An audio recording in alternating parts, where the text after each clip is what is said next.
Hey Insomniacs, before we begin, let me know what time it is and where you're tuning in from. And if you haven't yet, hit that subscribe button. Now, let's begin. The last bus to Odessa. The bus smelled like 18 years of spilled coffee and broken dreams. Kimberly Ramirez pressed her fingers against her temple, willing away the headache that had been building since O'Hare. She'd specifically chosen the last bus to Odessa because she thought it would be empty, a chance to decompress before facing her family's inevitable questions about why she was arriving at her sister's wedding alone. Again. "Ladies and gentlemen," the driver's voice crackled through the intercom, "we're experiencing some mechanical difficulties.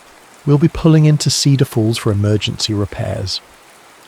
Through the frost-laced window, Kimberly watched the landscape transform from urban sprawl to endless Iowa farmland, now being swallowed by what the weather app euphemistically called winter precipitation. She counted exactly one other passenger, a guy in his late 20s wearing a thrift store sweater, hunched over a notebook like it contained state secrets.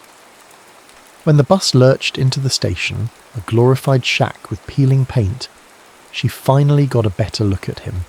Scruffy brown hair that definitely hadn't seen a professional in months, wire-rimmed glasses slightly askew, and the kind of expression her divorce clients wore when they still believed in happy endings. "Folks, I'm afraid we're looking at an overnight stay," the driver announced, his voice carrying the weariness of someone who'd delivered this news too many times. "There's a waiting room inside. Heat works most of the time." The poet, she'd decided to call him that based on his notebook, bounded off the bus with an optimism that made her teeth ache. He held the door open for her, offering a smile that was either genuine or insane. In her experience, the two often overlapped. "Thanks," she muttered, pulling her coat tighter. The wind hit like a personal insult. Inside the depot, fluorescent lights buzzed overhead, casting everything in a sickly green tint. The poet claimed a bench near an ancient space heater, while Kimberly chose the opposite corner, maximising distance and minimising the chance of conversation. Her phone displayed 17 missed calls from her mother and a text from her sister. "Where are you?" "Could be worse," Poet called out, apparently mistaking her visible distress for an invitation to chat. "At least we're not camping." Kimberly studied him over her phone. Up close she noticed flour dusting his sweater cuffs and a callus on his middle finger that spoke of excessive pen use. "You do this often?" "Get stranded in Iowa?" "First time, actually. I usually fly, but..." He gestured vaguely at his notebook. "Writer's retreat in Nebraska got cancelled. Decided to turn the trip into material." "Ah, a writer." She loaded the word with all the disdain 8 years of family law had equipped her with. In her experience, artists and alimony rarely mixed well. "Jake Morrison," he offered, extending a hand she didn't take. "Kimberly?" The lights flickered. Once. Twice. Then steadied, as if the building was gathering courage for what came next. "So," Jake said, apparently immune to social cues, "what's your story? Business trip? Family obligation? Secret rendezvous? Wedding. Sisters. Tomorrow." She punctuated each word like separate sentences, hoping he'd get the hint. "Ah, the classic wedding anxiety. Been there. Well, not to my sisters. I don't have one. But weddings in general. Emotional minefields." Her phone battery dropped to 15%.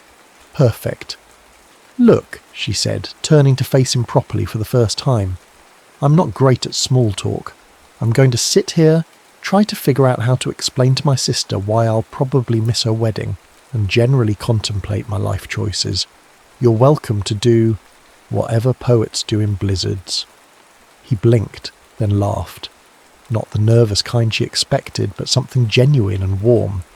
Fair enough, though for the record, poets in blizzards mostly think about how snow is a metaphor for everything. Despite herself, her mouth twitched. Everything. Purity, death, new beginnings, the blank page, this silence between words, the way. Okay, I get it. But she was almost smiling now, which annoyed her. She didn't smile at poets. She barely smiled at opposing counsel when they finally conceded. Her phone died with a tiny chime that sounded exactly like resignation. "Oh no," she whispered. "Blessing in disguise," Jake offered. "Now you can't check your emails. Now I can't call my sister, or my mother, or anyone." True. He considered this. But also now you have to be here. Really here. With Iowa, and me, and... He gestured around the depot. Whatever this is. A rat scurried across the floor. The lights flickered again. The heater made a concerning grinding noise. "This," Kimberly said slowly, "might be the worst night of my life." "Might be," Jake agreed cheerfully. "Or we could make it interesting. Want to hear about the dream I had last week about a bakery that sells temporal pastries?" She stared at him. Really stared. This guy, this broke-looking, overly optimistic poet, was suggesting they pass time with bedtime stories like children at sleepover. "You're insane," she declared. "Probably, but I'm also not wrong. We've got..." He checked his phone. 8 hours minimum, could wallow in misery, could practice small talk about the weather, or dash. Or we could tell stories, real ones, weird ones, the kind you usually keep locked away. The lights went out completely. In the darkness, Kimberly heard herself laugh. Not the bitter bark she used in depositions, but something rusty and surprised. "You know what? Why the hell not? But I'm warning you, my stories aren't pretty." "Good," Jake's voice came through the dark. "Neither are mine." The emergency lighting kicked in 20 minutes later, bathing them in an amber glow that made everything look sepia-toned and unreal. Jake had migrated closer, carrying the space heater like a peace offering. "So," he said, settling onto the bench beside her, not close enough to be presumptuous, but close enough that she could see his notebook up close. The pages were filled with cramped handwriting, sketches, coffee stains. Ground rules for story time? Kimberly considered this. In her profession, everything had rules, boundaries, clearly defined terms. No lies of omission, and nothing we wouldn't tell our therapists. Brutal honesty. I like it. He flipped through his notebook. Ladies first? Or should I lead with the temporal bakery? God, start with the bakery. I need to warm up to brutal honesty. Jake's face lit up with the kind of enthusiasm usually reserved for children and religious converts. "Okay, so picture this. There's this bakery, right? Hidden between a dry cleaner and a shop that only sells left shoes. Don't ask why, that's a different story. The sign just says, yesterday's tomorrow, and the hours are flexible." Flexible how? They open when you need them to, not when you want them to, when you need them. Anyway, they don't sell regular pastries. They sell moments. Like you bite into a croissant and suddenly you're 5 again, sitting in your grandmother's kitchen while she teaches you to fold paper airplanes. Or you take a sip of their coffee and you're experiencing your first kiss, except this time you don't bump noses. Despite herself, Kimberly was leaning in. What's the catch? The catch is you can't choose which moment you get, and sometimes... He paused, his enthusiasm dimming slightly. Sometimes you bite into something that tastes like goodbye, like the last time you saw someone you loved, and you didn't know it was the last time. The heater hummed between them. Outside, the storm was picking up, rattling the windows in their frames. "My mum," he continued quietly, "had dementia, Alzheimer's, and for the last 2 years I kept thinking I'd go to that bakery if it existed. Buy a whole tray of eclairs or whatever, just to have one more real conversation with her." Kimberly felt something uncomfortable shifting in her chest. When did she die? 8 months ago. She didn't remember me for the last 6 months, but I kept visiting anyway. Read her poetry, mine and others. I think she liked the rhythm of it, even when the words didn't mean anything to her anymore. They sat in silence for a moment. The kind of silence that felt necessary rather than awkward. "My turn?" she asked finally. "Your turn." She took a breath. "Okay, real story. About 5 months ago I had this case. Divorce, obviously.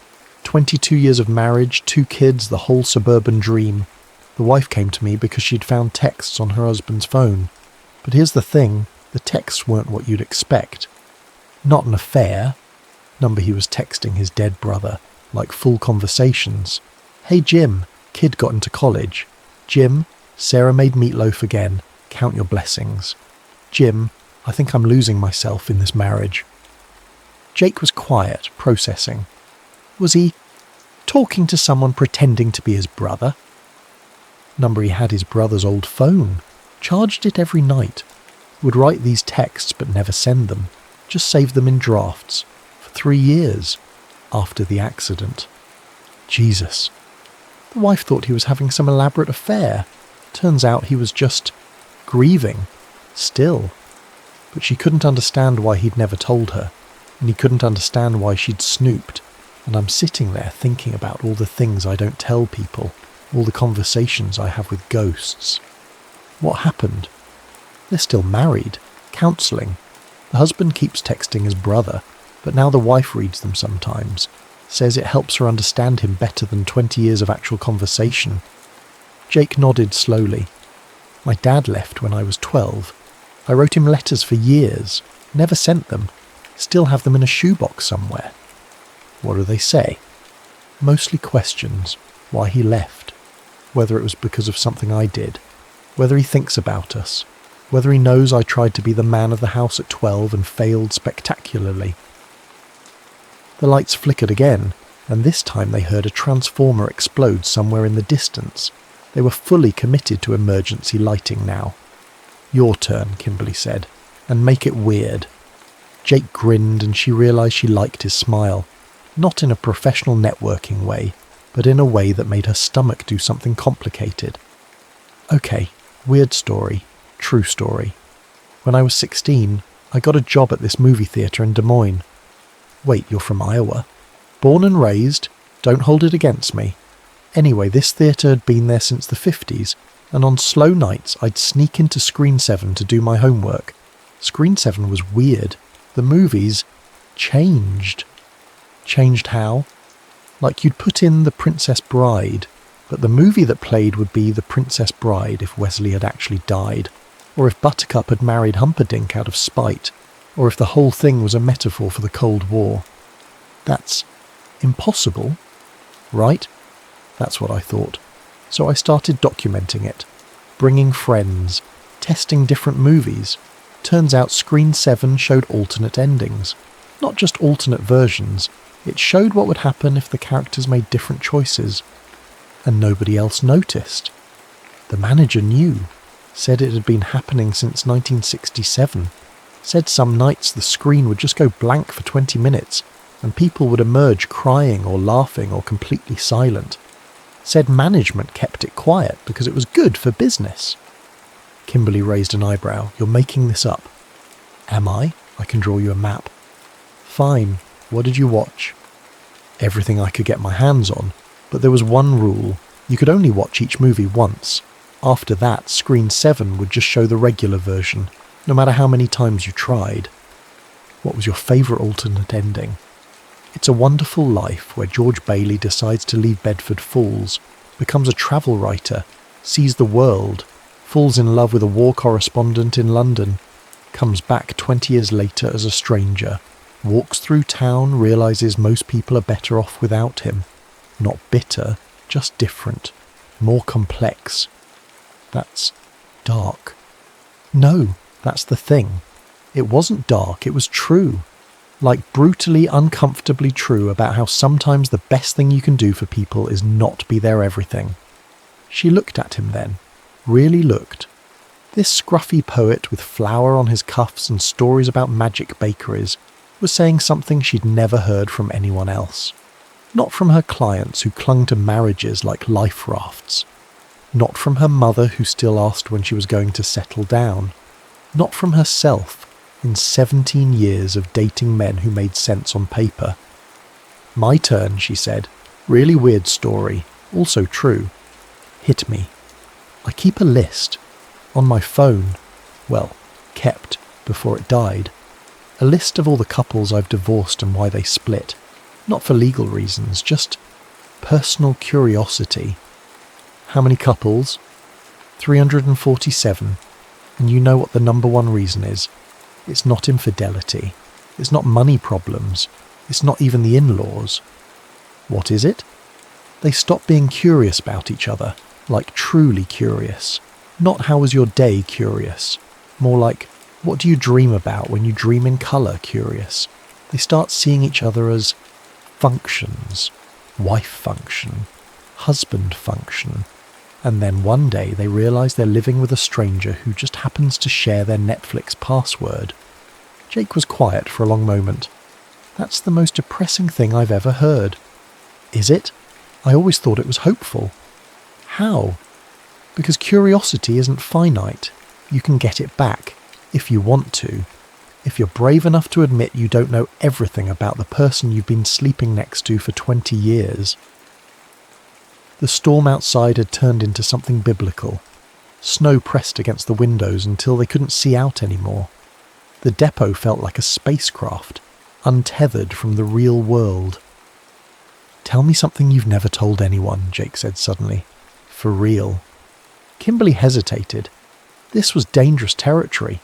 The kind of conversation that happened in therapy or AA meetings or 3 a.m. phone calls you regretted in the morning. I've never been in love, she heard herself say. Not really. I thought I was a few times. But it was always strategic. Like I picked men the way I pick cases. Good chance of success. Limited risk of catastrophic failure. Why?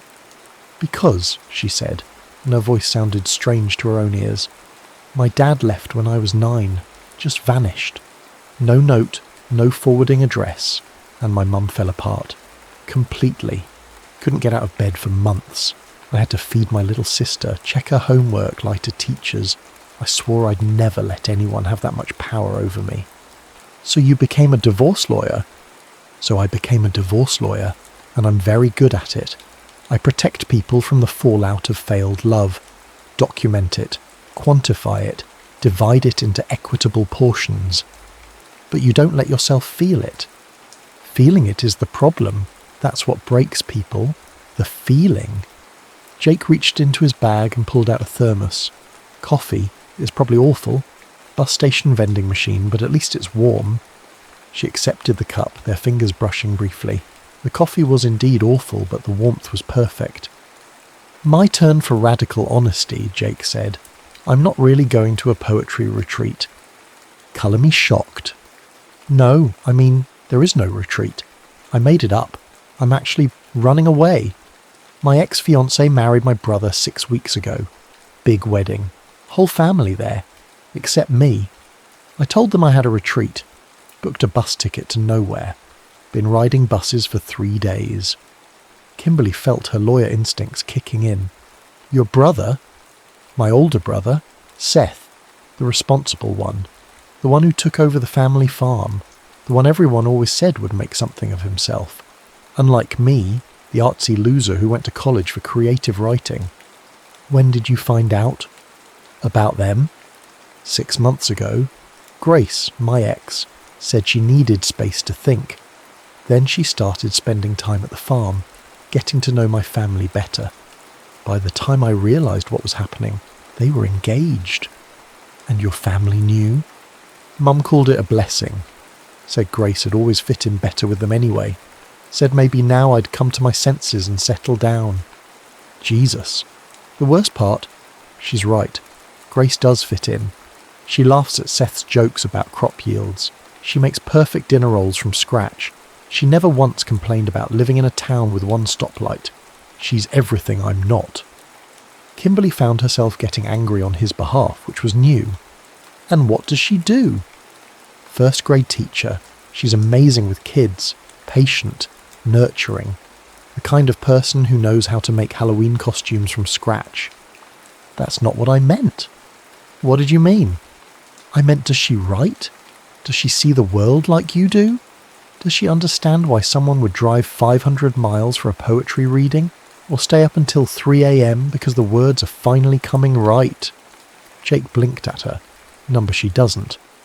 Then she's not amazing. She's just Someone else. Someone who probably needed to marry your brother more than she needed to understand you. When did you become a relationship counsellor? I've been one for years. I just usually see people after everything's already broken. At 2 a.m, the space heater gave up with a sound like a dying robot. The temperature dropped immediately, visible breath forming between them in the amber light. Well, Jake said, rubbing his hands together, this is cosy. That's one word for it. Kimberly was already shivering. Her business-appropriate wool coat hadn't been designed for Iowa blizzards. Here. Jake dug into his backpack and produced a mess of scarves, what appeared to be a spare sweater, and several bus blankets he'd apparently hoarded. Emergency supplies. Boy Scout training die hard. You were a Boy Scout. Eagle Scout, actually, which is ironic considering I can't tie my shoes properly half the time. She accepted a scarf and watched him create a nest of sorts on the bench. Despite everything, the cold, the circumstances, the fact that she was about to miss her sister's wedding, she felt oddly calm. Kimberly, Jake said carefully, we should probably share. Body heat. Purely practical. She raised an eyebrow. Smooth. No, I mean, God, I'm sorry, that came out wrong. I just meant... Jake. Yeah? Shut up and make room. She settled next to him, careful to maintain some distance even as they arranged the blankets. The intimacy felt strange. She hadn't shared space like this with anyone in... She couldn't remember how long. Better? He asked. Better. They sat in comfortable silence for a while, watching their breath mist in the cold air. Kimberly found herself studying his profile in the dim light. He had the kind of face that was interesting rather than conventionally handsome. Too angular, features too thoughtful, but there was something about the way he held himself that suggested he was comfortable with exactly who he was. Can I ask you something? She said finally. After everything we've shared tonight, you're still asking permission. Fair point. Why poetry? Jake considered this, absently tapping his pen against his notebook. My mum used to read to me, not just kids' books. Real poetry, Neruda, Dickinson, Hughes. I was maybe 6 and I didn't understand most of it, but I loved the sound, the rhythm, the way words could stack on top of each other and suddenly mean something completely different. And then Dad left and she kept reading. More, actually. Like poetry was the only thing that made sense when nothing else did. I started writing my own when I was 12. Terrible stuff, but it helped. What did you write about? Everything 6-year-olds write about when they're trying to make sense of the world. Why the sky is blue, where the dogs dream. Why dads sometimes don't come home. Kimberly felt something uncomfortable in her chest. Not pity exactly, but recognition. I started planning when my dad left. Everything. Every day mapped out. Homework schedule, meal plan, chore chart. Control was my poetry. Did it help? Yes and no. I never missed a deadline, never forgot anything, but I also never relaxed, never let things just be messy and uncertain. Until tonight. Yeah, until tonight when I'm literally stuck in Iowa with a poet and no phone and my entire family probably thinks I've been murdered. There are worse fates. Are there? But she was smiling. Jake pulled his notebook closer. Want to hear something I wrote tonight?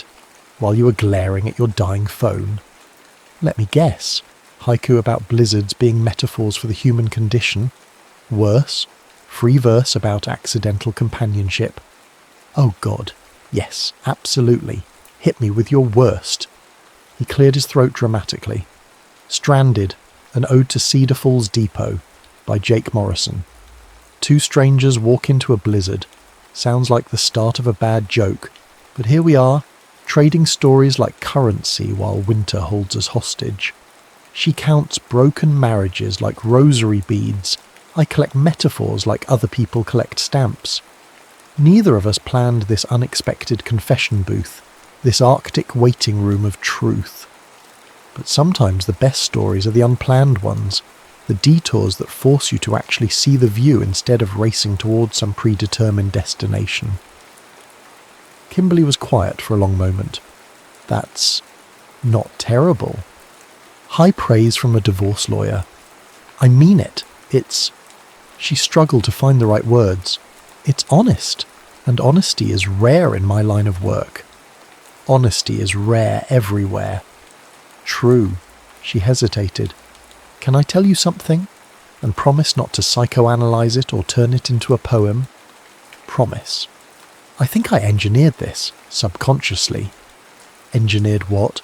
Missing the wedding. I took the last bus when I could have flown. Didn't leave myself any backup options. Like part of me wanted to have an excuse not to be there. Why? Because watching other people get married is hard when you've spent 8 years helping people get divorced. Because my sister is perfect and I'm not. Because she's getting everything our mother wanted for us and I'm 35 and still don't know what I want for myself. Maybe that's not a bug, it's a feature. How so? Maybe not knowing what you want means you're still open to possibilities. Maybe perfection is overrated. Maybe. He stopped abruptly. What? I was about to say something disgustingly optimistic and poetic. Caught myself just in time. She laughed. A real laugh this time. Don't hold back on my account. I'm stuck here anyway. Fine. Maybe the universe stuck us here because we both needed to stop running. You from the idea that love equals catastrophe. Me from the idea that I'm not good enough for anyone who actually knows me. That's the most disgustingly optimistic thing I've ever heard. I warned you. They were sitting closer now, the cold and the conversation drawing them together incrementally. Kimberly noticed details she'd missed before, the way Jake's hands moved when he talked, the small scar on his left eyebrow, the fact that he smelled like coffee and something else, maybe lavender soap. Jake, she said softly. Yeah? I'm glad we're stuck here. He turned to look at her and something passed between them. Not quite a decision, but an acknowledgement. The space between them felt charged, electric. Kimberly, don't talk, she said, and leaned in. The kiss was tentative at first, then deeper. Jake tasted like terrible coffee and hope. Kimberly felt something crack open in her chest, not breaking, but opening. Like a door she'd kept locked for years, finally giving way. When they pulled apart, they were both breathing hard. That was, Jake started. Yeah, are we? I don't know. She rested her forehead against his. I haven't done this in a very long time. Done what? Kiss someone without a 3-year plan. He laughed softly. How does it feel? Terrifying. Also, she paused, considered lying, decided against it. Also right. They kissed again, slower this time, hands finding their way under sweaters and scarves. The depot felt like their own private universe, the storm outside creating a bubble where normal rules didn't apply. We should probably, Jake murmured against her neck, talk about what this means. Or, Kimberly said, surprised by her own boldness, we could not talk for a while. I like the second option better. They didn't sleep much that night. Between kisses and whispered conversations and the increasingly creative ways they found to share body heat under the thin blankets, sleep seemed less important than this moment, this connection, this unexpected gift they'd been given by a broken-down bus in a Midwest blizzard. Around 4 a.m., wrapped in Jake's arms with the snow still falling outside, Kimberly had a thought that would have terrified her 12 hours earlier. Maybe her sister's wedding wasn't the most important thing happening that weekend after all. You're thinking too loud, Jake murmured, half asleep. Sorry, just processing. Process later. Sleep now. Yeah, she said, settling more comfortably against him. Sleep now. But she didn't sleep. Instead, she lay there listening to Jake's breathing, feeling the steady rhythm of his heartbeat, and marvelling at the fact that she wasn't panicking. For the first time in years, she wasn't making contingency plans or exit strategies, or calculating the probability of disaster. She was just here, present. With this man who wrote poems about melancholy bakeries and alternate movie endings, and who kissed like every moment mattered. Outside, the storm raged on, but inside their makeshift shelter, Kimberly felt warmer than she had in years. The replacement bus arrived at 7:15 a.m., its headlights cutting through the pre-dawn darkness. Kimberly woke to the sound of an engine and the feeling of Jake's arms still around her. For a moment she stayed perfectly still, trying to hold on to the dreamlike quality of the night. Then reality crashed in like cold water. "Jake," she whispered, shaking him gently. "The bus is here." He blinked awake, momentarily confused, then seemed to remember where he was. His smile was soft, intimate in a way that made her stomach flip. "Morning," he said, voice rough with sleep. "Morning." They disentangled themselves awkwardly, gathering scattered scarves and blankets. Kimberly caught a glimpse of herself in the depot's dusty mirror and winced. Her carefully styled hair was a disaster, makeup smudged, business clothes rumpled beyond repair. "You look beautiful," Jake said, as if reading her mind. "I look like I spent the night in a bus station." "Exactly. Beautiful." Her phone had regained just enough battery to turn on, immediately buzzing with a cascade of missed calls and texts. 43 missed calls from her mother, 17 from her sister, text messages filled with increasing panic. "Oh God," she muttered, scrolling through them. "Mum thinks I'm dead. Rosa thinks I've been abducted. Someone apparently called the police." "You should call them."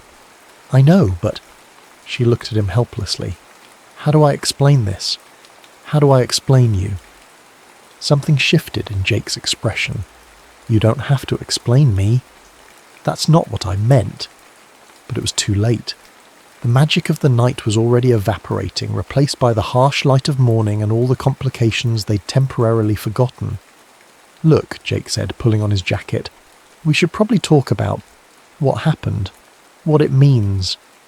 "Jake, no, it's okay. I know this was just circumstance. We were stuck. We got caught up in the moment. I'm not expecting..." "Would you shut up for a second?"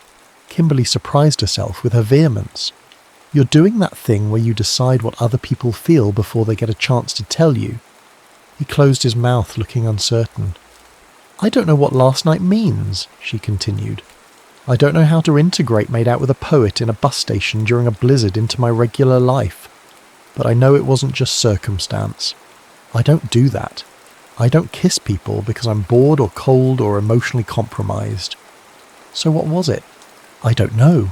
The admission came out louder than she intended. "I plan everything, Jake. Everything. And this, none of this was planned. And it should terrify me, but it doesn't. And that terrifies me even more." Jake was quiet for a long moment. Then, "What if we don't figure it out right now?" "What?" "What if we get on the bus and you go to your sister's wedding and I continue my journey to nowhere and we just see..." "See what?" "See if this feeling survives outside of this depot.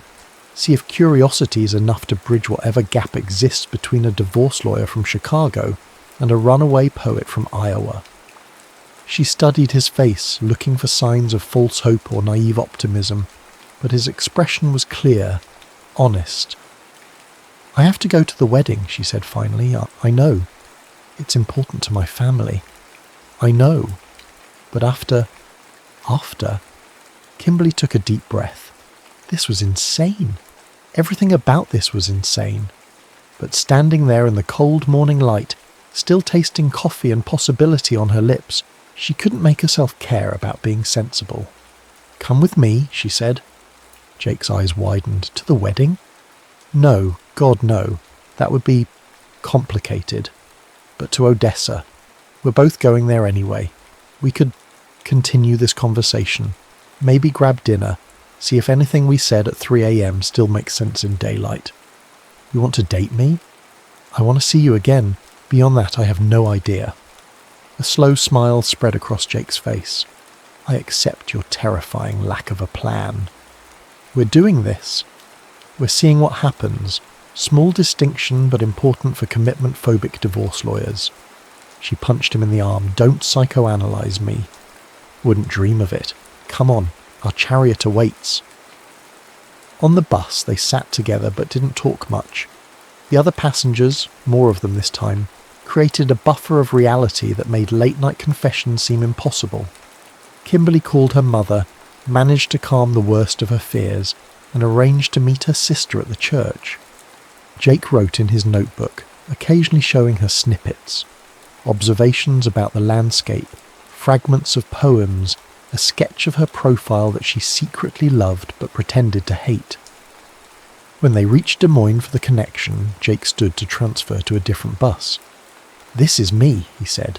"My bus to Nebraska leaves in 20 minutes.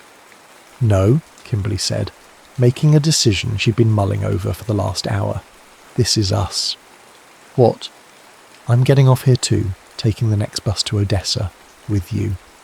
"But your sister's wedding." "Will survive without me for a few more hours, and I'll still make the reception, which is the part with the open bar anyway." Jake stared at her. "You're sure? I mean, I wasn't actually going to Nebraska, I just picked a direction.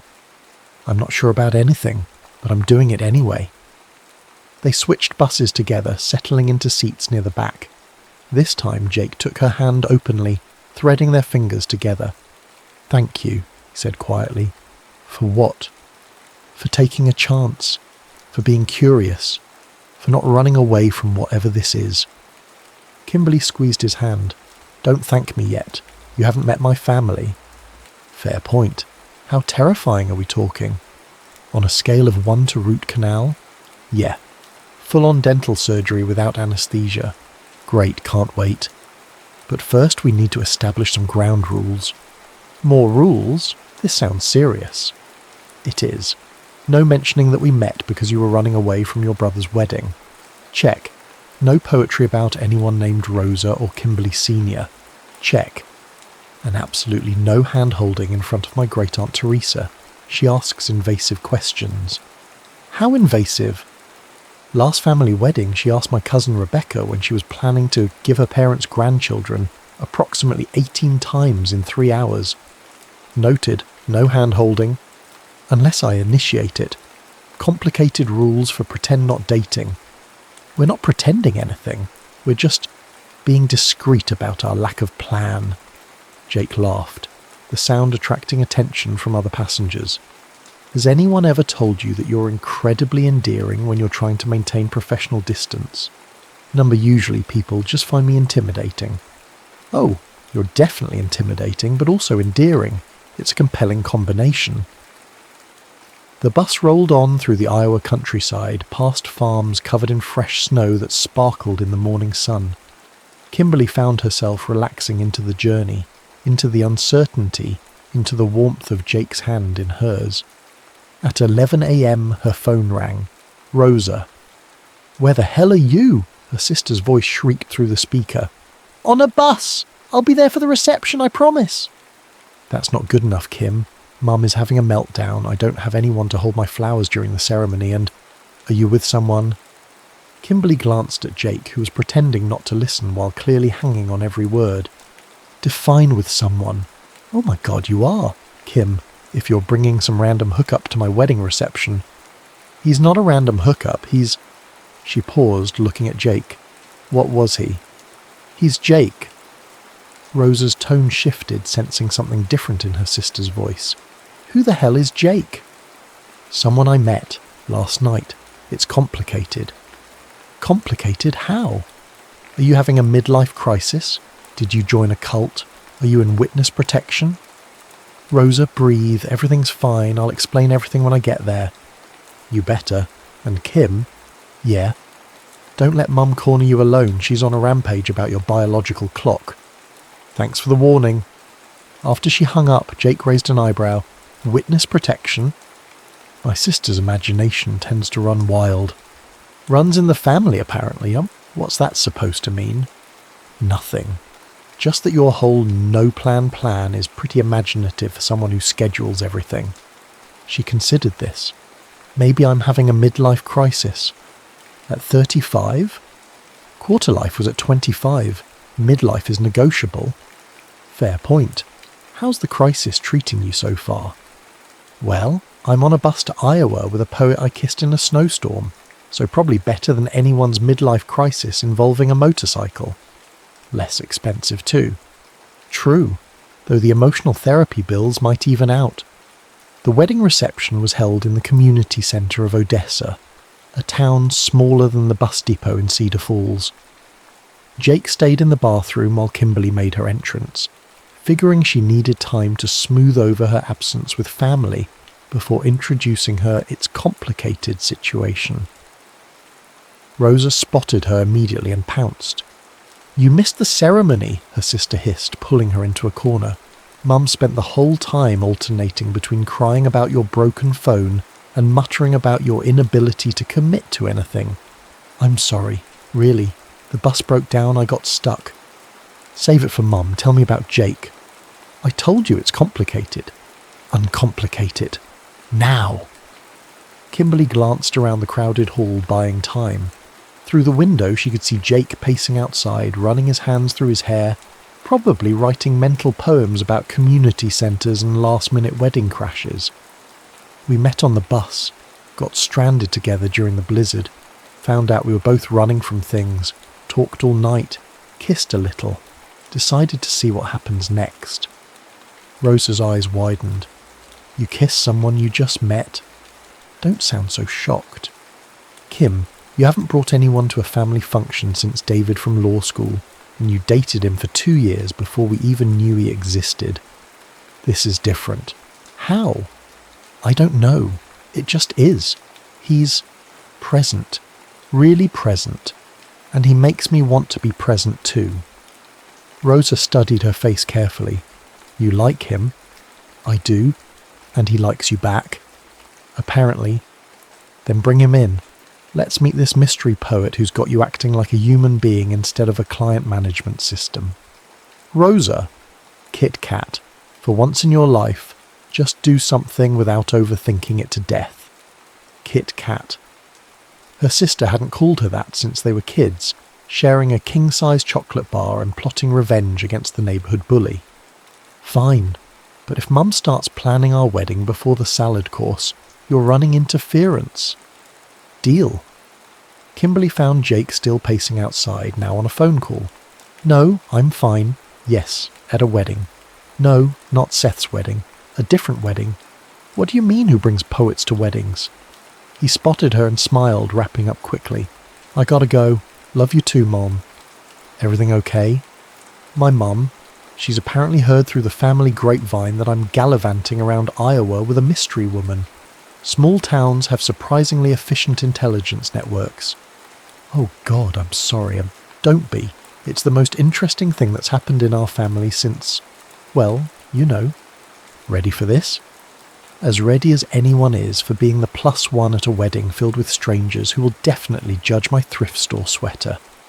They'll love you. You're charming." "I'm weird. Charmingly weird. Is that the same as weird?" "Jake?" "Yeah. Shut up and come inside." The reception was everything Kimberly had expected. Loud, crowded, filled with relatives she saw twice a year, and neighbours who'd known her since she was in diapers. Jake handled it all with surprising grace, engaging in small talk about weather and farming with people who would normally make him want to hide behind his notebook. He was like a social chameleon, she realised, adapting to each conversation while never losing that slightly bemused artist quality. Her mother, Carmen, was a different story. "So," she said, cornering them at the punch bowl, "you're the poet?" "Yes, ma'am," Jake replied politely, "and you're not a lawyer." "No, ma'am." "Or an accountant?" "Definitely not." "Good. Kimberly dates too many men in suits." She turned to Kimberly. "This one's scruffy, but he has kind eyes." Mom dash. "And he looks at you the way a man should look at a woman he's interested in, like you're something rare." "We're not. It's not," Kimberly floundered. "Relax, mija. I'm not planning your wedding. Yet. But I like that he makes you flustered. You're always so in control." Jake caught her eye over her mother's head and winked. The casual intimacy of it made her stomach flip. The evening progressed in a blur of introductions, careful explanations, "we met on the bus," and increasingly ridiculous questions from relatives.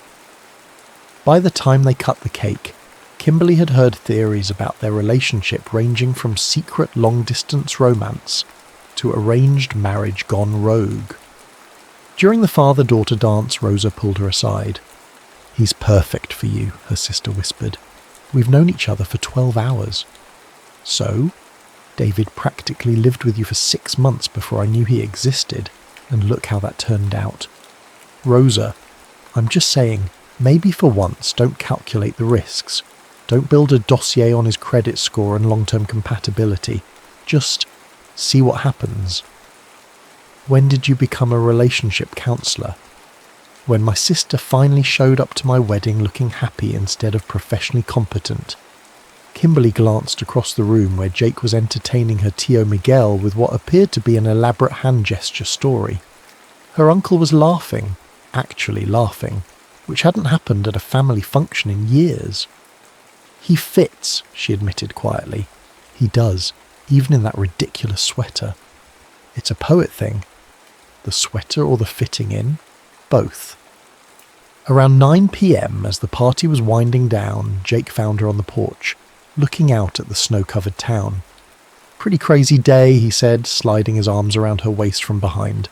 "Crazy month, crazy year, crazy decade, if we're being honest. How are you holding up?" "Better than expected. Your charm offensive was impressive. I think my great-aunt Teresa wants to adopt you." "She offered. I'm considering it." "Don't you dare." They stood in comfortable silence, watching the occasional car drive past on Main Street. "Kimberly?" "Yeah?" "What happens now?" It was the question she'd been avoiding all day. In the bubble of the wedding, surrounded by family and celebration, it had been easy to pretend that tomorrow didn't exist. But Jake was leaving for wherever unemployed poets go. And she had to drive back to Chicago, to her office, to her perfectly organised apartment and her colour-coded calendar. "I don't know," she admitted. "And that's okay. You don't have to know. But I want to. I want there to be a plan, a strategy, some way to make this work without completely upending both our lives. What if we don't need a plan? What if we just keep being curious?" "Curious how?" "Curious about each other, about what we want, about whether this feeling survives in daylight, in different cities, in the real world." She turned in his arms to face him. "The real world is complicated." "Everything's complicated if you think about it too much." "I always think about it too much." "I know, it's one of your more endearing features." "Jake?" "Yeah? Kiss me." He did, slow and sweet and tasting like wedding cake. When they broke apart, Kimberly had made a decision. "Chicago," she said. "What about it?" "Come to Chicago with me for a week. Let's see what happens when we're not stranded, when we have actual beds and working phones and real life intruding." Jake blinked. "Seriously? This is crazy. We've known each other for 36 hours. "I know. Everything before this felt slower somehow." She took a breath. "I'm not saying forever. I'm saying let's try normal and see if this feeling survives." "Are you offering me a place to stay?" "I'm offering you a chance to date me properly, with planning and scheduling and probably spreadsheets." "Spreadsheets sound romantic." "They're not, but they're honest, and you said honesty was important." "I did say that, didn't I?" "So? What do you think?" Jake pretended to consider, tapping his chin thoughtfully. "Well, I do love spreadsheets, and I've never actually been to Chicago in winter. It's terrible, freezing and grey, and everyone's miserable. Sounds perfect for a poet. Jake? Yeah? Is that a yes?" Kimberly Ramirez, divorce attorney extraordinaire, creator of spreadsheets and slayer of romantic illusions. "I would love to come to Chicago and see what happens when we try to turn a bus station meet cute into actual reality." "Good answer. I have my moments." 6 months later, they were living together in Kimberly's apartment. She'd cleared out her home office to make room for his writing desk, an adjustment that would have been unthinkable before a broken-down bus and a snowstorm changed everything. Jake's poetry collection, Terminal Stories, launched a modest success. The title poem was about accidental companionship in unexpected places, though he never admitted to Kimberly that she was the inspiration. Kimberly shifted her practice toward collaborative divorce, helping couples separate without destroying each other. The change reduced her income by 30% and increased her job satisfaction by impossible to measure amounts. They met every Wednesday at Delilah's Diner on Lincoln Avenue, a 24-hour place with terrible coffee and excellent pie. Jake would write, Kimberly would review cases, and they'd compare notes on how many of their bus station stories had come true. They fought sometimes, about Jake's tendency to avoid confrontation, about Kimberly's need to control outcomes, about whose turn it was to do laundry. But they also got really good at apologising, at checking in, at maintaining the curiosity that had brought them together. On the anniversary of their meeting, Jake surprised Kimberly with a gift, a collection of bus tickets, arranged in a frame. Your backup plan, he explained, in case you ever want to run away. And go where? Anywhere. Everywhere. Nowhere in particular. Jake? Yeah? I'm good right here. And for once in her life, she meant it without qualification or contingency planning. Sometimes the best stories were the unplanned ones, the detours that forced you to actually see the view instead of racing towards some predetermined destination. Sometimes the last bus to Odessa turned out to be exactly where you needed to be.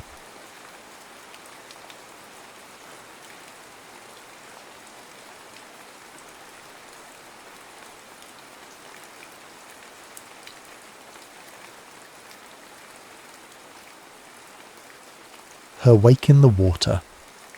Charlie Winslow stood before her advanced projects class at Boston Preparatory Academy, wearing a threadbare sailing jacket that had belonged to her mother. Having skipped a grade due to her mathematical and scientific aptitude, she was tackling her senior project at 16 while most of her peers were still juniors. 17 pairs of eyes stared back at her, most already glazed with the particular boredom that comes from watching classmates present college track research projects. For my senior project, Charlie said, her voice steadier than her hands, I'll be sailing around the world, solo. Ms. Nakamura, who had been absently marking rubrics, looked up sharply. In the third row, Charlie's best friend Mei Wong dropped her phone. It clattered against the tile floor, the sound punctuating the silence that followed Charlie's announcement. That's, Ms. Nakamura began, but Charlie spoke over her. I've prepared a comprehensive overview of my route. She clicked to the next slide, revealing a map with a thin blue line circumnavigating the globe. I'll be following Joshua Slocum's historic journey, the first person to sail around the world alone. My departure is scheduled for June 15th, immediately after graduation. Charlie had known this would be shocking. She'd anticipated the confused murmurs now rippling through the classroom. What she hadn't expected was the look of absolute betrayal on May's face, or the way Parker Chen was already typing furiously on his phone, no doubt live texting the entire presentation to his network of gossip-hungry followers. Her father's entrance wasn't scheduled for another 10 minutes. Charlie had carefully timed her presentation to ensure Edward Winslow, maritime attorney, overprotective father and widower, would arrive just as she finished outlining her safety protocols. Instead, he appeared in the doorway as she clicked to her third slide. Windfall, the 30-foot sailboat she'd spent the last year secretly restoring. Charlotte. His voice cut through the room like the prow of a ship through still water. What is this? Charlie's heart sank, but she steadied herself against the podium. My senior project presentation, Dad. Ms. Winslow has just informed us she plans to sail around the world, Ms. Nakamura said, recovering her professional composure. Perhaps we should discuss this after class. There's nothing to discuss. Edward stepped into the room, his tailored suit incongruous among the teenage audience. This presentation is over. Charlie felt heat rise in her cheeks. I'm not finished. Yes, you are. Her father's gaze was arctic. You cannot possibly believe I would allow this. Charlie's carefully rehearsed presentation crumbled. This confrontation wasn't supposed to happen here, not in front of her entire class. She'd planned to handle her father's objections privately, armed with research and rational arguments. "Dad, I've been planning this for months. I've already what? Deceived me? Made plans behind my back?" His voice rose with each question. "Do you have any idea how dangerous, how utterly irresponsible?" "I've restored Windfall myself," Charlie interrupted, gesturing to the image on the screen. "I've learned navigation, weather prediction, emergency protocols. I've been documenting everything on my channel." Edward's expression shifted from anger to confusion. "What channel?" As if on cue, May held up her recovered phone, its camera lens pointed at the unfolding drama. "Wake Watch," she said. 30,000 subscribers and climbing. Charlie hadn't intended to reveal her growing online following this way. The YouTube channel had started as documentation of Windfall's restoration, a way to connect with other sailing enthusiasts and create a record of her work. It had grown far beyond that, becoming a platform where she shared her dream, her preparations, and the technical challenges of preparing for a circumnavigation. "This stops now," Edward said, his voice dangerously quiet. "Get your things. We're going home." The room fell silent except for the soft sound of May's finger tapping her phone screen, ending the recording. That afternoon, #SailGirl began trending. The attic of the Winslow home in Marblehead smelled of cedar and salt. Charlie had retreated there after 3 hours of arguing with her father, a standoff that had ended with him locking himself in his study with a bottle of Glenlivet. She'd heard the ice cubes clinking against crystal as she climbed the stairs. She hadn't meant to find her mother's journals. She'd been searching for an old topographical chart she'd stashed behind a steamer trunk. Instead, she found a waterproof case containing 5 leather-bound books, each filled with Catherine Winslow's elegant handwriting. April 15th, 1996. The Atlantic is merciless today. 30-foot swells and winds that slice through foul-weather gear. Harris wants to turn back. I told him we're closer to Lisbon than Boston, so we might as well keep going forward. Catherine Winslow had been a competitive sailor. Charlie knew that much. She died when Charlie was 7, her body consumed by an aggressive cancer that had taken her from diagnosis to grave in 11 months. What Charlie hadn't known was that her mother had once planned her own circumnavigation, a journey cut short by pregnancy, then marriage, then motherhood. March 22nd, 2001. Took Charlie out on the harbour today. She's only 4, but she already has better sea legs than Edward ever will. She stood at the bow with her hair blowing wild, laughing every time spray hit her face. My little Selkie. Charlie read until her vision blurred with tears, then with darkness as the attic windows reflected only the night sky. Her phone buzzed incessantly. May had texted 16 times, finally sending, "Your confrontation video has 50,000 views. Call me." Below May's messages was an email notification from someone named Marco Diaz at Artemis Sailing Gear. "Dear Ms. Winslow, your Wake Watch channel has come to our attention. Artemis Sailing Gear would like to discuss partial sponsorship of your journey, conditional upon parental consent and safety protocols." Charlie stared at her phone, then back at her mother's journals. There, in Catherine's final volume, was a detailed outline for a solo circumnavigation. Routes, supply lists, port considerations, all carefully researched and never used. Her father had lost his wife to cancer. That was why he kept Charlie so close, why the thought of her sailing away terrified him. But Charlie hadn't just inherited her mother's love of sailing, she'd inherited her meticulous planning, her respect for the sea's dangers. Charlie opened her laptop and navigated to Wake Watch. The confrontation video had indeed gone viral. Beneath it were thousands of comments. Is she really going to sail around the world? How old is she? This is some rich kid fantasy. She'll never do it. I've been following her restoration videos. She actually knows what she's doing. Her dad is right. This is crazy. She'll die out there. Charlie closed the laptop. Then, with her mother's final journal in hand, she descended the attic stairs. It was time for a different kind of negotiation. Captain Joanna Reeves arrived at the Winslow home precisely at noon the following Saturday. She wore practical canvas pants, boat shoes, and a weathered blue jacket with Olympic rings embroidered on the breast pocket. Her silver hair was cropped short and deep lines mapped her sun-weathered face. "You're late," she said when Charlie opened the door. "You're exactly on time," Charlie replied. "For sailing, on time is late." Joanna handed Charlie a heavy canvas bag. "Your father is expecting me?" Charlie nodded, leading the Olympic medalist into the living room where Edward waited, arms crossed defensively. "Mr. Winslow," Joanna didn't offer her hand. "I understand you have concerns about your daughter's project." Edward's posture remained rigid. "My concerns are that my 16-year-old daughter wants to risk her life for what appears to be internet fame." Joanna's weathered face cracked into a smile. "Is that what you think this is about?" "Isn't it?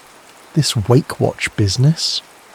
"Is a modern logbook," Joanna interrupted. "Sailors have been documenting their journeys for centuries. Your daughter simply uses the tools of her generation." Charlie remained silent. She'd been taking private lessons with Captain Reeves for 18 months, learning far more than the basics her father knew she'd studied at the community sailing centre. Joanna had competed in 3 Olympics, circumnavigated twice, and now coached elite sailors. She had also, Charlie had recently learned, been her mother's friend. "Charlie has natural talent," Joanna continued, "better instincts than sailors twice her age. But more importantly, she respects the sea. She prepares. She studies." "She's a child," Edward insisted. "Jessica Watson was 16 when she circumnavigated. Laura Decker was 14 when she started her journey," Charlie finally spoke. "I've been watching their videos, learning from their mistakes. Those girls had years of experience." "Charlie has been sailing since she was 7, Joanna said, "and I've been training her intensively for over a year." Edward's eyes narrowed as he looked at his daughter. "You told me those were general sailing lessons." "They were." Charlie met his gaze. "Just advanced ones." For 3 hours they talked. Charlie presented her safety protocols, her planned route, her communication schedule. Joanna outlined the qualifying voyages Charlie would need to complete before attempting the full circumnavigation, a series of increasingly challenging solo trips along the New England coast.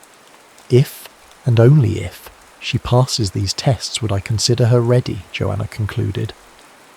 Edward stared out the window toward the harbour where, unknown to him until yesterday, his daughter's boat waited.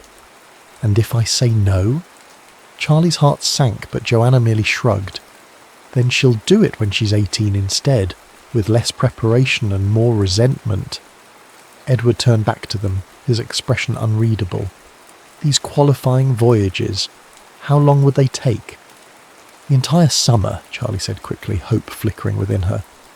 Her father was silent for a long moment. "I'll consider it," he finally said. "If, and only if, you complete every qualifying voyage to Captain Reeves's satisfaction." He believed she would fail, Charlie realised. He was agreeing only because he thought the reality of solo sailing would scare her into abandoning the dream. Charlie extended her hand formally. "Deal." As they shook, her phone buzzed with a notification. Wake Watch just hit 100,000 subscribers. The ocean was calling, and now the world was watching. The first qualifying voyage was meant to be simple. Marblehead to Provincetown and back, a 24-hour trip around the curved arm of Cape Cod. Charlie had made this journey a dozen times with her father before her mother died, before he'd become afraid of losing anyone else to the vastness beyond his control. 6 hours in, the GPS failed. Charlie sat in Windfall's cabin, the device dismantled on the small fold-out table, trying to reconnect loose wiring with fingers numbed by the unseasonably cold June air. Her phone recorded the process for her growing audience, propped against a mug of cooling tea. "So that's the thing about solo sailing," she narrated, forcing cheerfulness into her voice. "You're the captain, navigator, engineer, and when things break, you're the repair service too. What she didn't say was that she'd forgotten to bring the backup handheld GPS, that Joanna would mark this as a critical error, that her viewers wouldn't see her real reaction. 5 minutes of frustrated tears before pulling herself together. Online, Charlie Winslow was becoming a symbol of Gen Z determination. Bold, unflappable, articulate beyond her years. The real Charlie. The one who hesitated at the shriek of rigging in high winds, who sometimes woke disoriented and afraid when sleeping alone on the boat, remained safely behind the camera. By the time she approached Provincetown Harbour, the GPS was functional again, but a dense fog had settled over the water. Charlie reduced sail and navigated by compass. The heavy antique instrument that had been her mother's now secured in a custom mount near the helm. "I'm using traditional navigation now," she told her invisible audience, voice low as if the fog might be listening. No electronics, just compass bearings and charts. The harbour entrance should be... She squinted through the grey nothingness. Right about there. The harbour appeared out of the mist like a conjurer's trick, exactly where she'd calculated. Charlie felt a rush of satisfaction that had nothing to do with viewership metrics. Later, after securing Windfall to a mooring, she uploaded the day's footage using the harbour's Wi-Fi. Comments flooded in immediately. "This girl is going to die out there. My dad says no way a 16-year-old can sail around the world. She fixed that GPS like a boss, though." Charlie closed the laptop, suddenly exhausted. The constant documentation was draining in a way actual sailing wasn't. Out on the water, she felt a clarity that disappeared the moment she had to perform for the camera. She slept fitfully that night, waking to a message from her father. "Weather turning. Coming to get you." Charlie checked the forecast. A summer squall was indeed moving up the coast, but nothing Windfall couldn't handle. She texted back, "Heading home now. We'll beat the weather." She left before dawn, recording a time-lapse of the sunrise that would later become one of her most shared clips. By mid-morning, the skies darkened. Charlie reduced sail again, securing everything below deck and donning foul-weather gear as the first fat raindrop struck the cabin. The squall hit with surprising force. Windfall pitched in the growing swells, running with just a scrap of headsail. Charlie, tethered to the boat with a safety line, fought the wheel as the wind tried to push them sideways to the waves. This was the moment she should have been recording. Her face determined against the elements, spray soaking her hair, a perfect visual metaphor for the inner strength her followers projected onto her. Instead, her camera remained secure and dry below, and Charlie focused entirely on keeping her heading. 3 hours later, soaked and chilled but exhilarated, she motored into Marblehead Harbour. Her father waited on their dock, face pale with worry. Nearby, Captain Reeves stood watching with arms crossed and a slight smile. "You should have waited out the storm," Edward called as she approached. "The boat handled it fine," Charlie replied, throwing him a dock line. "So did I." That evening she edited out her navigational error, presenting a seamless narrative of competence. As the video uploaded, May called. "You don't answer my texts anymore," her friend complained. "Are you coming to Parker's party Friday?" Charlie hesitated. She had 2 more qualifying voyages scheduled before Friday, and equipment to check afterward.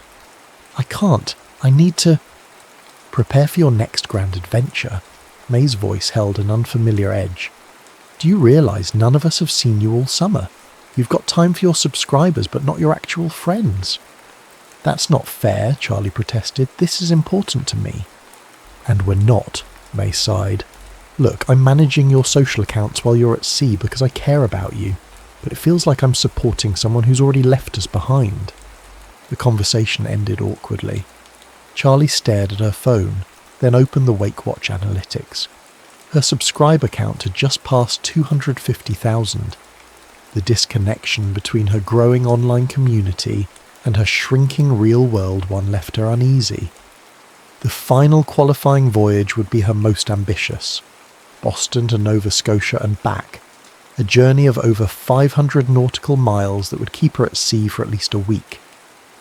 Edward had been strangely quiet when she'd announced her departure date, simply nodding and asking about her safety protocols. "He's coming around," Joanna had said when Charlie mentioned it during their final briefing. "He sees what I see. You're ready for this." "The big journey or just this qualifier?" Charlie asked. Joanna's weathered face creased with one of her rare smiles. "Both, but don't get cocky." Windfall slipped out of Boston Harbour on a perfect July morning. Charlie recorded her departure, then settled into the rhythms of open water sailing. For the first time all summer, she felt truly at peace. 3 days out, she encountered a small fishing vessel headed toward the Grand Banks. The grizzled captain hailed her, concerned about a young sailor alone so far from shore. When Charlie explained her journey, he laughed in disbelief, then offered her fresh cod and ice for her cooler. "My daughter follows you online," he called as they parted ways. "She thinks you're fearless." Charlie waved but didn't correct him. The disconnect between her public image and private reality had grown into a chasm. Online, #SailGirl was trending again after she'd posted footage of herself weathering 20-knot winds while simultaneously repairing a torn mainsail. What her followers didn't see were her moments of doubt, the loneliness that sometimes overwhelmed her, even as thousands watched her journey, the pressure to appear constantly confident, capable, calm. On the 4th day, sailing through fog again, she nearly collided with a container ship. The massive vessel appeared suddenly out of the mist, its horn blaring a warning that sent Charlie scrambling to alter course. Windfall heeled sharply as she came about, the container ship passing less than 100 yards behind her stern. Hands shaking, Charlie sat in the cockpit long after the danger had passed. Had she been broadcasting live, her followers might have offered advice, called for help, sent encouragement. But in the moment of actual crisis, she had been entirely alone. It was a sobering realization. That night, anchored in a sheltered Nova Scotian cove, she recorded her daily update without mentioning the near miss. Instead, she described the beauty of the coastline, the clarity of the stars, the joy of making landfall in a new country. Looking at her reflection in the laptop screen after the upload completed, Charlie barely recognized herself. Who was this poised young woman speaking confidently about celestial navigation? When had she learned to curate her experiences so carefully, to create a narrative that was true but not wholly honest? The return journey proved easier than the outward voyage, blessed with favourable winds and clear visibility. As Massachusetts Bay came into view, Charlie felt a surprising reluctance.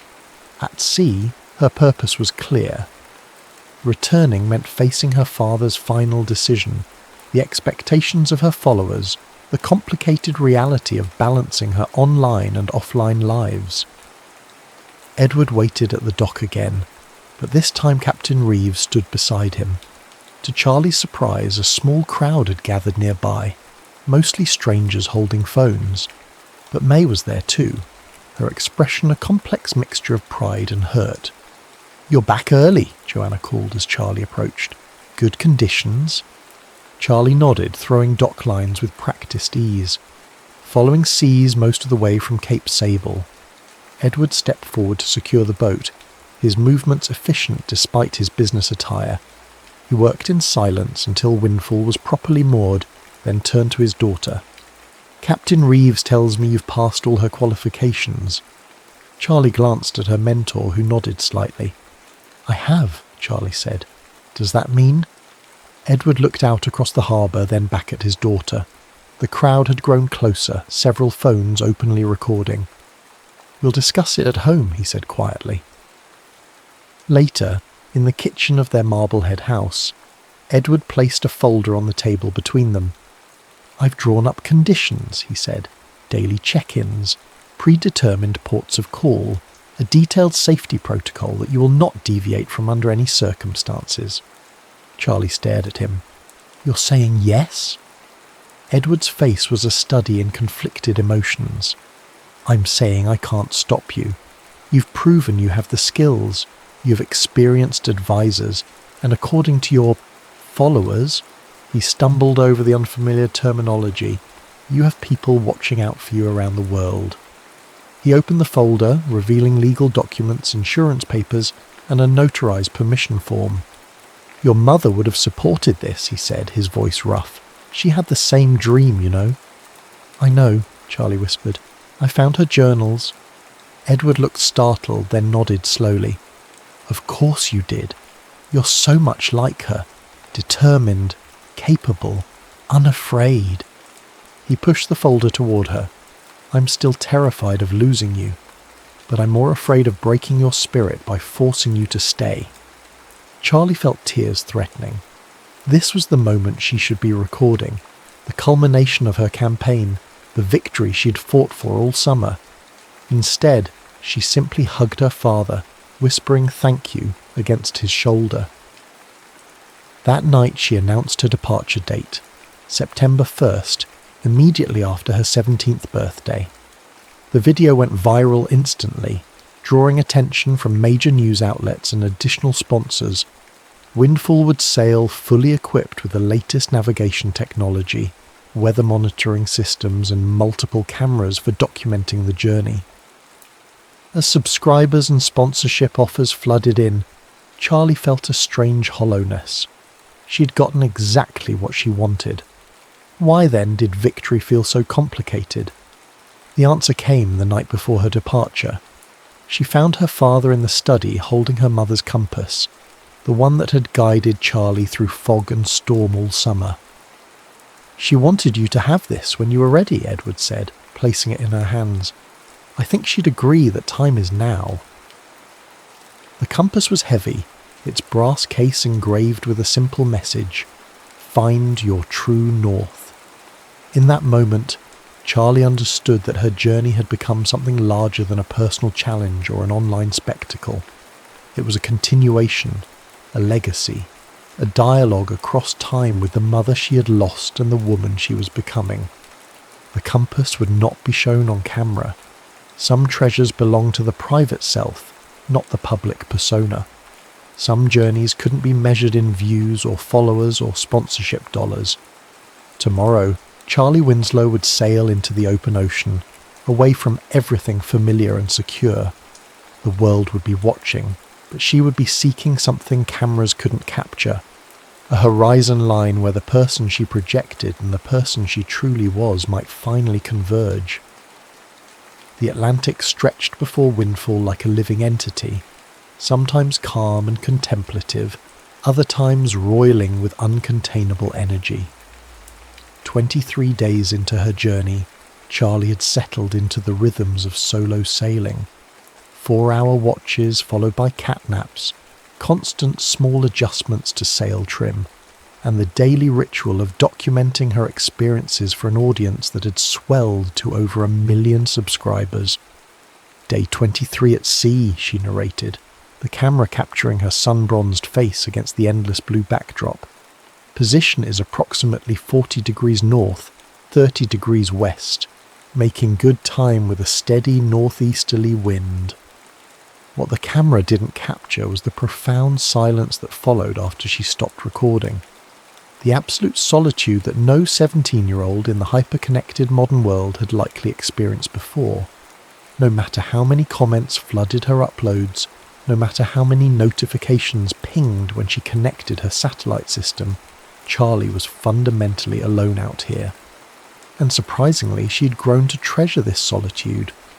The person she was between recordings, quiet, contemplative, sometimes singing off-key to herself while adjusting rigging, felt more authentic than the polished persona she presented online. 3 days later, a storm system caught her off guard. Windfall pitched violently as Charlie struggled to reduce sail, the wind howling through the rigging like a living thing. Rain slashed sideways, stinging her face and hands as she fought with the mainsail. "Talk to me, girl," she muttered to her boat. "We've got this." Below decks, her equipment recorded the storm automatically, cameras secured to capture the drama from multiple angles. Charlie had positioned them during calmer weather, understanding instinctively what her audience would want to see. Now, as she battled elements that threatened to overwhelm her, some detached part of her mind considered how this footage would play online. The slight figure against the massive waves, the determination in her face illuminated by lightning. She rode out the storm through the night, snatching moments of rest while tethered securely in the cockpit. By dawn, the wind had subsided, leaving windfall in a gentle swell beneath clearing skies. Charlie checked her position, then laughed aloud. Despite the storm's fury, she'd maintained her course almost perfectly. Some combination of skill, instinct and luck had kept her on track through the chaos. She uploaded storm footage with minimal commentary, too exhausted for her usual cheerful narration. The response was immediate and overwhelming. Viewers awed by the raw power on display, concerned for her safety, impressed by her composure. One comment caught her attention. They say the ocean doesn't care if you live or die. It just is. Watching this makes me understand that in my bones. Charlie stared at those words for a long time. The ocean's indifference was precisely what made it honest. Unlike the parasocial relationships forming between her and her followers, the sea made no pretense of caring. It simply existed, and you either adapted to its reality or failed. Gibraltar appeared on the horizon like a mirage, the famous rock hazy in the morning light. Charlie felt a surge of emotion at seeing land after weeks of nothing but water and sky. She had crossed her first ocean. Windfall had carried her safely to another continent. The Marina Bay was chaotic after the ordered solitude of the Atlantic. Charlie docked with practiced efficiency, then sat in the cockpit, oddly reluctant to step onto land. Her sea legs had become her normal state. The thought of solid ground felt almost alien. When she finally disembarked, the contrast between her online fame and physical reality hit her with unexpected force. No one at the marina recognized her.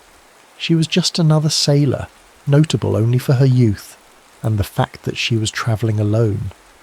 The anonymity was refreshing. Charlie walked through Gibraltar's streets unobserved, savouring the sensation of being merely present rather than performed. She bought fresh fruit at a market, exchanged pleasantries with locals, and visited a maritime museum where Slocum's journey was mentioned in a small exhibit. That evening she uploaded footage from her Atlantic crossing, adding commentary about her arrival and first impressions of Gibraltar. Then she walked to a small pub near the marina, ready to celebrate her achievement with a non-alcoholic toast. "Sorry, no minors," the doorman said, blocking her entrance. Charlie was explaining that she only wanted dinner when she heard her name called. A group of women emerged from the pub, weathered faces, capable hands, the unmistakable bearing of experienced sailors. "You're Charlie Winslow," said the tallest of them. A woman perhaps 50 with salt and pepper hair cropped short. "Wake Watch, right? We've been following your journey." "You crossed the Atlantic solo," added another, her accent Australian. "That earns you a seat at our table regardless of age." Inside, Charlie found herself surrounded by members of an all-female sailing crew preparing for their own Atlantic crossing, in the opposite direction. They peppered her with questions about conditions, equipment performance, navigation challenges. None of them asked about her subscriber count or social media strategy. Their interest was purely practical, sailor to sailor, with no concern for the narrative she'd constructed for her audience. "Why do it so young?" the Australian asked after they'd been talking for an hour. "The ocean will still be there in 10 years. Charlie considered her answer carefully. "My mother was a sailor. She died when I was 7. I think. I'm looking for parts of her out there." The women nodded, understanding something Charlie had never articulated in her videos. "And the online thing?" asked another crew member. "All the cameras and followers?" "It started as documentation," Charlie admitted. "Then it became funding. Now it's complicated." The women laughed, a knowing sound. "The sea doesn't care about your subscriber count," said the tall woman. "Out there you're just another soul trying not to get swallowed." Charlie smiled. That's exactly why I love it. Later, alone in Windfall's cabin, she recorded a brief update that mentioned meeting the female crew, but omitted their conversation. Some experiences she was learning belonged only to her, not to Wake Watch or its audience. The Mediterranean presented different challenges than the Atlantic: busier shipping lanes, variable winds, greater concern for security in certain ports. Charlie found herself constantly checking AIS data, adjusting course to avoid commercial vessels, navigating crowded harbours. Her 1 millionth subscriber joined as she sailed past Sicily. The milestone should have felt momentous, but Charlie received the news with complicated emotions. The number represented validation, certainly, but also pressure. 1 million people waiting for her next update, 1 million opinions on her choices, 1 million variations of investment in a journey that was, at its core, deeply personal. 2 weeks later, approaching a port in the eastern Mediterranean, Charlie faced her first major ethical dilemma. Political tensions had flared in the region during her passage. Her planned stop was now potentially unsafe, according to both her father's research and warnings from local contacts. Altering course would mean adding 3 days to her journey and missing a scheduled live broadcast. Maintaining her original plan would generate dramatic content, but expose her to unnecessary risk. Charlie spent a night weighing her options, consulting weather patterns, security advisories, and the opinions flooding her inbox. Ultimately, she chose safety, announcing her decision in a brief video update. The backlash was immediate and harsh. She's bailing because she's scared. So much for following Slocum's exact route. Sponsors probably forced this decision. Knew a teenager couldn't handle the real challenges. Charlie was still processing these reactions when an email arrived from her father. He had hired a social media manager to help her navigate the growing attention. A well-meaning gesture that nonetheless felt like another layer of artifice between her authentic experience and her public presentation. That night, alone in her cabin with Windfall anchored in an alternate port, Charlie recorded but did not upload a raw, unfiltered video journal. "I don't know who I am out here anymore," she confessed to the camera. "Am I sailing for myself? For my mother's memory? For the audience? For the sponsors? The person I am when I'm not recording feels increasingly distant from the person I show to the world, and I'm not sure which one is real." She saved the file to a private folder, then stepped into the cockpit to watch stars emerge above an unfamiliar coast. Tomorrow, she would face her followers with renewed confidence, explaining her decision with logical clarity. Tonight, she allowed herself to acknowledge the fractures forming between her journey and its documentation. As Windfall rocked gently at anchor, Charlie made a decision. When she reached the Suez Canal, she would follow Slocum's route around Africa instead of taking the modern shortcut. Not because it would make better content, but because somewhere between Boston and this distant shore, the journey itself had become more important than its reception.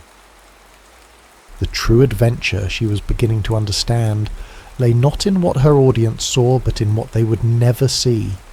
The private transformations that occurred in moments of solitude, challenge, and choice. The Indian Ocean stretched before Windfall like an ancient deity.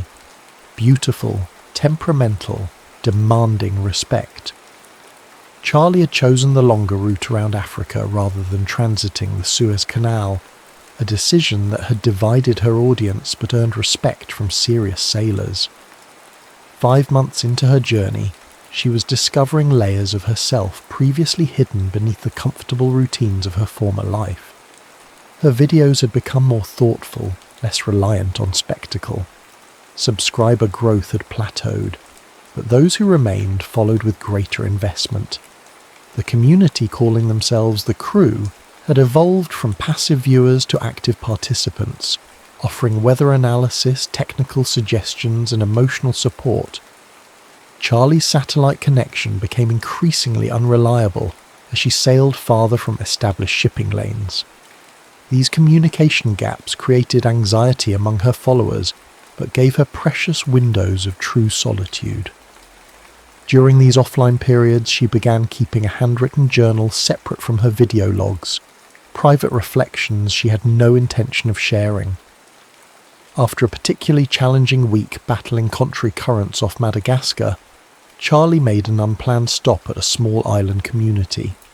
Her equipment needed repairs, her provisions needed replenishing, and something less tangible needed restoration as well. The elderly couple who welcomed her had circumnavigated twice in their younger years, long before social media existed. Their weathered sailboat rested in a protected cove, permanently moored but still seaworthy. "We found this place during our second journey," Elena explained as she poured tea in thick ceramic mugs, "and we knew immediately. This was home." Her husband Thomas nodded. "The sea gives you what you need, not what you want. Sometimes what you need is a place to stop sailing." For 3 days, Charlie lived without uploading content.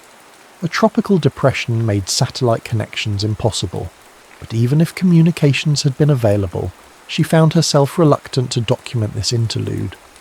The elderly couple showed her how they collected rainwater, grew vegetables in soil they'd gradually cultivated, maintained their boat with limited supplies.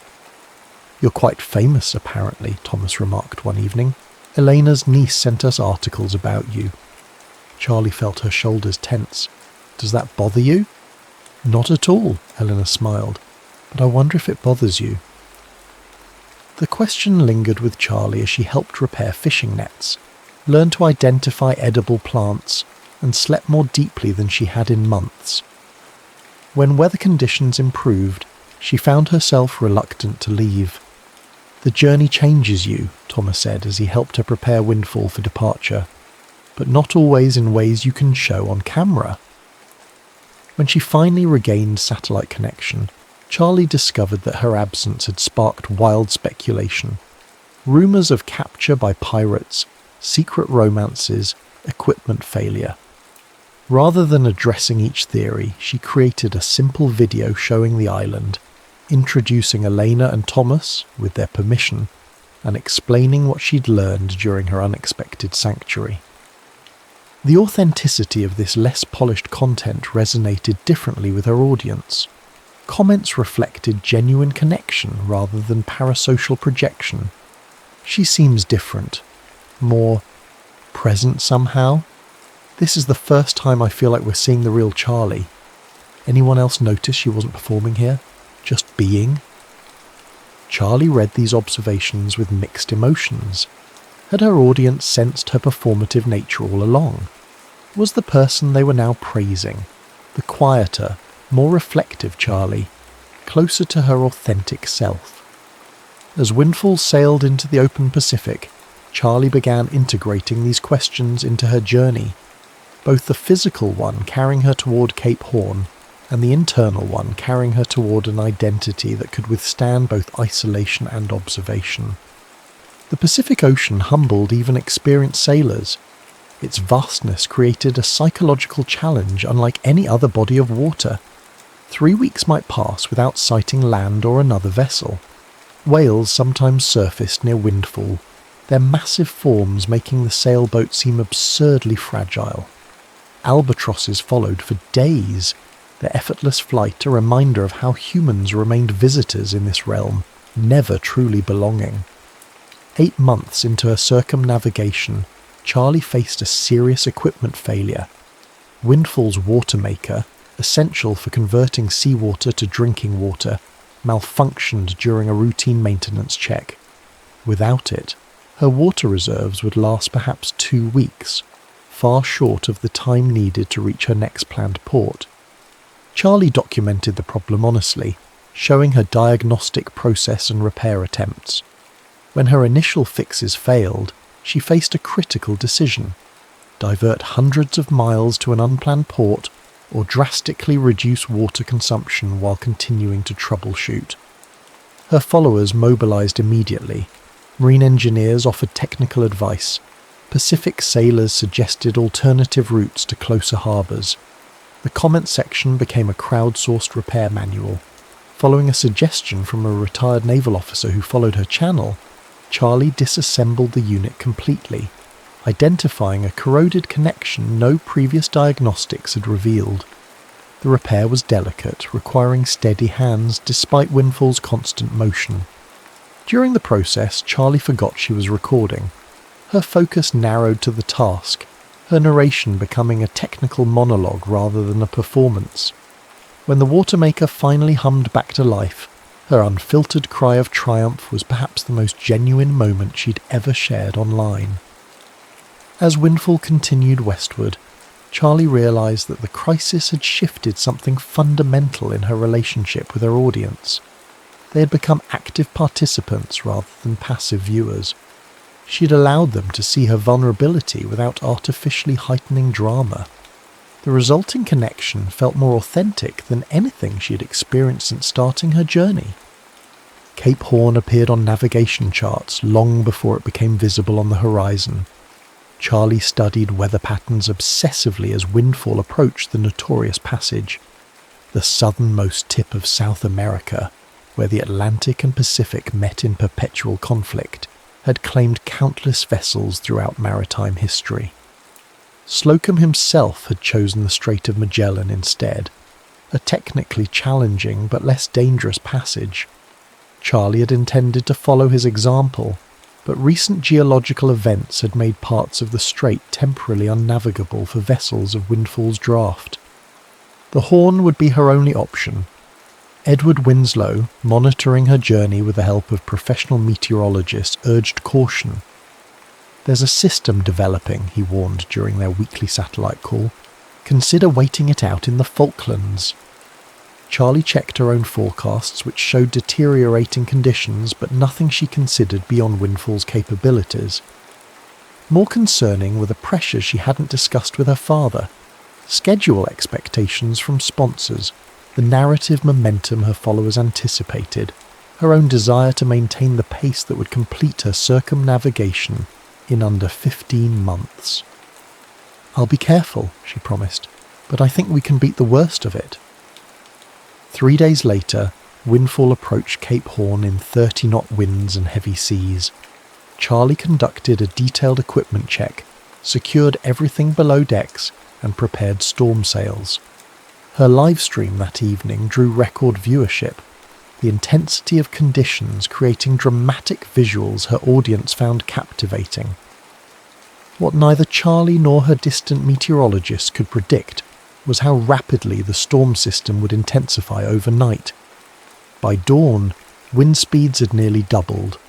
Massive waves struck Windfall with percussion-like force, sending spray higher than the mast. The autopilot struggled to maintain course, eventually failing and forcing Charlie to hand steer continuously through conditions that demanded her complete attention. She activated the emergency satellite beacon during her final broadcast before losing all communications. The last image her followers saw was Charlie's face, determined despite obvious fear, shouting over the wind, "I'll update when I can, Windfall is strong and so am I." For 72 hours, Charlie Winslow disappeared from the world's view. In Boston, Edward Winslow coordinated search efforts with maritime authorities from multiple nations. The Chilean Navy dispatched vessels toward Charlie's last known coordinates. Satellite imagery was analysed for signs of the small sailboat in the vast, storm-tossed expanse. Mei Wong managed the crisis online, countering rumours and maintaining hope among Charlie's followers. Captain Reeves provided technical expertise to search coordinators, explaining Windfall's capabilities and Charlie's training. Social media exploded with hashtags, "Find Charlie and your Wake Watch Watch" trending globally. News outlets ran stories questioning whether teenagers should attempt such journeys, whether social media encouraged dangerous risk-taking, whether Charlie's sponsors bore responsibility for encouraging her ambitions. Meanwhile, 100 miles east of Cape Horn, Charlie fought for survival completely disconnected from her audience. The storm had damaged Windfall's mast, torn away the satellite communication array, and flooded the cabin with enough seawater to disable most electronic systems. Using manual bilge pumps, emergency repairs, and the navigation skills she'd refined over months at sea, Charlie gradually established control over her situation. The storm eventually subsided, leaving Windfall damaged but afloat in calmer seas beneath clearing skies. For the first time since leaving Boston Harbor, Charlie sailed in complete isolation. No cameras recording, no audience watching, no comments awaiting response. The silence was simultaneously terrifying and liberating. Without the performative layer that had become second nature, she confronted her true motivations for the journey and discovered a resilience that had nothing to do with being observed. Under jury-rigged sails and using her mother's compass for primary navigation, Charlie guided Windfall toward the Chilean coast, tapping Morse code messages on emergency frequencies but receiving no response. On the fourth day of silence, a Chilean fishing vessel spotted the damaged sailboat making slow but deliberate progress toward land. The captain recognized the distinctive blue hull from news reports and approached cautiously, eventually establishing communication through handheld radio. Charlie's first message to the waiting world was characteristically understated. Windfall and I are both a bit battered, but we're coming in. The world had pronounced Charlie Winslow lost at sea. For 3 days, cable news ran stories about the promising young sailor presumed dead after attempting to round Cape Horn. Psychologists discussed the risks of encouraging teenage adventures. Maritime experts debated whether social media fame had pushed her beyond prudent seamanship. Then came the report of her survival, initially dismissed as rumour until confirmed by the Chilean Navy. The story transformed overnight from tragedy to triumph. Charlie Winslow hadn't just survived Cape Horn. She had navigated its aftermath with damaged equipment and no outside assistance. In the small Chilean fishing village where Windfall was towed for repairs, Charlie faced the consequences of her fame in unexpected ways. Journalists arrived before her father could reach her. Sponsors issued statements claiming her survival validated their support. Social media exploded with competing narratives about what her experience meant. Through it all, Charlie remained largely silent. She sent a brief message confirming her safety, then focused on assessing Windfall's damage and her own physical condition. The separation from constant documentation gave her space to process what had happened. Not just the storm, but the entire journey thus far. Edward arrived 3 days later, having navigated bureaucratic hurdles and travel complications with the same determination his daughter had shown against the elements. Their reunion, far from cameras and microphones, involved few words but a long embrace that communicated everything necessary.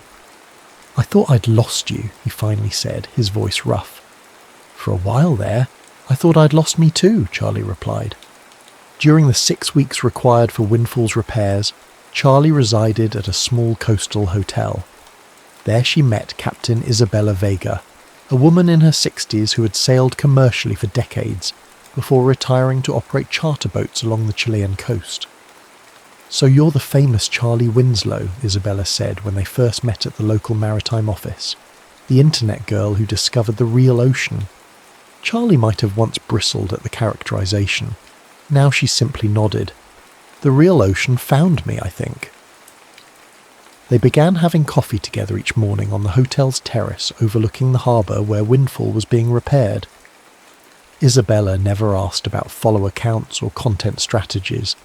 Instead, she shared stories of sailing before GPS, satellite phones or rescue beacons, when venturing offshore meant genuine isolation and self-reliance. "I watched some of your videos," Isabella admitted one morning, "before your adventure at the Horn." "And?" Charlie prompted when the older woman hesitated. "You were sailing well, but living for the camera," Isabella said bluntly.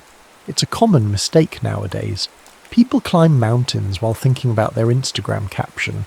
They sail oceans while mentally editing their footage." Charlie stared into her coffee. "And now?" Isabella smiled.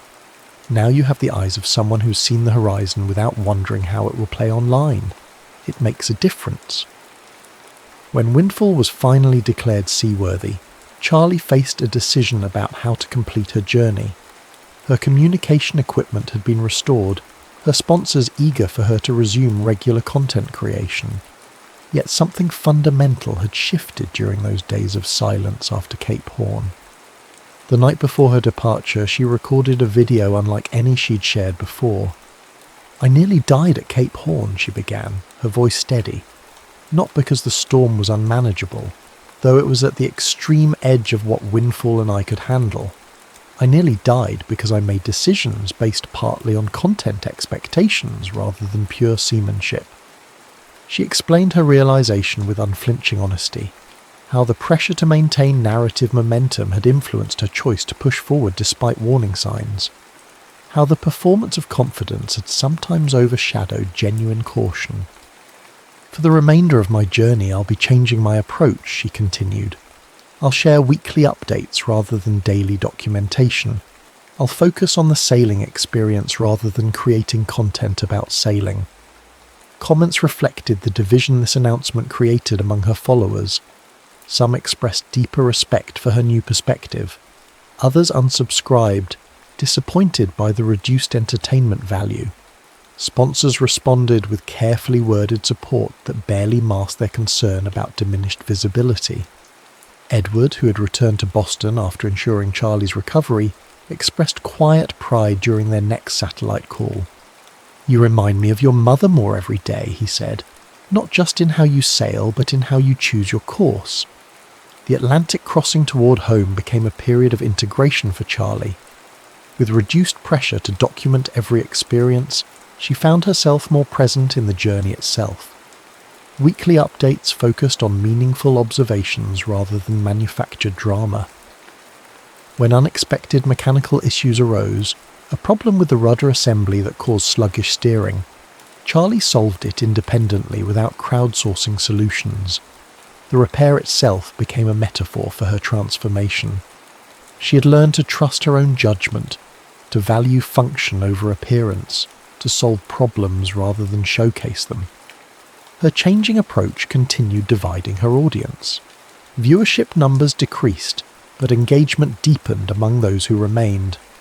The community calling themselves the Crew evolved from spectators to genuine supporters, respecting her boundaries while celebrating her accomplishments. Back in Boston, Edward prepared for his daughter's return. The girl who had sailed away nearly 14 months earlier had been replaced, through experiences both broadcasted and private, by a young woman who understood both the value of connection and the necessity of solitude. During their weekly calls, father and daughter began planning Charlie's future, not just her homecoming, but what would follow. Maritime architecture interested her, as did environmental conservation. The journey had awakened interests and revealed abilities that would shape her choices long after Windfall returned to its home port. 2 weeks from Boston, fate offered one final test. Edward suffered a heart attack, not life-threatening but serious enough to hospitalize him. May broke the news to Charlie during their scheduled communication window. "He's stable," May assured her, "but the doctors are keeping him for observation. He wanted me to tell you not to worry, to focus on finishing your journey safely." Charlie faced the choice between rushing home and completing her circumnavigation properly. The girl who had departed Boston might have chosen the former, eager for reunion and resolution. The woman now guiding Windfall through the North Atlantic understood that honouring her father meant completing what she had started, as he would want her to do. "Tell him I'm on my way," Charlie said. "On schedule, as planned. Tell him I'm bringing Mum's compass home." During this final stretch, an unexpected weather system developed off the New England coast. Drawing on everything she'd learned, Charlie navigated it with skill and confidence, with no cameras watching and no audience to impress. The storm became not an obstacle, but a fitting conclusion to a journey that had tested her against the elements repeatedly, each time leaving her stronger. When Windfall finally sailed into Boston Harbour on a clear October morning, the welcome was substantial but not overwhelming. News crews gathered alongside sailing enthusiasts and curious onlookers. Social media representatives positioned themselves for optimal coverage. A modest flotilla accompanied the blue-hulled sailboat on its final approach. Edward, released from the hospital the previous day against medical advice, waited on the dock alongside May, Captain Reeves, and others who had supported Charlie's journey from its inception. The contrast with her departure was stark. She returned not as an excited teenager hungry for adventure and validation, but as a composed young woman who had found something more valuable than either. In her final broadcast from Windfall, Charlie reflected on how the journey had changed her, thanking her followers, but explaining her decision to step back from constant documentation. The ocean taught me that some experiences can't be shared, only lived. That observation changes both the observed and the observer, that the moments that transform us most profoundly often occur when no one is watching. She concluded with words that resonated far beyond her journey. We live in a world that values visibility over substance, reach over depth. But the horizon doesn't care about your follower count. The wind doesn't check your engagement metrics. The sea demands your full presence, not your performance. After securing Windfall to its home dock, Charlie stepped into her father's embrace. Later, in a private moment aboard the boat that had carried her around the world, she placed her mother's compass in its original wooden box, completing one circle while looking toward others yet to be drawn. 6 months after her return, Charlie stood before a graduating class at the Maritime Academy as a guest speaker. Her speech focused not on her circumnavigation, but on the unexpected lessons it had taught her about ocean conservation, responsible exploration, and the difference between documenting experience and actually living it. Wakewatch continued as a platform, though with significantly different content. Rather than showcasing personal adventure, it now highlighted environmental issues Charlie encountered during her journey: plastic pollution in remote Pacific atolls, changing migration patterns of marine species, coastal communities adapting to rising sea levels. Her book about the experience, Finding True North, focused more on internal transformation than adventure thrills. Critics praised its honesty about the complicated relationship between genuine experience and curated presentation.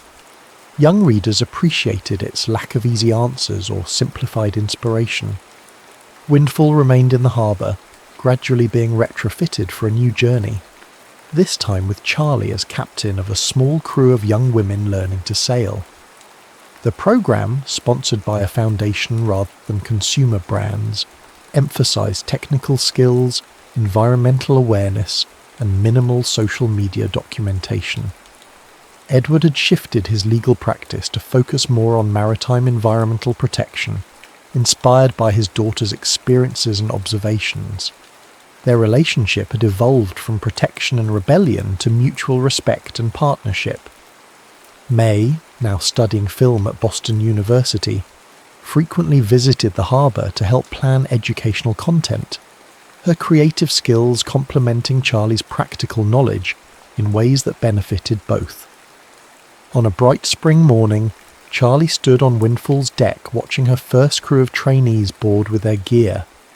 Their faces showed the same mixture of excitement and apprehension she had felt 14 months earlier, though their journey would be shorter and shared rather than solitary. As final preparations were completed, Charlie felt her phone vibrate with notifications, remnants of the online life that had once seemed so central to her identity. She looked at the screen briefly, then smiled and powered it off, tucking it into a secure compartment below. The real journey, the one that mattered, would unfold on the water, in conversations during night watches, in skills shared and challenges overcome together. It would exist in the physical world of wind and waves, not in the virtual space of likes and shares. As Windfall motored out of the harbour for the first training voyage, Charlie thought of something Captain Isabella had told her during those reflective mornings in Chile. The sea gives every sailor two priceless gifts: the person you discover yourself to be when no one is watching, and the stories you choose not to tell. Charlie had found both, and in that discovery lay an adventure far greater than circumnavigation. The ongoing journey of living authentically in a world obsessed with performance, of finding value in private moments amidst the pressure for constant visibility, of knowing which stories to share and which to hold close, like treasures too precious for display.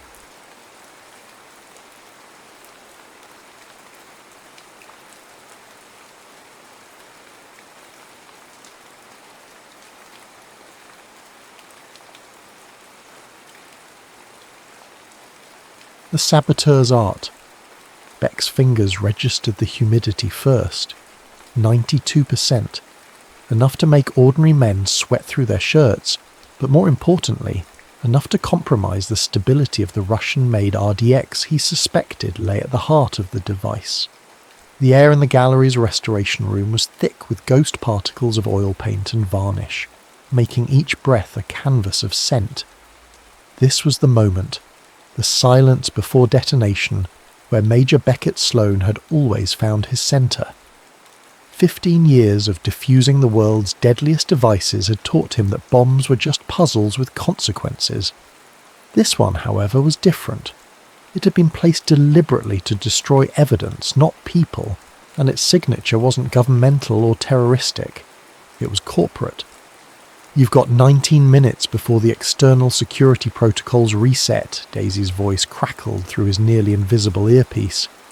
Her former CIA analyst's precision was the backbone of this operation, as it had been for the last 2 years since Beck's rebirth as Lucien Voltaire. "Won't need more than 12, Beck murmured, pressing his gloved hand against the underside of the mahogany restoration table. His fingers found the metallic anomaly exactly where his thermal scan had indicated. Found it. Garrett Hoffman's signature. "You're sure?" Daisy's voice sharpened. Beck's jaw tightened imperceptibly. "I'd know their work in my sleep." He would. After all, it was a bomb manufactured by Colonel Warren Hoffman's conglomerate that had destroyed the US Embassy in Kronstadt. The very bombing Beck had been framed for failing to prevent. 5 years in a military prison tended to burn certain details into memory. The bomb beneath the table wasn't designed to flatten a building. It was meant to destroy a single painting, specifically a recently authenticated Vermeer that had surfaced after being lost for nearly 6 decades. A Vermeer that, according to Beck's painstaking research, contained embedded microfilm documenting a weapons for hostages exchange that would destroy Hoffman's pending defense contracts if it ever came to light.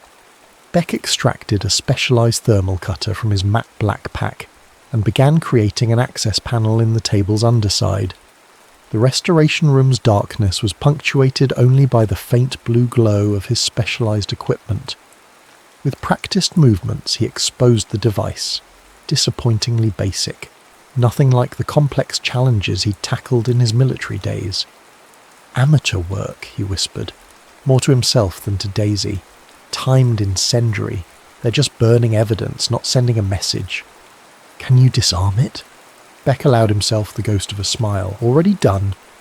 He disconnected the detonator but left the rest of the components intact. Evidence. Then he turned his attention to the painting resting in its archival frame on the tabletop. The astronomer's daughter depicted a young woman measuring celestial distances with antique instruments, moonlight bathing her concentrated face through an open window.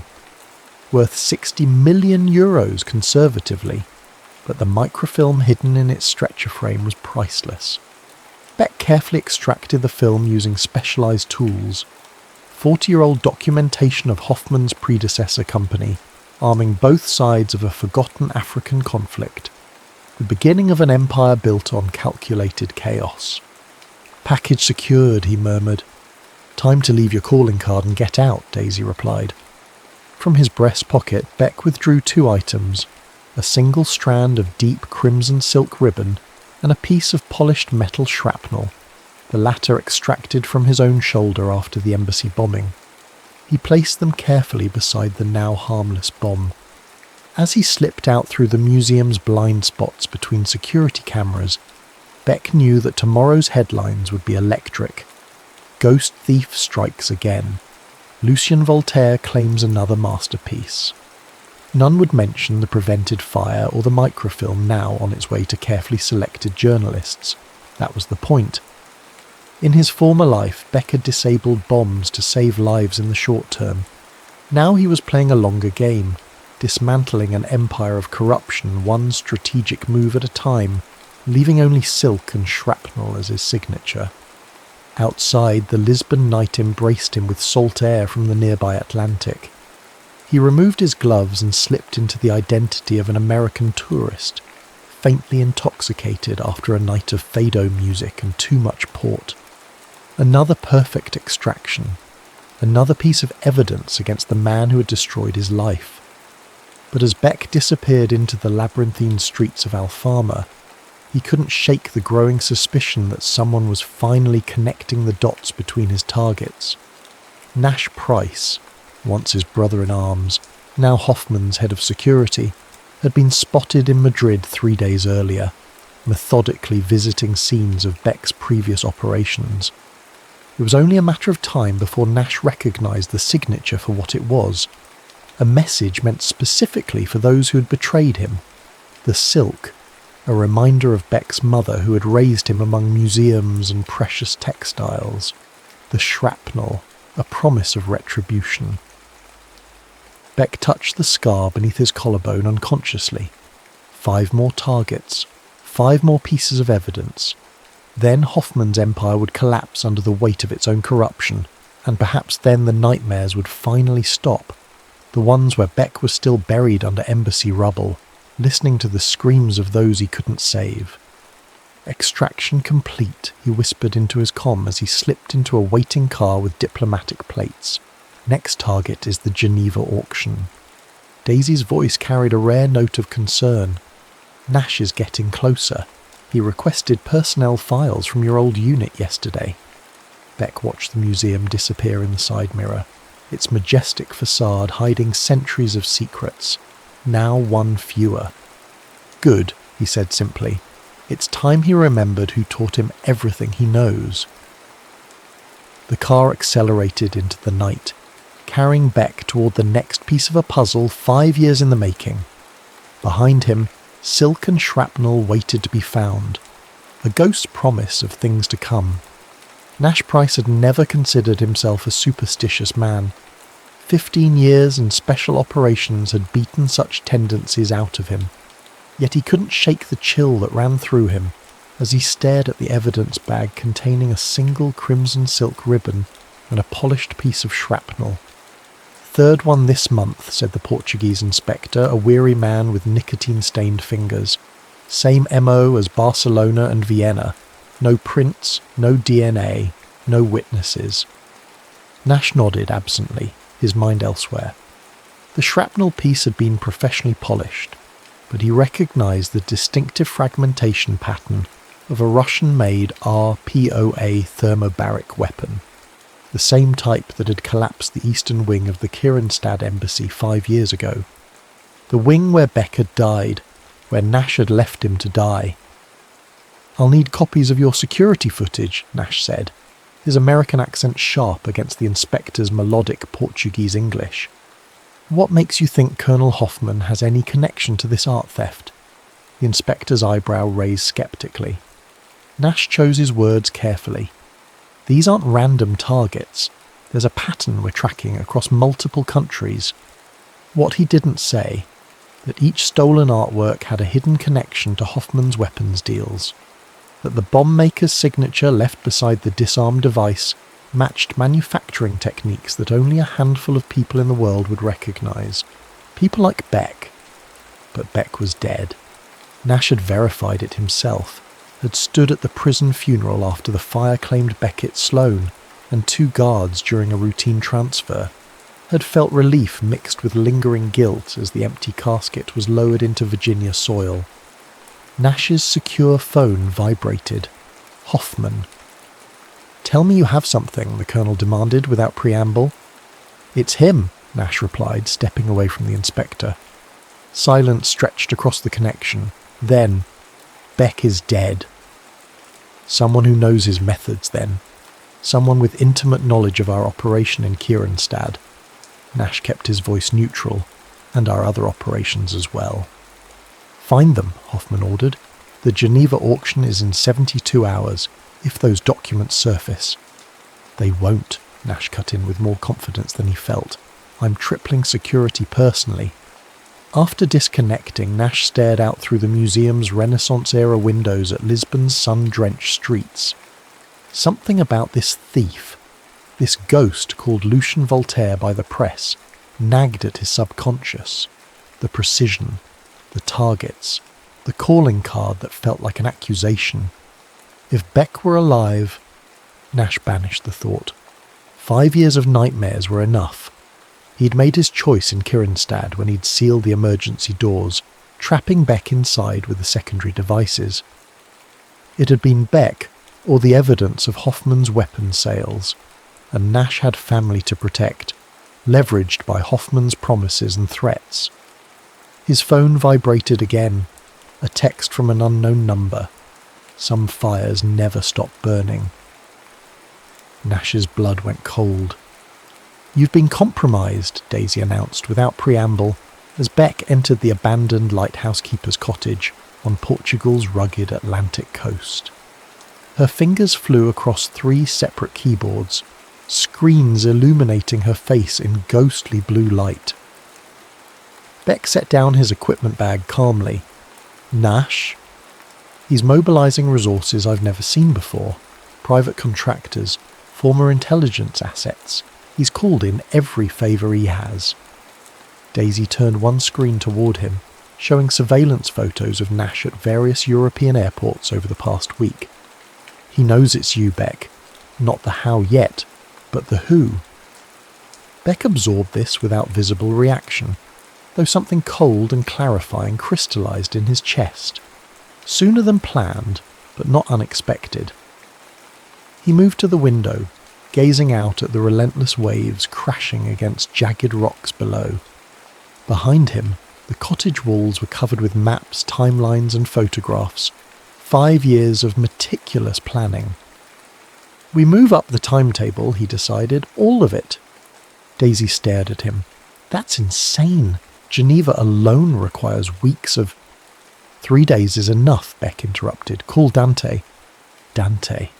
The enigmatic art forger who'd become Beck's unlikely ally after Beck had spared him during a Europol raid years before. The man who could replicate any document, any painting, any security protocol with uncanny precision. The final piece needed for Geneva. 20 minutes later, a weather-beaten Citroën rattled up the lighthouse path.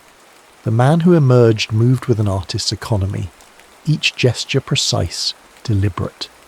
His face bore the distinctive scar of a knife fight across his left cheek, interrupting his otherwise immaculate silver beard. "This is premature," were Dante's first words as he entered. His accent was untraceable, sometimes French, sometimes Eastern European, sometimes nothing recognizable at all. "It's necessary," Beck countered, unrolling architectural plans for the Geneva auction house across the table. "Nash knows." Dante's eyes narrowed. "Then you're already dead." "Again," Beck added with grim humour. "The documents aren't ready," Dante protested. "The magnetic watermarks alone require—" "I don't need perfection," Beck cut in. "I need enough to cast doubt, enough to make journalists dig deeper." Dante studied him with the calculating gaze of someone who had spent decades discerning the authenticity of priceless objects. "This isn't about exposing Hoffman anymore, is it? This is about Nash." Beck didn't answer immediately. The truth was more complicated than even Daisy knew. Nash's betrayal at the embassy had been the most personal, yes, but Beck had come to understand the leverage Hoffman had held over his former friend. Nash's sister, chronically ill with an experimental treatment funded solely by Hoffman's discretionary budget. A moral sacrifice wrapped in loyalty to family. It's about finishing what I started, Beck finally replied. Geneva is where Hoffman is auctioning the intelligence files from 3 separate conflicts. The buyer list includes both sides in each conflict. And you're going to what? Steal them out from under armed guards? Dante scoffed. Beck's slight smile didn't reach his eyes. Number, I'm going to let them be sold, after you've modified them. Understanding dawned on Dante's scarred face. You're not removing evidence, you're adding to it, making each buyer believe they've been double-crossed. Beck nodded once. When warlords and intelligence agencies believe they've been betrayed, they don't file lawsuits, they retaliate. Daisy looked up from her screens. That's not justice, Beck. That's chaos. It's equivalence, Beck corrected. Hoffman built an empire by selling weapons to opposing sides. Now his clients will learn they're not the only ones he's dealing with. The room fell silent except for the distant roar of waves. Beck knew how it sounded. Less like the calculated mission of justice he'd begun, and more like pure vengeance. Maybe they were right. Maybe 5 years in military prison had broken something fundamental in him. Or maybe he'd simply learned to fight fire with fire. I'll need the guest list for the auction, Dante finally said, capitulating, and optical samples of Hoffman's signature authorization stamps. Beck withdrew a small drive from his pocket. It's all there, along with the identity you'll use to access the building tomorrow. As Dante reviewed the files, Daisy approached Beck by the window. This isn't what we planned, she said quietly. Setting Hoffman's clients against him, there will be collateral damage. Beck watched a distant fishing boat fighting against the current. There already has been, for years. And Nash? She pressed. What happens when he comes for you? Because he will. Beck's hand unconsciously moved to the scar beneath his collarbone, the place where surgeons had removed the shrapnel that had become his calling card. When the time comes, he said, I'll give him a choice. The same choice he gave me. The auction house resembled a fortress disguised as a palace. 18th century grandeur on the outside, 21st century security within. Beck observed it from his hotel window across Lake Geneva, thermal imaging revealing guard positions like constellations against the night sky. Nash had indeed tripled security. Former Special Forces operators patrolled in subtle rotation patterns. Signal jammers pulsed at regular intervals. Biometric scanners had been hastily installed at all entrances. All expected, all accounted for in Beck's revised plan. His phone vibrated. Dante. I'm in position. Documents are placed. Beck acknowledged with a single tap code. In 12 hours the auction would begin, ostensibly featuring rare manuscripts and historic documents, but the real transactions would occur in private rooms afterward, where intelligence files detailing arms shipments, shell corporations and offshore accounts would change hands for millions. Dante had spent 36 sleepless hours modifying these files, inserting evidence that Hoffman was double-dealing with opposing factions. The beauty was in the subtlety. Bank transfer dates slightly altered, weapon shipment quantities marginally increased, just enough to suggest systematic betrayal without appearing obviously falsified. Beck's hotel room door opened without a sound. He didn't turn around. You should have better security, Seraphine Dubois observed in her distinctive Franco-Algerian accent. The museum curator had been an unexpected variable, a woman whose path had crossed Beck's 3 operations earlier when he'd prevented the destruction of artifacts from her exhibition in Marseille. She'd tracked him ever since, finally confronting him in Barcelona with an unexpected proposition. She would help him access collections and auction houses in exchange for his protection of irreplaceable cultural heritage endangered by Hoffman's shadowy deals. If Nash's people were coming for me, Beck replied, they wouldn't knock. Seraphine moved beside him at the window, her reflection a study in controlled intensity. Unlike Daisy's technical pragmatism or Dante's artistic detachment, Seraphine brought scholarly precision to Beck's operation, along with connections throughout Europe's cultural institutions. The false provenance documents are in place, she reported. The auction registrar accepted them without question. Lot 37 now has historical ties to 3 separate conflict zones exactly as you specified. Beck nodded. This was the linchpin, creating a documented chain of ownership that would lead investigators toward Hoffman's weapons transactions once the chaos began. There's a complication, Seraphine added. Nash brought in a facial recognition specialist. They're scanning against military databases, including those officially listed as deceased. Beck turned from the window. This was unexpected. Nash leveraging resources beyond Hoffman's considerable reach. Personal resources, calling in favours from his time in special operations. He knows it's you, Seraphine concluded. Not knows, Beck corrected, suspects, hopes, fears. He moved to the room's centre table where building schematics and security protocols were meticulously arranged. 5 years of planning, accelerated into 3 days of improvisation. The risk had increased exponentially, but so had the potential impact. You should withdraw, Seraphine urged. We have enough evidence planted, let it unfold without your presence. Beck shook his head once.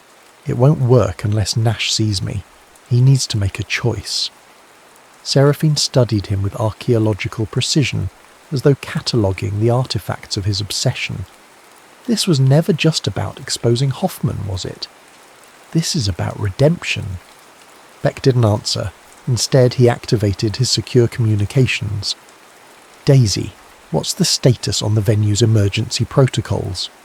Daisy's voice came through crisp and focused. Fire suppression system is bypassed. I can trigger alarms on your command.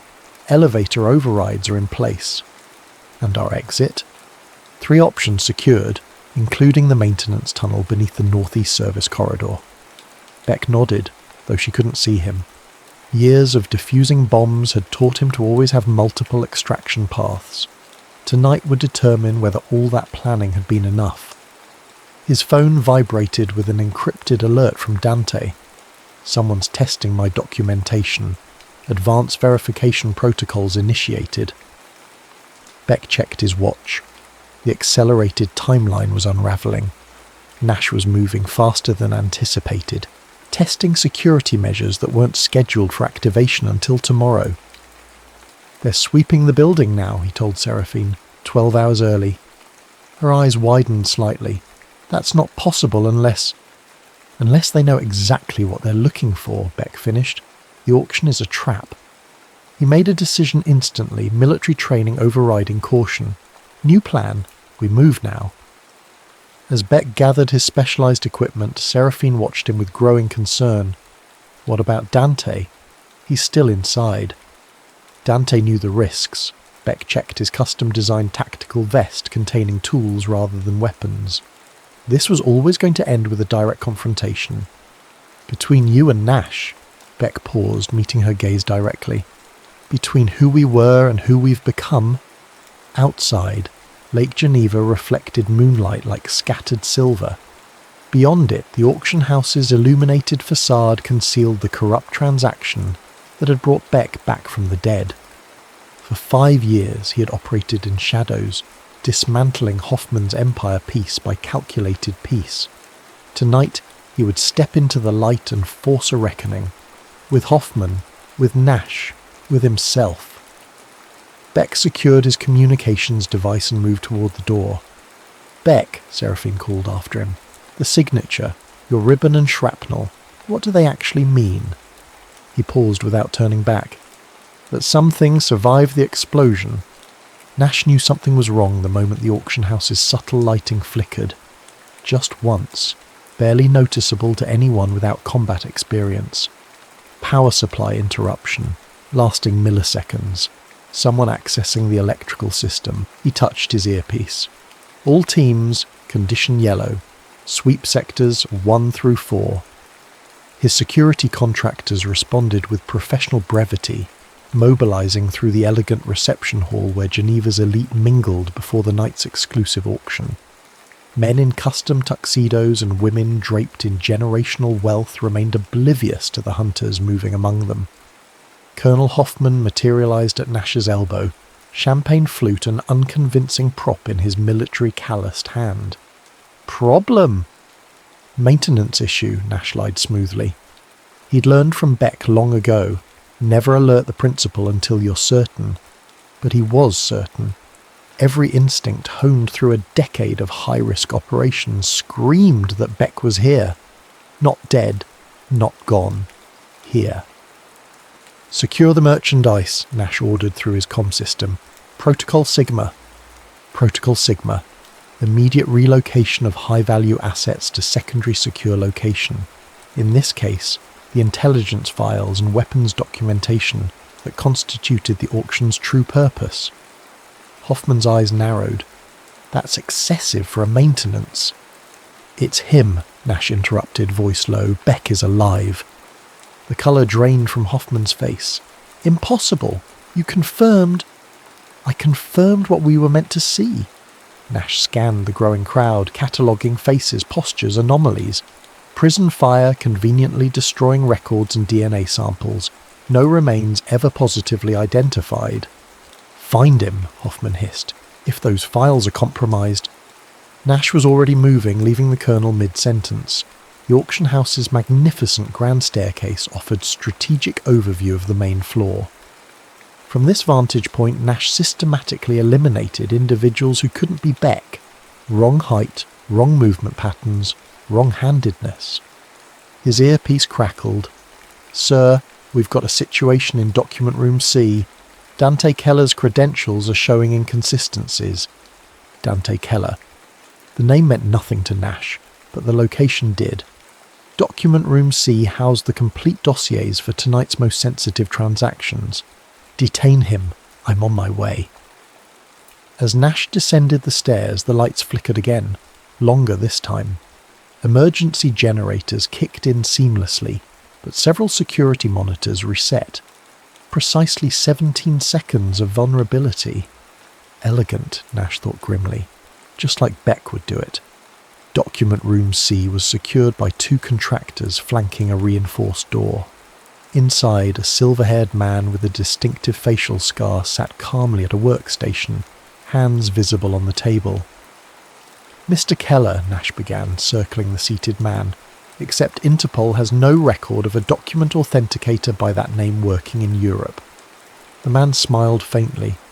Perhaps you're looking in the wrong databases. Nash studied him. Where is Beck? Major Sloan died 5 years ago, Dante replied evenly.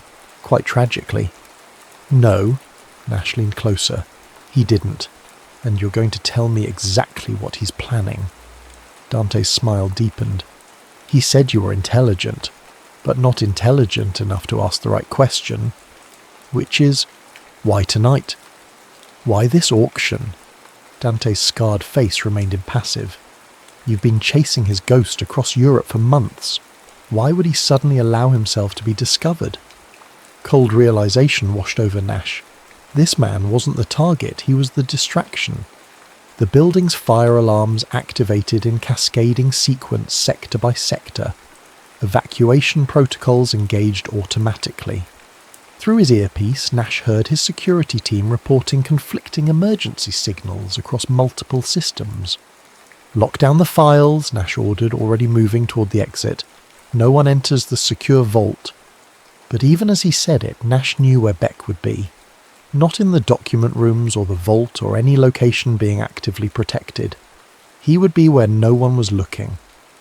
The service corridor connecting the auction house to its administrative wing was deserted, emergency lighting casting angular shadows. Nash drew his sidearm, advancing with practiced silence. At the corridor's end, a maintenance door stood slightly ajar, leading to the building's original foundation, a centuries-old stone substructure that predated modern security systems. Nash pushed through, descending worn stone steps into a catacomb-like space. The air grew cool and damp. His tactical light cut through darkness, illuminating ancient brick archways. You still favour your right side when clearing corners. The voice came from everywhere and nowhere, acoustics distorted by stone. Beck's voice, unchanged despite 5 years. Nash steadied his weapon. "You're supposed to be dead." "I was." Beck stepped into the edge of the light beam, face half illuminated. Older, leaner, a new scar bisecting his left eyebrow. But unmistakably Beck. For 317 days, that's how long it took to accept that the man I was had died in that embassy. Nash kept his weapon raised. "Whatever you're planning, it's over. The building's locked down." "Is it?" Beck's slight smile carried no warmth. "Check your phone." Nash hesitated, then withdrew his secure phone one-handed. The screen displayed multiple news alerts, all time-stamped within the last 4 minutes. Breaking. Classified documents. Implicate defense contractor in illegal arms sales. Hoffman International accused of double-dealing with warring factions. Exclusive. Evidence links US defense contractor to embassy bombing. "What have you done?" Nash whispered. "I didn't expose Hoffman," Beck replied calmly. "You did. All of you. 5 years of classified files just hit 17 news outlets simultaneously. Every double deal, every offshore account, every weapons test disguised as insurgent activity. That's impossible. Those files are secured in a vault no one can access," Beck finished. "They were, until Hoffman's own security protocols triggered emergency backup procedures. The same protocols that automatically upload insurance copies to secure servers that Daisy has controlled for 11 months. Nash lowered his weapon gradually as understanding dawned. "The alarms, the power fluctuations. You wanted us to initiate lockdown protocols. The harder you tried to protect the files, the more thoroughly you distributed them." Beck stepped fully into the light now. 5 years of planning, Nash. Did you really think I'd leave anything to chance?" Above them, muffled shouting penetrated stone. Security teams mobilizing, too late to contain what had already been released. "They'll hunt you forever for this," Nash said quietly. "Maybe." Beck seemed unconcerned. "But first they'll hunt Hoffman, and you, everyone who was part of the Kirenstad operation, everyone who profited from it." Nash holstered his weapon slowly. "Why am I still alive, Beck? Why this elaborate setup instead of a bullet?" Beck studied him, his expression unreadable. "Because you deserve to choose. The same choice you gave me 5 years ago when you sealed those embassy doors." "I had no choice," Nash protested. "Hoffman had my sister." "Everyone has a choice," Beck's voice hardened. "I'm giving you yours now. Walk out there and testify against Hoffman. Tell the truth about Kirenstad. Protect what's left of your humanity. Or run and become exactly what you made me. A ghost with nothing left but vengeance." Nash stared at his former friend, the weight of 5 years pressing between them. "What about you? What's left after this?"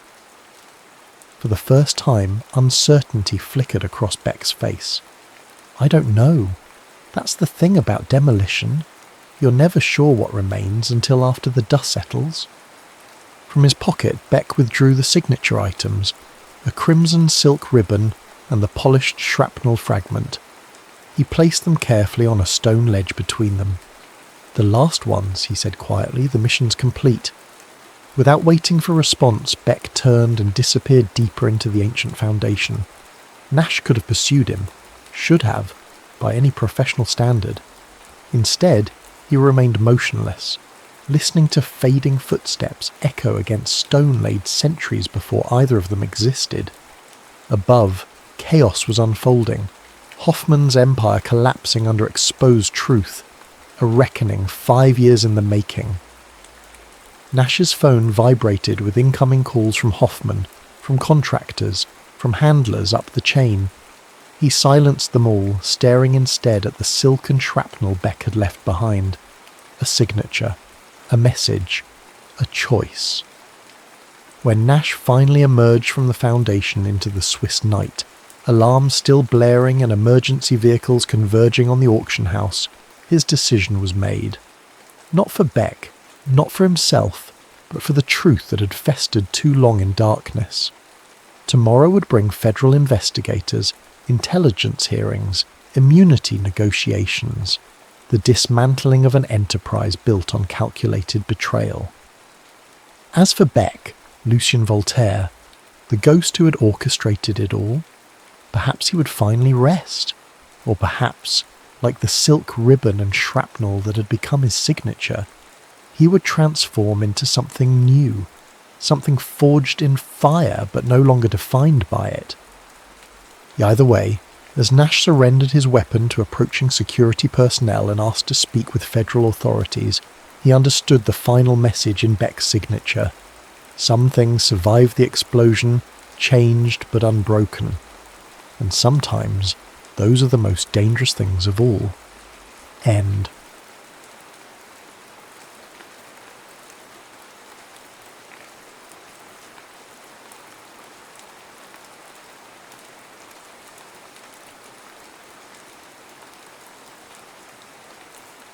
Curtain call. The first time Julian Mercer tasted stage dust, he was 7 years old. Not the sanitized, OSHA-compliant atmosphere of modern Broadway, but the authentic, slightly toxic blend of ancient velvet particles, makeup residue, and the accumulated exhalations of generations of performers that hung in the air at the Beaumont Theatre in 1983. He'd inhaled deeply, feeling the grit settle in his lungs like communion. "You don't want to do that, kid," a stagehand had muttered, passing by with a prop table. "That stuff'll crystallize in your lungs. Theatre cancer. Real thing." But Julian hadn't cared. At 7, he'd already recognized his native element. Now, at 13, Julian stood in the wings of the Imperial Theatre as thunderous applause crashed through the auditorium like a tidal wave. His debut as Gavroche in the American premiere of Les Miserables had just concluded, and Broadway had a new wunderkind. Jules, they were already calling him. Theatre people gravitated toward diminutives like moths to footlights. 5 curtain calls, his mother Victoria whispered fiercely, gripping his shoulder with fingers hardened by decades of rigging lights and shifting scenery. Her touch was always slightly too firm, as if she were perpetually afraid he might drift away. That's more than Patti LuPone got in Evita. Julian nodded but said nothing.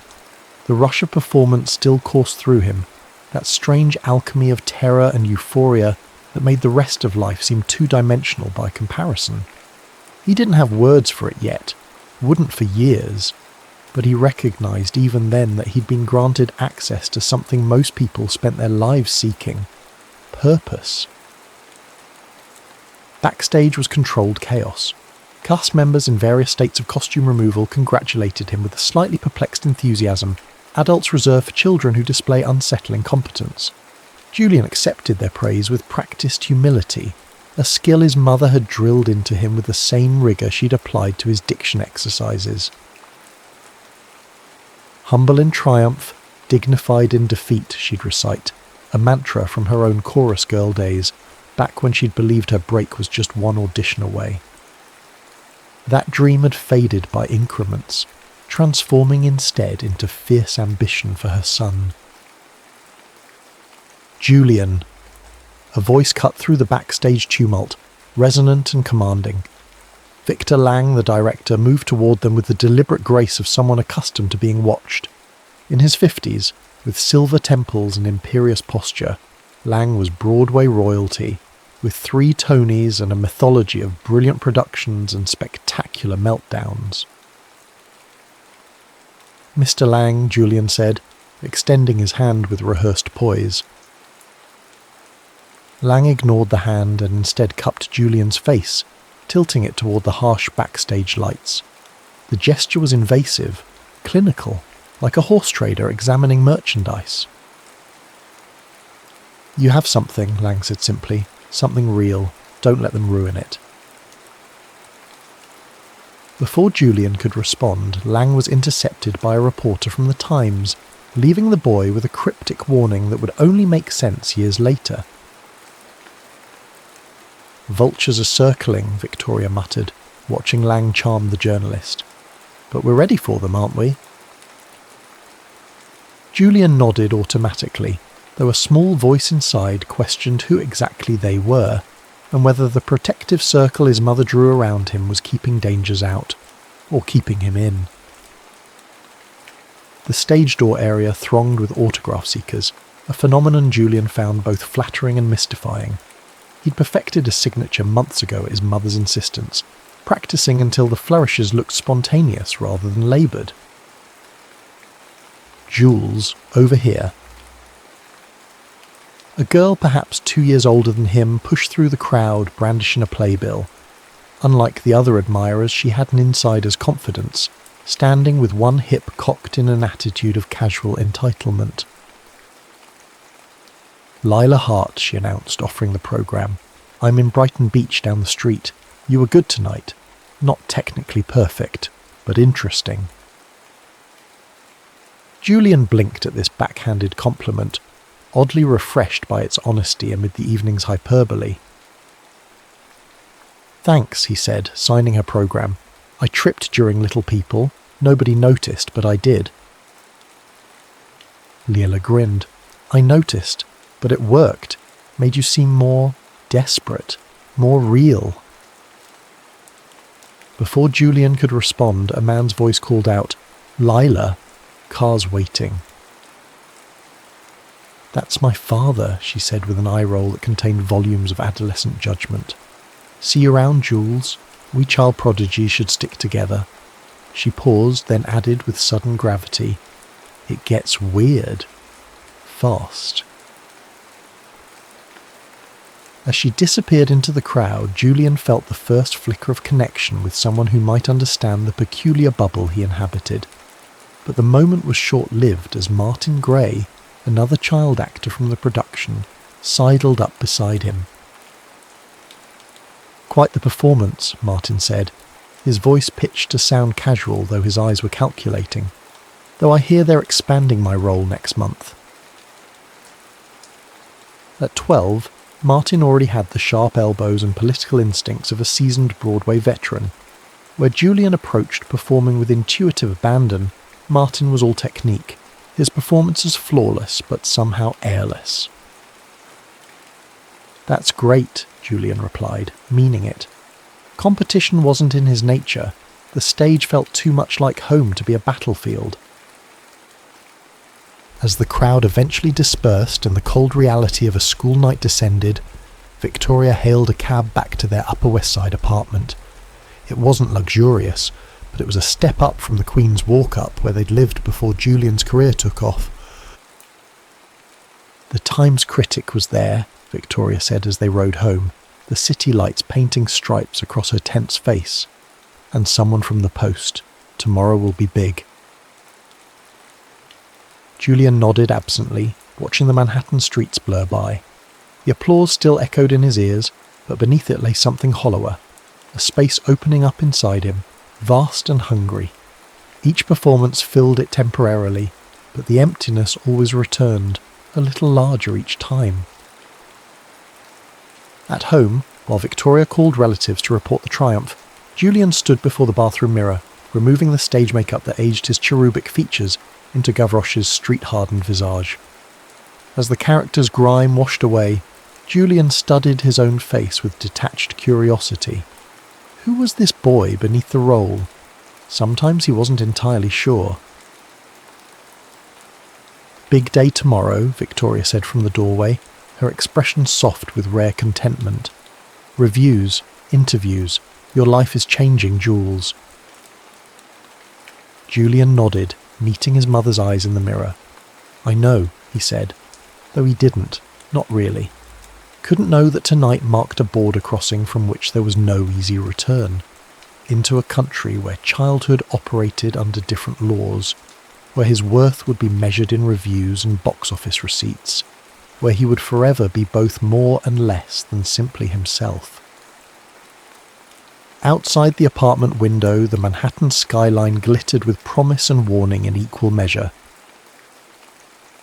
By the summer of 1984, Julian Mercer had become that peculiar New York phenomenon, a celebrity known within a 10-block radius of Times Square, yet able to ride the subway in relative anonymity everywhere else.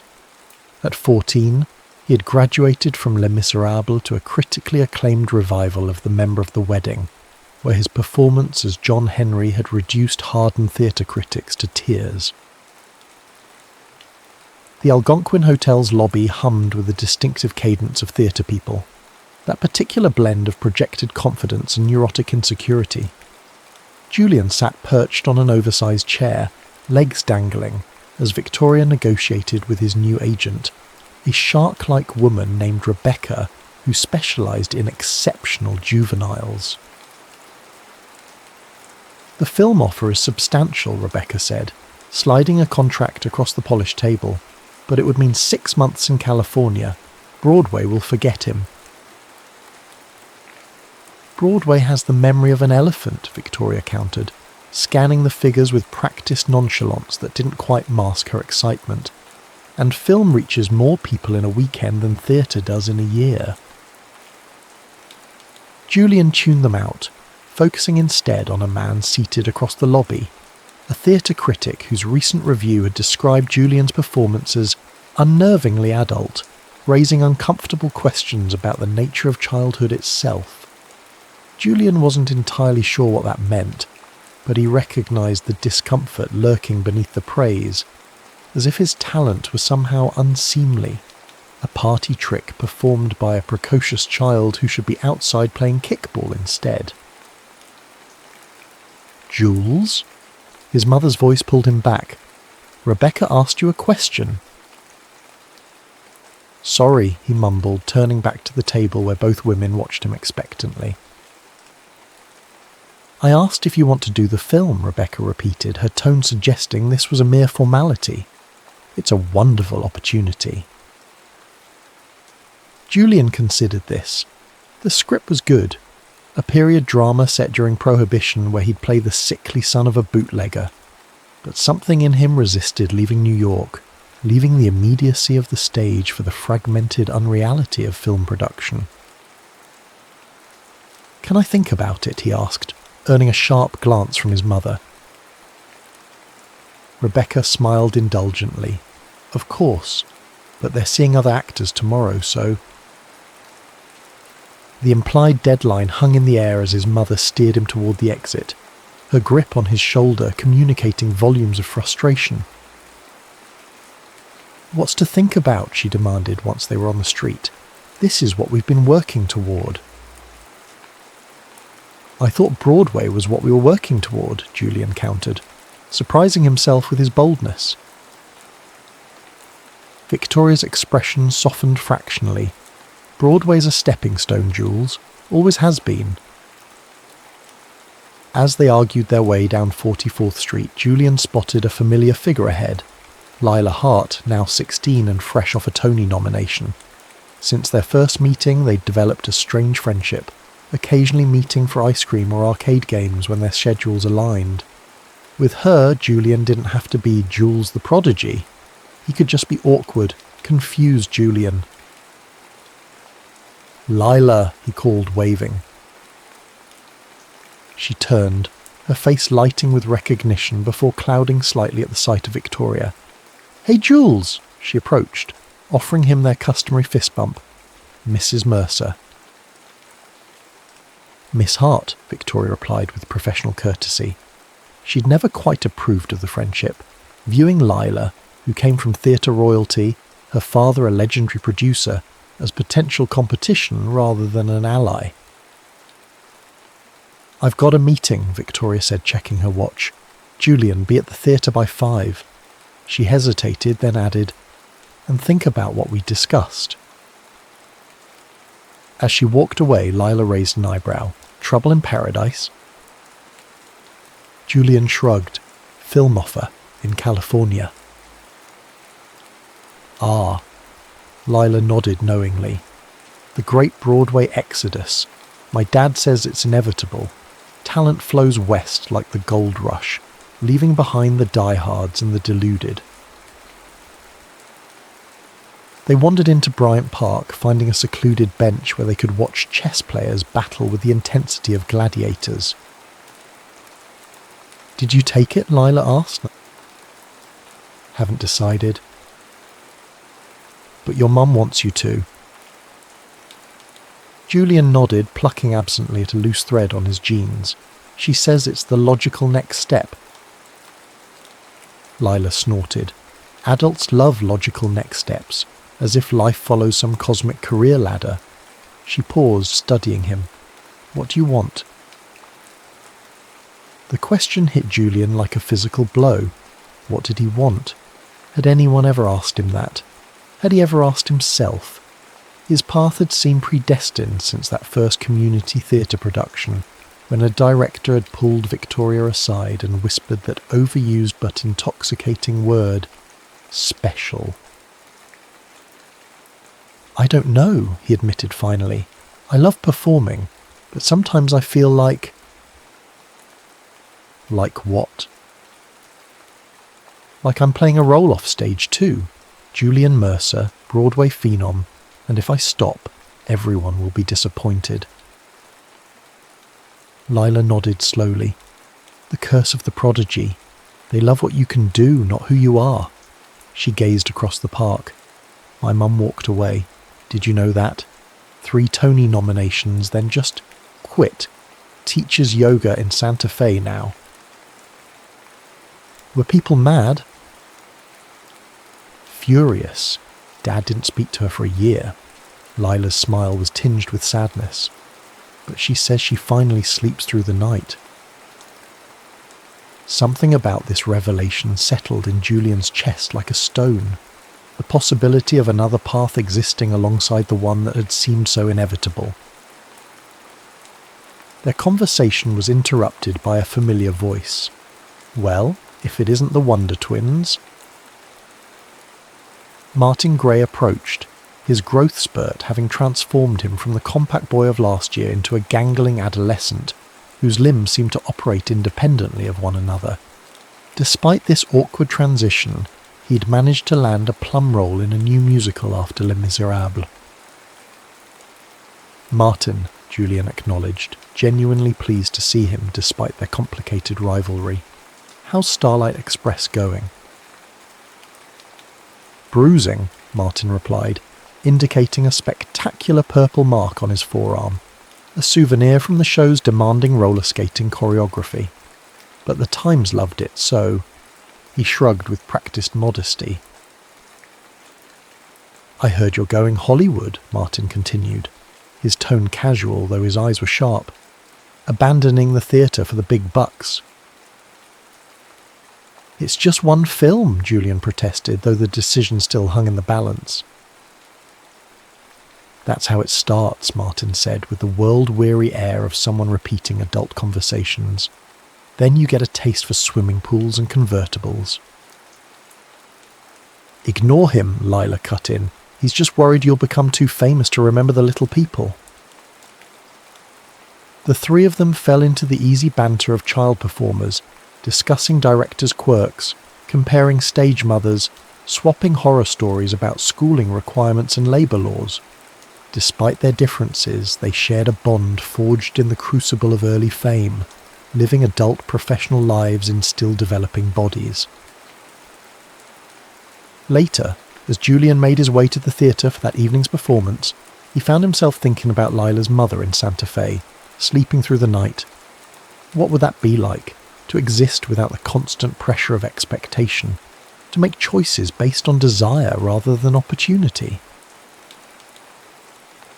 The theatre loomed ahead, its marquee featuring his name in lights that would burn for a few hours before going dark. Temporary immortality, 8 shows a week. Inside, he found Victor Lang waiting in his dressing room, an unusual occurrence that set Julian immediately on edge. The director had taken a curious interest in Julian's career since Les Mis, occasionally appearing at performances or sending cryptic notes of encouragement. I heard about the film, Lang said without preamble, settling into Julian's makeup chair with the entitlement of the truly powerful. Congratulations. I haven't decided yet, Julian replied, hanging up his street clothes. Lang raised an eyebrow. No? Interesting. He studied Julian with that same penetrating gaze from their first meeting. You know, most would leap at the chance. "I'm not most people," Julian said, immediately regretting the pretentiousness of the statement. But Lang merely nodded. "No, you're not, which is precisely why you should be careful about your choices."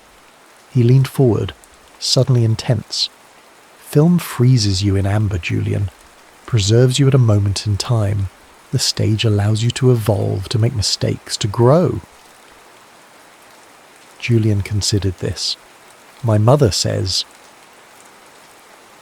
"Your mother," Lang interrupted gently, "wants what's best for you, but she's thinking like a manager, not an artist." The 5-minute call saved Julian from having to respond. Lang rose smoothly, moving toward the door before pausing. "Whatever you decide," he said, "make sure it's your decision, not your mother's, not your agent's, yours." He smiled slightly. The truly exceptional ones always know their own minds, even when they're young. After Lang departed, Julian sat at his dressing table staring at his reflection as he began applying the makeup that would transform him into John Henry. In the mirror, he watched himself disappear beneath the character, layer by careful layer, and wondered which version was real. Julian, the uncertain teenager, or Jules, the consummate professional who never missed a cue. The question followed him on stage that night, hovering like a spectre as he performed the familiar scenes with mechanical precision, and for the first time, beneath the hot lights and watchful eyes of the audience, Julian felt something new and terrifying: doubt. The first sign of trouble came during rehearsals for Purgatory, an experimental off-Broadway production that marked Julian's 15th birthday and his first foray into explicitly adult material. The play, a contemporary retelling of Dante's Inferno set in Reagan's America, had drawn controversy even before casting was announced. With Julian as the teenage protagonist navigating literal and metaphorical underworlds, the production promised to be either a spectacular breakthrough or a catastrophic miscalculation. "Again," barked Diane Winters, the director, a woman with cropped silver hair and an unfiltered camel permanently attached to her lower lip. "You're holding back, Julian. This scene needs raw desperation." Julian nodded, sweat trickling down his spine despite the rehearsal room's aggressive air conditioning. The scene in question required him to break down after discovering his character's father's suicide, a moment of emotional nakedness that had thus far eluded him. "Let's take 5, Diane said finally, frustration evident in the tight line of her mouth. As the other actors dispersed, she approached Julian, pitching her voice for his ears only. "What's happening in there, kid? You haven't struggled with emotional accessibility before." Julian shrugged, unable to articulate the strange paralysis he'd been experiencing lately. How could he explain that each time he reached for the character's grief, he encountered a wall of numbness, as if some essential connection had been severed? "I'm sorry," he managed finally. "I'll figure it out." "See that you do," Diane replied, not unkindly. "We open in 3 weeks." In the rehearsal room's corner, Victoria watched with barely concealed anxiety. Since Julian's decision to turn down the film offer, a choice that had created the first serious rift between them, she'd been handling him with a brittle combination of disappointment and overprotectiveness. "Everything okay?" she asked as he approached. "Fine," Julian replied automatically. "Just need to find the right approach." Victoria nodded, though her eyes remained concerned. "You know, if this material is too intense—" "It's not," Julian interrupted, a flash of irritation surprising them both. "I can handle it." The truth was more complicated. After nearly a decade performing, Julian had developed a precise internal technology for accessing emotions on command. But lately that well had begun to run dry, each performance requiring him to dig deeper while yielding diminishing returns. It wasn't that the emotions were too intense, it was that they weren't intense enough. Outside the rehearsal space, autumn had transformed New York into a symphony of gold and crimson. Julian walked the 15 blocks to their apartment alone, having persuaded Victoria to finish some errands rather than accompany him. These solitary journeys had become precious, rare moments of anonymity between the scrutiny of rehearsals and the claustrophobic concern at home.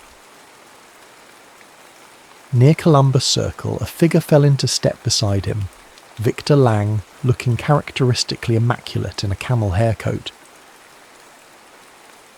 "Walk with an old man?" Lang asked, though he had already matched his stride to Julian's.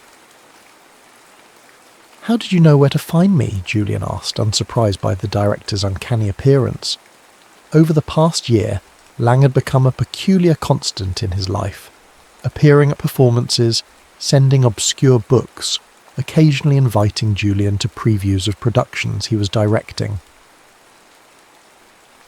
"I know everything that happens in New York theatre," Lang replied with the serene confidence of someone stating simple fact, "including that you're struggling with Winter's play."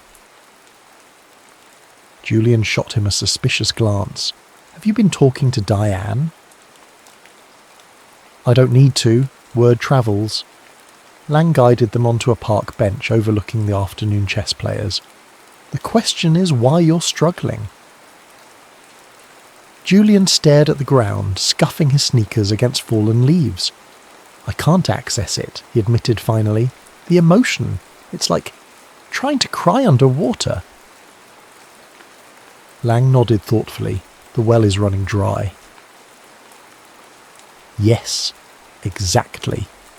Julian looked up, startled by the perfect articulation of his problem. "It happens," Lang said, "especially to those who start young. You've spent years giving pieces of yourself away.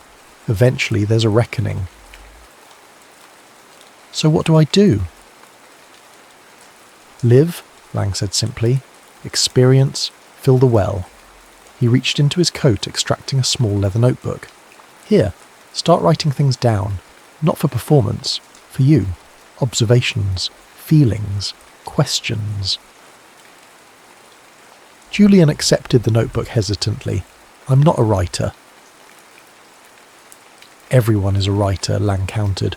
"Some just don't know it yet."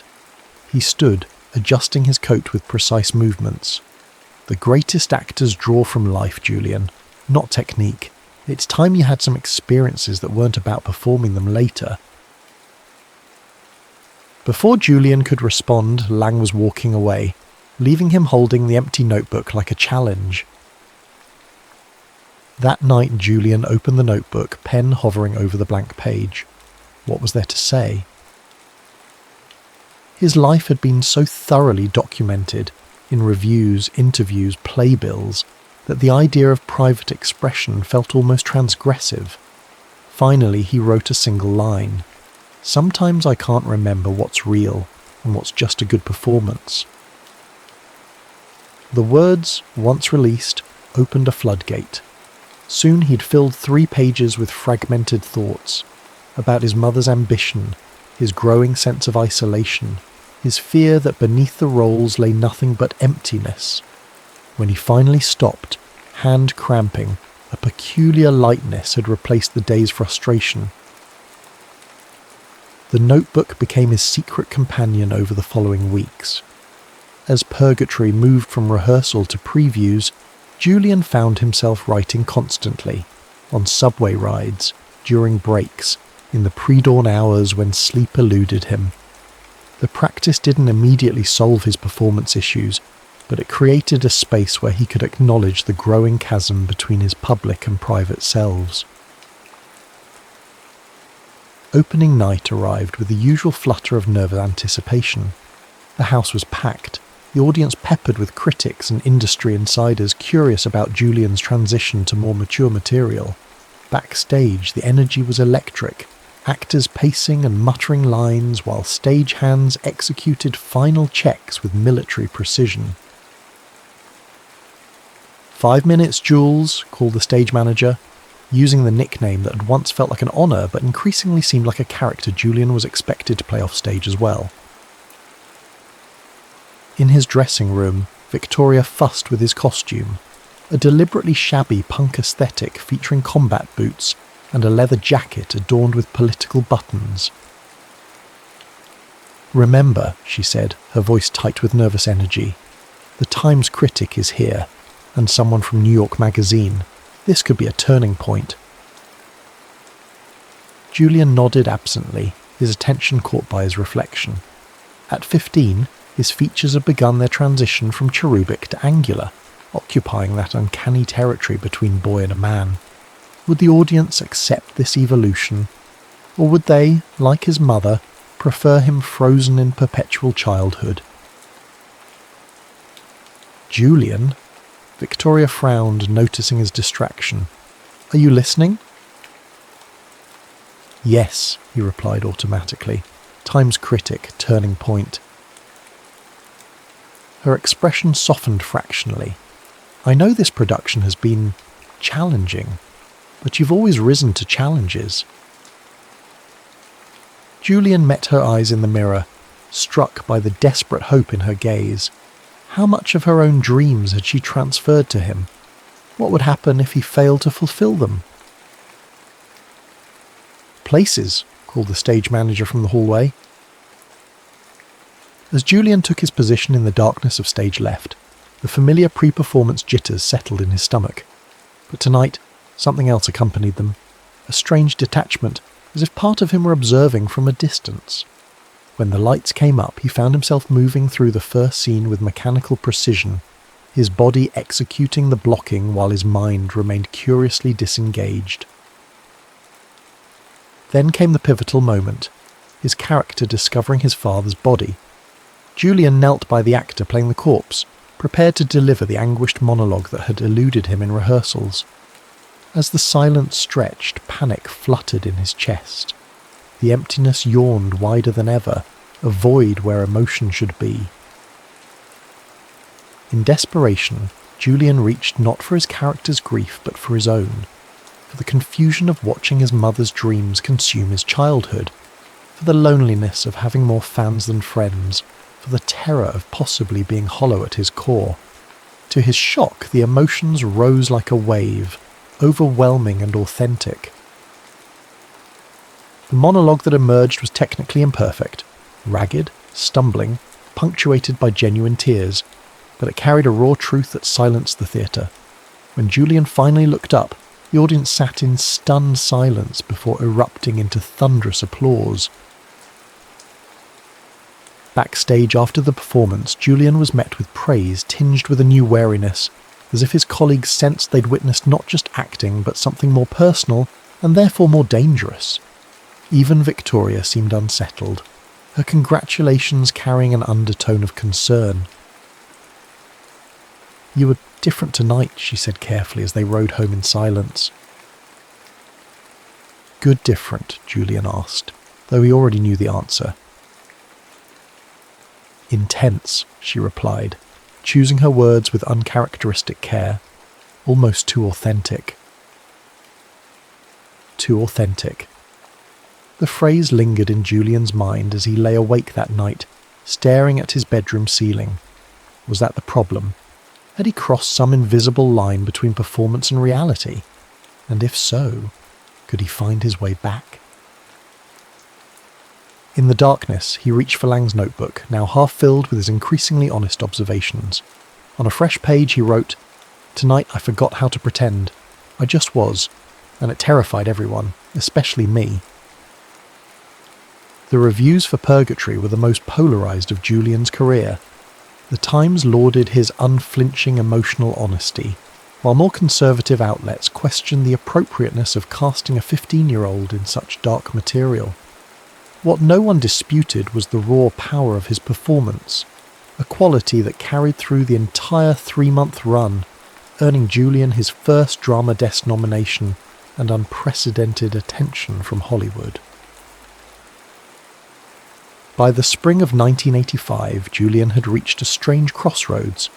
Professionally, doors were opening in every direction.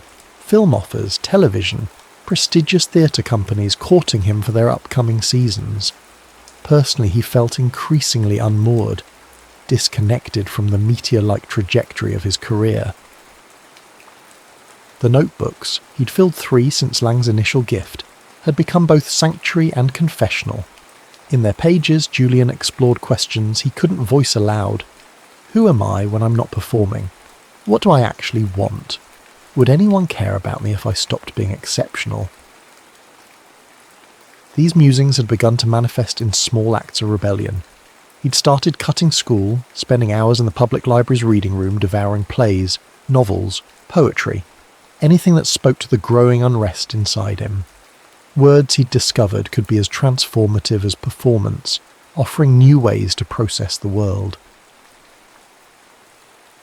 "You missed your fitting," Victoria said when he finally returned home one April afternoon, her voice carefully neutral though her eyes betrayed her anxiety.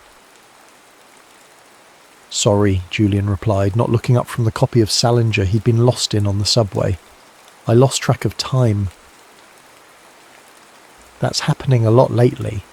Victoria sat across from him at their small kitchen table. "The Goodman people have been calling. They need to know about Chicago." The Goodman Theatre had offered Julian the lead in their summer production, a role that would require relocating to Chicago for 4 months. The opportunity was significant, but the thought of another temporary home, another temporary self, filled Julian with unexpected dread. "I'm not sure about Chicago," he admitted, finally meeting his mother's gaze. Victoria's expression tightened. "What's not to be sure about? It's the Goodman. Directors from all over the country will see you." "Maybe I need a break." The words hung between them like a thrown gauntlet. Victoria's face went through a rapid series of emotions: shock, disbelief, calculation. "A break," she repeated finally, "from acting?" Julian shrugged, uncomfortable with the directness of the question. Maybe just from everything, for a while. "This isn't like deciding not to join the baseball team, Julian. This is your career. People are counting on you." "People like you," Julian thought but didn't say. Instead, he opened his book again, a clear dismissal that would have been unthinkable even 6 months earlier. Victoria watched him for a long moment, then left the room without another word. The silence that followed was worse than any argument, a cold withdrawal that spread through their apartment like fog. The next afternoon found Julian in Washington Square Park, watching chess hustlers separate tourists from their money with elegant efficiency. The day was unseasonably warm, the park crowded with NYU students sprawled on blankets, street musicians competing for acoustic territory, and the usual assortment of eccentric park regulars. Penny for your existential crisis. Julian looked up to find Lila standing before him, her hair now dyed a defiant purple, her theatre kid aesthetic replaced by punk sensibilities that would have horrified casting directors. "Layla, what happened to you?" he asked, taking in her transformed appearance. She grinned, dropping onto the bench beside him. "Liberation. Also my dad's apoplexy. 2 birds, 1 stone." She studied him critically. "You look like hell." "Thanks." "No, seriously, you okay? I heard about purgatory. Sounded intense." Julian hesitated, weighing honesty against his habitual guardedness. "I think I might be done," he said finally. "With what?" "Acting. All of it." To his surprise, Lila didn't look shocked. She merely nodded, as if she'd been expecting this confession. "I wondered when you'd hit the wall." "The wall?" "The point where you can't separate yourself from the roles anymore, where every performance takes a piece you can't get back." She picked at her chipped black nail polish. "I hit mine last year, after the revival closed." Julian stared at her. "But you're still performing. I saw you in that showcase last month." Lila shook her head. "Different. That was my work, a piece I wrote. Performing my own words instead of someone else's. It changes everything." You write? Since forever. Started with angry poems about my dad, evolved from there. She pulled a dog-eared manuscript from her backpack, offering it hesitantly. It's a play. About us. Not literally, but you know. Child performers. The weird bubble we live in. Julian accepted the manuscript with a peculiar sense of reverence. Can I read it? That's kind of why I brought it, Lila admitted. I've been carrying it around for weeks, waiting to run into you. You're the only one who'd get it. That night, Julian devoured Lila's play in one sitting, a darkly comic piece about two teenage actors navigating the surreal landscape of adult ambition and childhood fame. The dialogue crackled with authenticity, the characters moving through their strange half-world with wounded dignity. But what struck Julian most was the underlying compassion for the driven stage parents, the exploitative directors, even the child performers themselves with their precocious egos and fragile insecurities. In the play's final scene, the protagonist chooses to walk away from a major role, prioritising sanity over success, a decision presented not as defeat, but as hard-won self-preservation. The parallels to Julian's current crossroads were impossible to ignore. Julian's phone call woke Lila at midnight, her groggy hello transforming into alert attention as he spoke.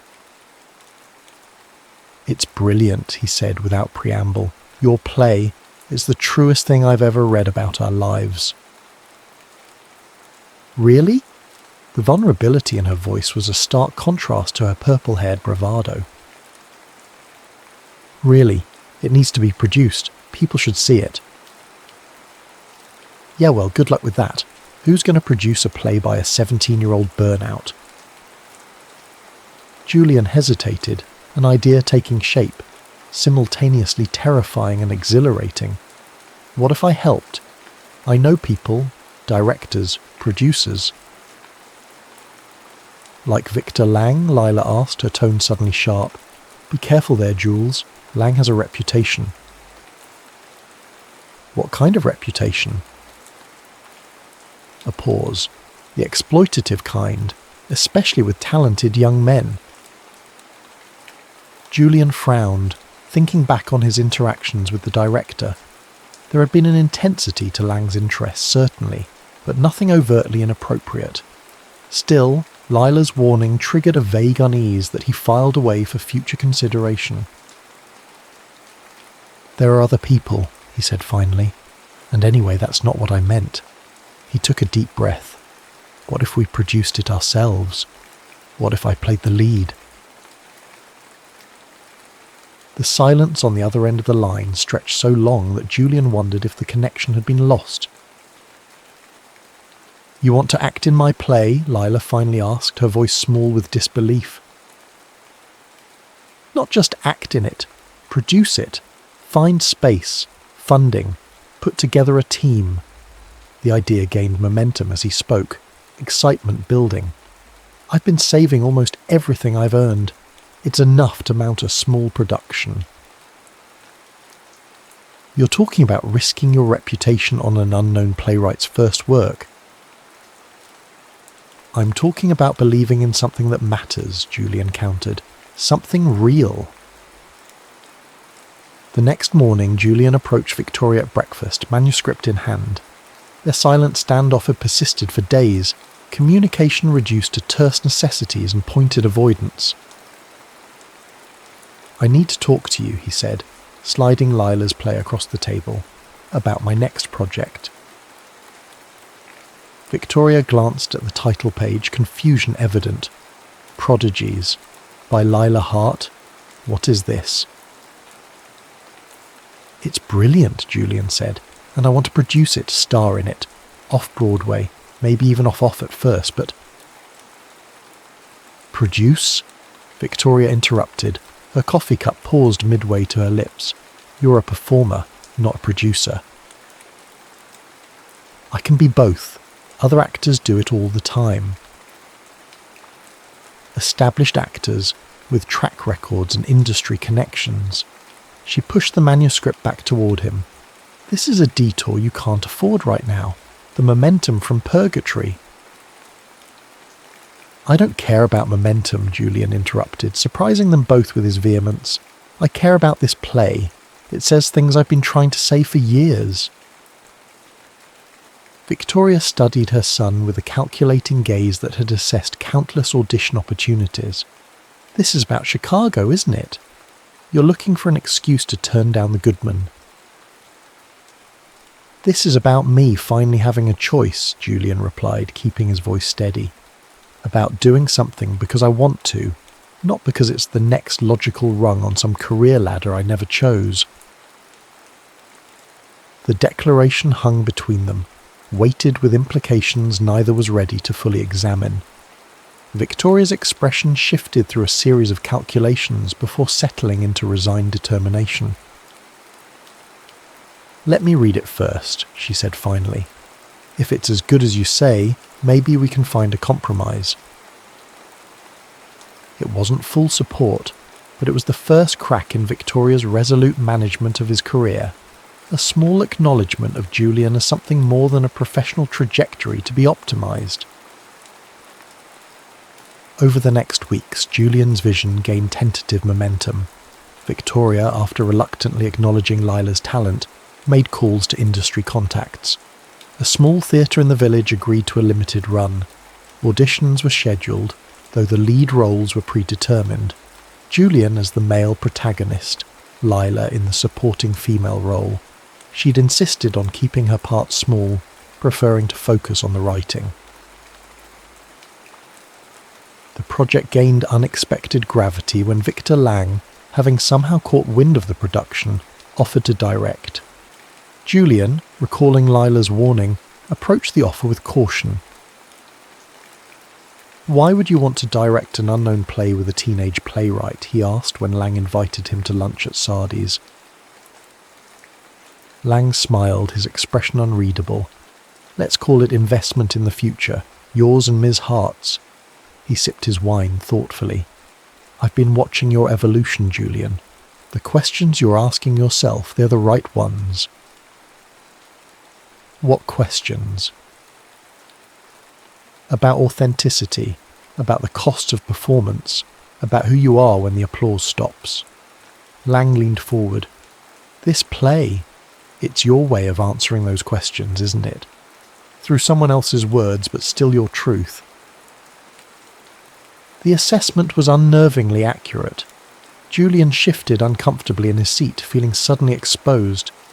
"Lila might not want you involved," he said finally.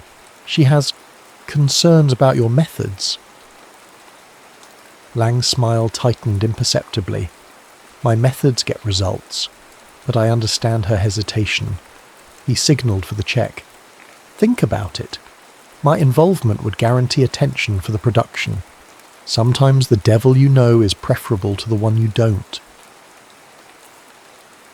As Lang departed, Julian was left with the uncomfortable question of what exactly he did know about the enigmatic director, and whether the promised attention was worth the potential complications. The first rehearsal was scheduled for a sweltering June afternoon in a rented studio space with temperamental air conditioning and windows painted shut decades earlier. Julian arrived early, script in hand, stomach churning with an unfamiliar nervousness. For the first time in his career, he wasn't merely executing someone else's vision, but helping to shape a project from the ground up. Lila arrived next, vibrating with anxious energy, her purple hair now streaked with defiant green.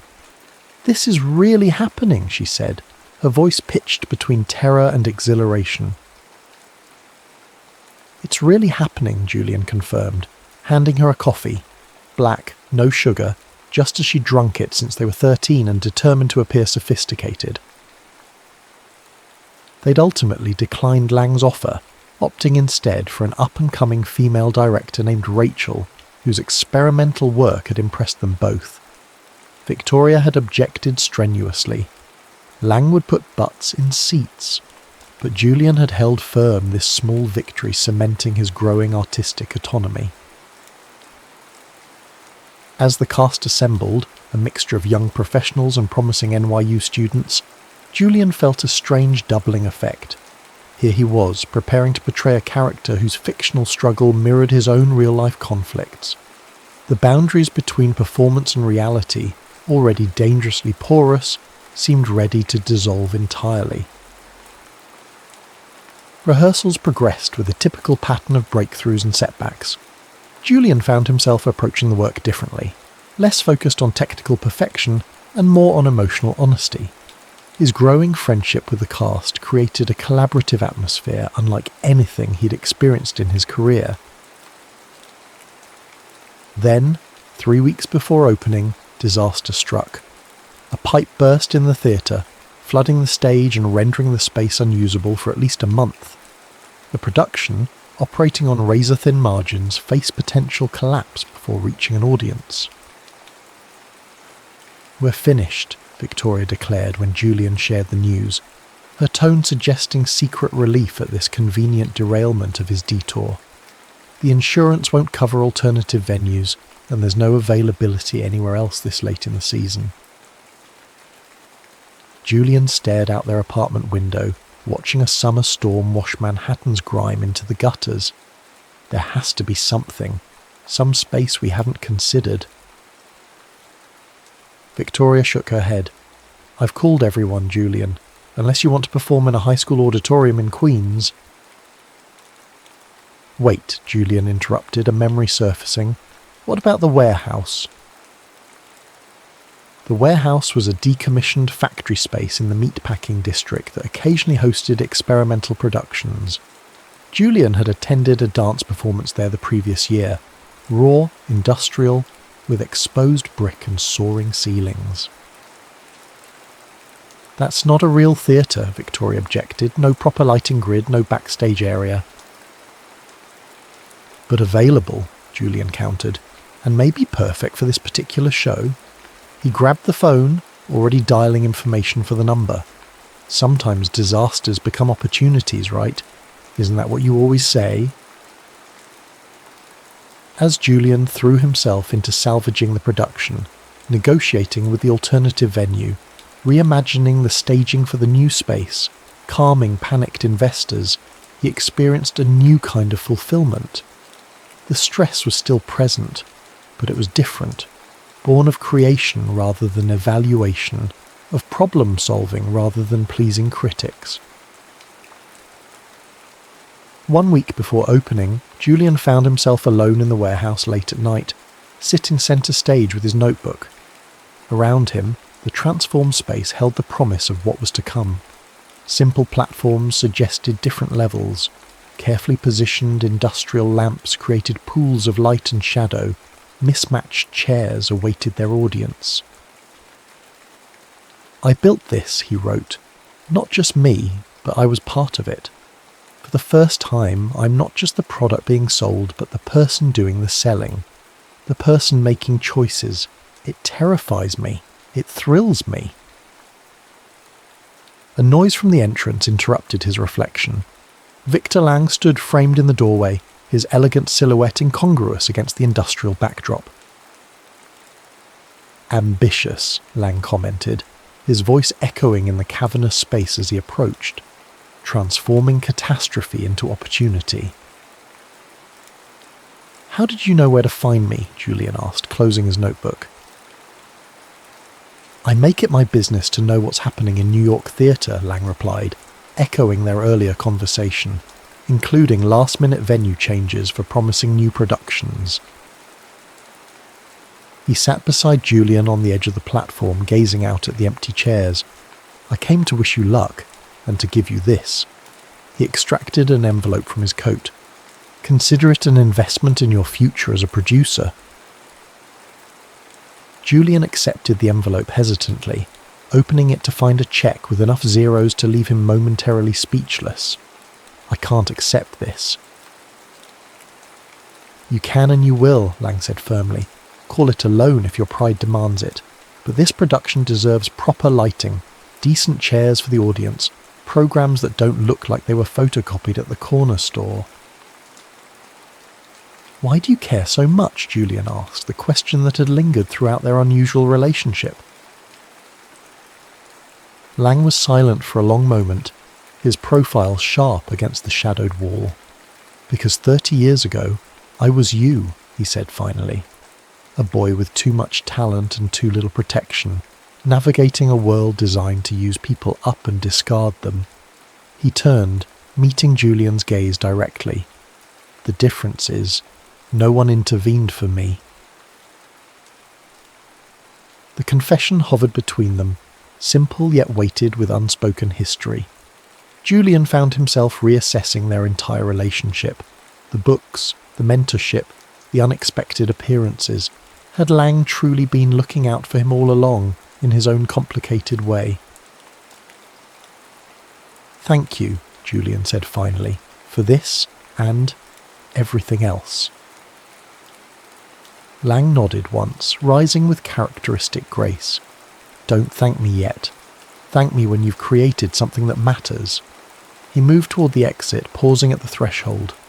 And Julian? Remember what I told you about making your own decisions. This is what I meant. This moment. This choice.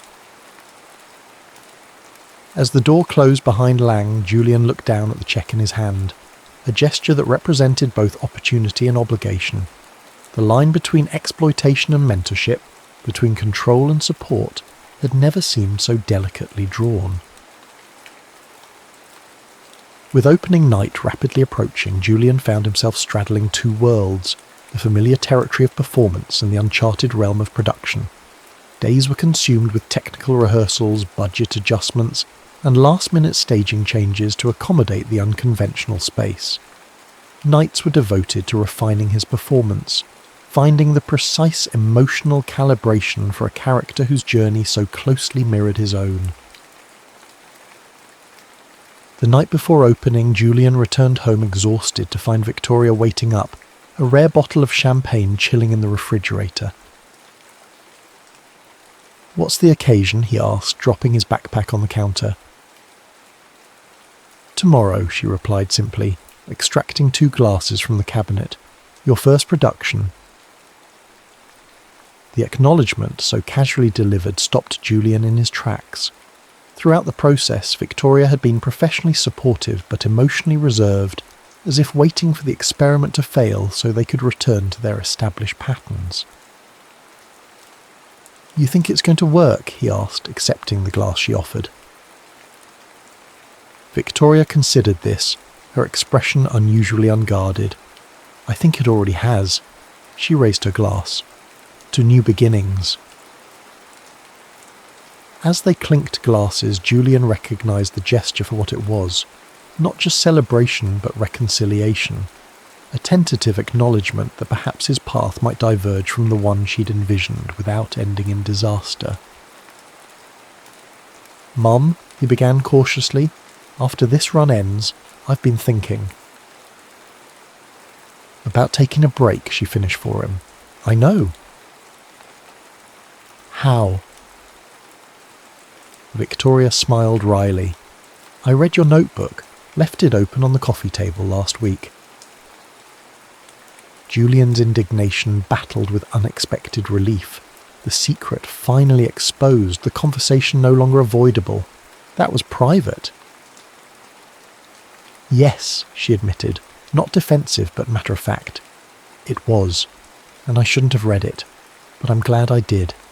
She took a careful sip of champagne. You're a good writer, Jules. Maybe as good as you are an actor. The compliment so unexpected left Julian momentarily speechless. I'm not sure what I want to do next, he admitted finally. I just know I need some time to figure it out. Victoria nodded slowly. Time is the one thing I never gave you, is it? Always rushing to the next opportunity, the next role. You were doing what you thought was best. I was, she agreed, her eyes suddenly bright with unshed tears. But maybe what's best isn't always what's right. She reached across the table, covering his hand with hers. Take your time, Julian. Find your voice as a writer, a producer, Whatever you want, I'll still be here." In that moment, in their small kitchen with the buzz of anticipation and champagne warming his veins, Julian felt something shift and settle. Not an end, but a beginning. Not a door closing, but windows opening, revealing vistas he'd only begun to imagine. The final performance of Prodigies concluded on a Sunday evening in August 1986, 3 years after Julian's Broadway debut. The limited run had been extended twice due to unexpectedly enthusiastic reviews and steady word of mouth, culminating in a sold-out final week that attracted industry attention far beyond their modest expectations. Julian stood backstage, listening to the applause wash through the transformed warehouse like waves against a shore. Beside him, Lila gripped his hand, her face flushed with the peculiar cocktail of triumph and loss that accompanied endings.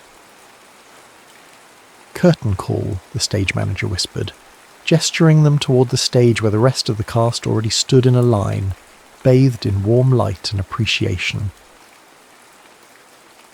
As Julian stepped into view, the applause intensified, punctuated by scattered cheers and a few standing patrons in the front rows.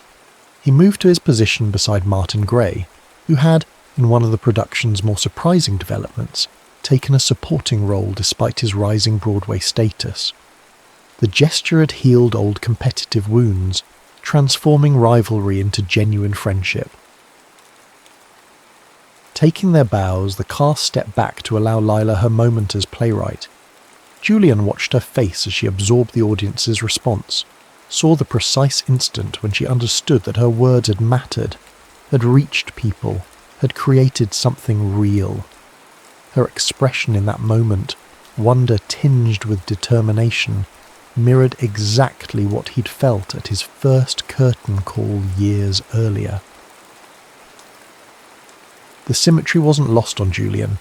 As the house lights came up and the audience began dispersing, he felt a peculiar sense of completion, not of his journey, which continued to unfold in unexpected directions, but of a particular chapter that had begun with dust in his lungs and applause in his ears. Backstage transformed into an impromptu celebration, champagne flowing freely despite several cast members being underage. Julian moved through the crowd, accepting congratulations with the easy grace of someone who had lived half his life in the public eye. The familiarity of the ritual, the post-show euphoria, the hyperbolic praise, the promises to collaborate again soon, highlighted how much had changed beneath the surface. "Quite an achievement," came a familiar voice. Victor Lang stood in a quiet corner, immaculate as always in a summer weight suit that somehow resisted the warehouse's persistent heat. "I wasn't sure you'd come," Julian said, genuinely pleased to see the director despite their complicated history. Lang offered a rare, genuine smile. "I wouldn't have missed it, though I maintain it would have been even better with proper theatrical lighting." Julian laughed. "Your cheque bought us the lighting board, remember?" Money well spent. Lang studied him with that familiar penetrating gaze. "You've changed." "For better or worse?" "Better," Lang said decisively. "You found your footing, your voice." Julian nodded, unable to disagree. The past 3 years had transformed him, not in the dramatic fashion of television movies, but in the incremental shifts of genuine growth. The sabbatical from acting had stretched from months into years, filled instead with writing, producing, and eventually directing workshop productions that allowed him to remain connected to theatre without the constant pressure of performance.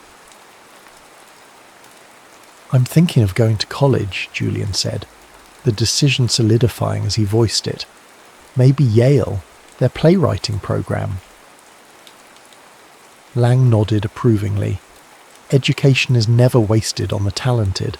Unlike some directors, I don't believe formally training an instinctive gift ruins it. Quite the opposite. "Would you write me a recommendation?" "With pleasure." Lang hesitated, then added, "though it likely won't be necessary. Your work speaks for itself now." The conversation was interrupted by Victoria's arrival, her professional demeanour softened by evident pride.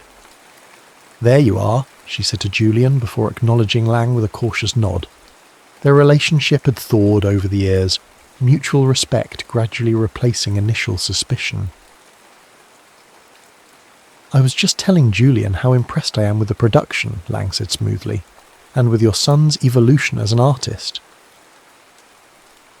"Yes," Victoria agreed, her gaze softening as it rested on Julian. "He's always been full of surprises." The three of them stood in momentary silence, each aware of the journey that had brought them to this particular crossroads. Julian thought of his first Broadway dressing room, of Lila's fist bump outside the stage door, of Martin's competitive barbs, of Lang's cryptic warnings and unexpected support, of his mother's ambition slowly transforming into acceptance. "I should circulate," Lang said finally. "Congratulations again, Julian. The piece was remarkable." As he moved away, Victoria turned to Julian. "He's right, you know. What you've accomplished here, it's something special." Julian smiled, recognising how significant this acknowledgement was, coming from the woman who had once measured success exclusively in Broadway marquees and Tony nominations. "Thanks for everything." A commotion near the backstage door drew their attention, Lila laughing as she accepted a bouquet from an admirer. Her transformation had paralleled Julian's own, from precocious performer to serious artist, finding her voice through words rather than interpretation. "She's going places," Victoria observed. "Her next play should be on Broadway." "Maybe," Julian agreed, "if that's what she wants." The qualifier hung between them, a simple acknowledgement of the lesson that had taken them years to learn. Success measured solely by external metrics was as hollow as applause in an empty theatre. Later, after the celebratory crowd had dispersed and the warehouse stood silent save for the distant rumble of late-night traffic, Julian found himself alone on the stage. The ghostlight cast long shadows across the space, transforming the modest set pieces into something more mysterious, more liminal. From his pocket he extracted Lang's original notebook, worn now, its pages filled with 3 years of observations, questions, and gradually emerging answers. On the final blank page he wrote, "Endings become beginnings if you let them. The curtain falls only to rise again." The warehouse door creaked open, admitting Lila with 2 paper cups of coffee balanced precariously in one hand. "Thought I'd find you here," she said, crossing to join him on the edge of the stage. "Proper brooding artistic pose and everything." Julian accepted the coffee gratefully, not brooding, reflecting. "Same difference." She bumped his shoulder with hers. "So? Yale?" "You heard." "Martin overheard you talking to Lang. Yale Drama is getting 2 applications from our little group. I sent mine in last week." Julian grinned. "Of course you did. Always one step ahead."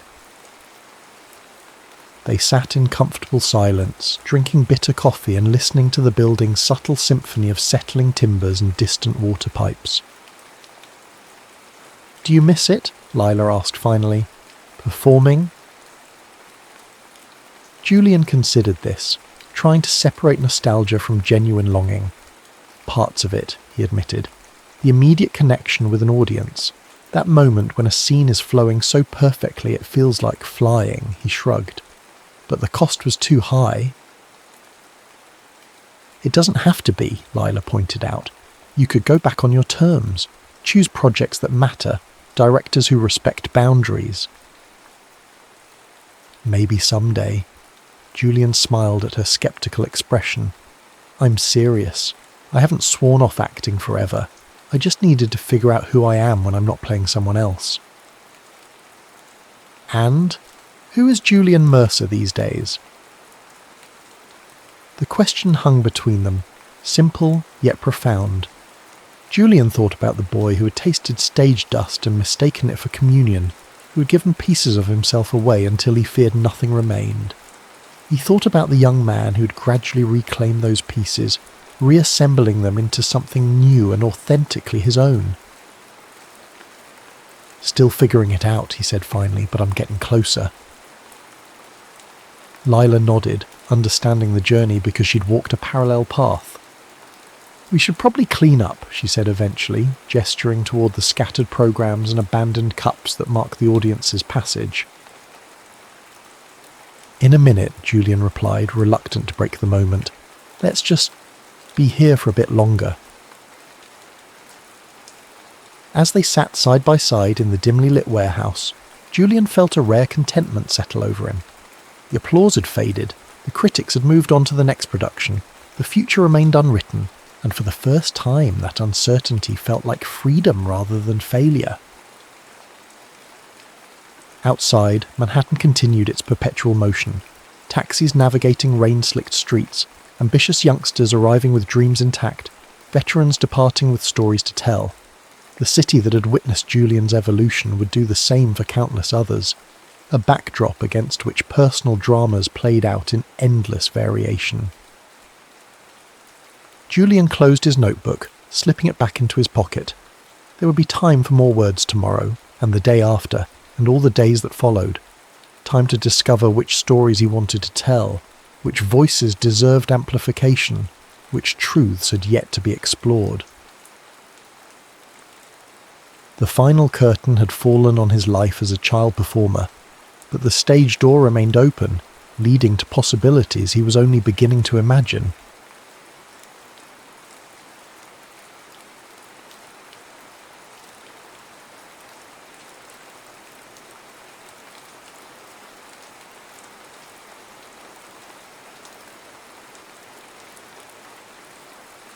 The Pixel Queen and the Prodigal Coder.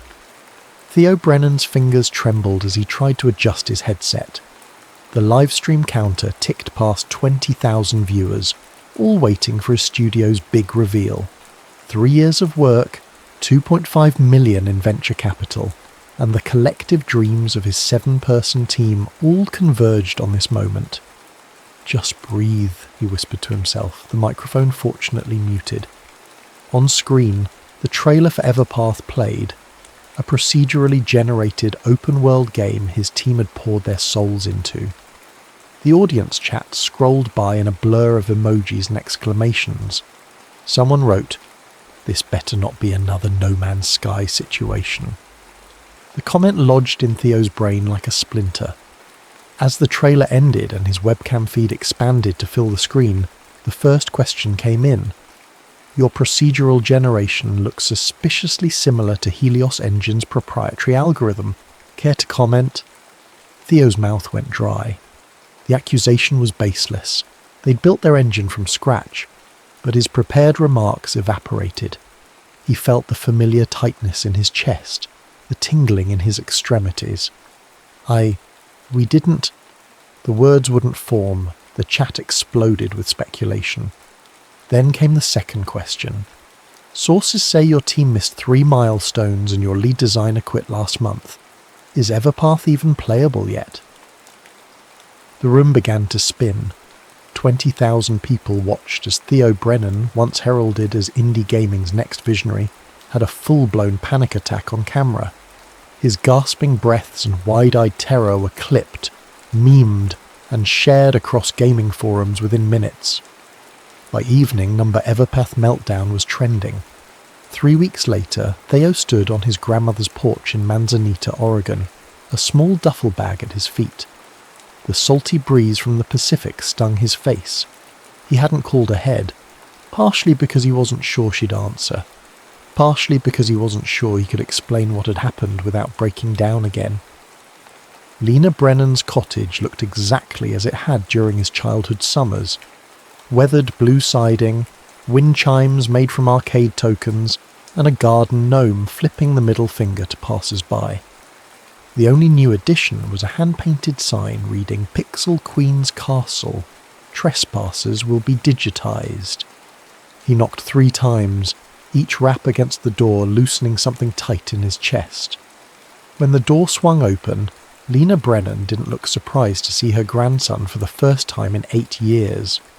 At 74, she was still a formidable presence, 5'0" with a shock of silver-purple hair and reading glasses hanging from a chain of small plastic arcade tokens. She wore cargo pants with too many pockets and a faded t-shirt that read, "Gamer Granny, I was fragging noobs while you were in diapers." "Well," she said, eyes narrowing behind bifocals, "the prodigal programmer returns." Theo managed a weak smile. "Hey, Gran." "You look like warmed over shit." "Feel worse than that." She studied him for a long moment, her expression unreadable. Then she stepped aside. "You coming in? Or you want to keep letting the mosquitoes have a buffet?" The inside of Lena's home was a time capsule of technological eras colliding. A sleek modern laptop sat beside a working Commodore 64. In the corner stood an original Donkey Kong arcade cabinet. Shelves overflowed with dusty boxes of floppy disks, programming manuals and tournament trophies. The centerpiece of the living room wasn't a TV but a wall-mounted pegboard displaying handmade controllers spanning 4 decades. "Still got the Nintendo Power Glove, I see," Theo said, gesturing to the bizarre peripheral mounted in what looked like a shadow box. "Makes a fine conversation piece," Lena replied, shuffling to the kitchen. "Always reminds me that even brilliant people make spectacularly stupid things sometimes." The barb wasn't subtle. "Coffee or whiskey?" she called. "Is both an option?" "Irish coffee it is. Your old room's still upstairs. Sheets are musty, but the bed doesn't have anyone else claiming it at the moment." As Lena busied herself in the kitchen, Theo climbed the familiar creaking stairs to the 2nd floor. His childhood room remained preserved. Posters of game covers from the early 2000s, a small CRT television with his Super Nintendo still hooked up. Unlike the calculated nostalgia downstairs, this room felt genuinely frozen in time, waiting for a boy who had grown up and left it behind. He set his bag down and sat heavily on the bed, which protested with a squeak. Through the thin walls he could hear Lena talking to someone, her voice softer than it had been with him. "No, Marjorie, not tonight. Yes, I know it's your turn to bring the cookies, but something's come up. My grandson's here." "Yes, that grandson." "No, I don't know how long." "Yes, I'll tell him you said hello." Theo lay back, staring at the glow-in-the-dark stars still stuck to the ceiling. He hadn't planned beyond getting here. No job, minimal savings, and a reputation in tatters. Coming to Lena's had been an act of desperation. She was his last living relative who might take him in, despite their complicated history. It wasn't that they didn't get along. It was that they got along too well in some ways. Both stubborn, both obsessed with games as more than entertainment. The rift had formed when Theo's father, Lena's only son, had disappeared from their lives. Lena had stepped in to help raise Theo, but she never spoke about her son, as if erasing him from memory. When Theo tried asking questions in his teens, Lena shut down. Eventually he stopped coming for summers, stopped calling, focused on building his future in gaming, a future that had spectacularly imploded. "Your coffee's getting cold," Lena called from downstairs. Theo sighed and pushed himself up. As he moved to the door, something caught his eye, a faded photograph tucked into the mirror frame. It showed a younger Lena in an arcade standing triumphantly beside a Gallagher machine, the scoreboard showing an impossible number. She couldn't have been much older than Theo was now. For the first time in weeks, Theo felt a flicker of curiosity that wasn't immediately smothered by despair. Theo woke to the sound of rhythmic clicking, the unmistakable clatter of an old mechanical keyboard. He fumbled for his phone. 6:17 a.m. No notifications. The gaming world had already moved on to its next controversy. He found Lena in what had once been a dining room but was now clearly her workshop. 3 monitors of varying ages formed a mismatched command center. She typed furiously on a keyboard older than Theo, its beige plastic yellowed with age. "Morning, sunshine," she said without looking up. There's coffee, made it fresh an hour ago." "What are you working on?" Theo asked, voice still rough with sleep. "Knitting patterns." He peered over her shoulder at what was clearly not knitting patterns but lines of assembly code. "Since when does knitting involve hexadecimal?" "Since I decided it does," she replied, finally swivelling her chair to face him. "The Thursday night knitting circle meets here. We knit for an hour, then play Doom until midnight. The ladies wanted custom skins for their characters, so I'm modding." "You're teaching septuagenarians to play Doom?" "Bold of you to assume I needed to teach them. Wanda used to work for IBM in the 70s. Marjorie's son designs chips for Nvidia. Agnes once hacked her ex-husband's pacemaker." "She what?" "Just slowed it down enough to give him hiccups during his second wedding. Now are you going to stand there catching flies in your mouth, or are you going to do something productive today?" The question stung. Productivity had been Theo's religion until 3 weeks ago. Now the thought of opening a code editor made his palms sweat. "I thought I'd just settle in," he said lamely. Lena's eyes narrowed behind her glasses. "You're on dish duty then, and the attic needs clearing out. I've been meaning to digitize my old projects before the floppies degrade completely." Before Theo could protest, the doorbell rang. Lena pushed herself up with a grunt. "That'll be Leo. He comes by before school." She returned moments later with a skinny boy of about 11 trailing behind her. He wore an oversized NASA t-shirt and had the wary look of a child who expected adults to be disappointed in him. "Leo, this is my grandson Theo. Theo, this is Leo Cruz from next door. He helps me test games sometimes." The boy regarded Theo with sudden interest. "Are you the Theo Brennan who made Nanobots Rising? The speedrunning community still plays that game." Theo blinked in surprise. His first indie title had been a modest success 6 years ago, but hardly memorable. "Yeah, that's me." "Cool," Leo said simply, then turned to Lena. "Did you fix the input lag on level 6? "Check for yourself," Lena replied, gesturing to one of her computers. "I tweaked the code last night." As Leo settled in, Theo watched with bewilderment as his grandmother and this child discussed frame rates and optimization techniques with the easy rapport of longtime colleagues. "I'm heading up to clear the attic," Theo announced, feeling oddly like an intruder. The attic was a dust-covered time capsule, packed with cardboard boxes labelled in Lena's precise handwriting. Tournaments, 1982 to 1987. Design docs, unreleased. Press clippings, hardware, obsolete. Theo pulled down a box labelled prototypes and began sifting through it. Inside were dozens of cartridges and floppy disks, each in a protective sleeve with handwritten notes. Most bore the logo of Radiant Horizon Studios, a long-defunct game company Theo vaguely recalled his grandmother mentioning. At the bottom of the box, a metal case caught his eye. Unlike the other prototypes, this one had no company logo, just a hand-drawn label reading grit.exe and a small note, "For Daniel, someday." Daniel, his father's name. Theo's hands trembled slightly as he opened the case. Inside was a cartridge unlike any he'd seen before, custom-built with exposed circuitry visible through a clear plastic casing.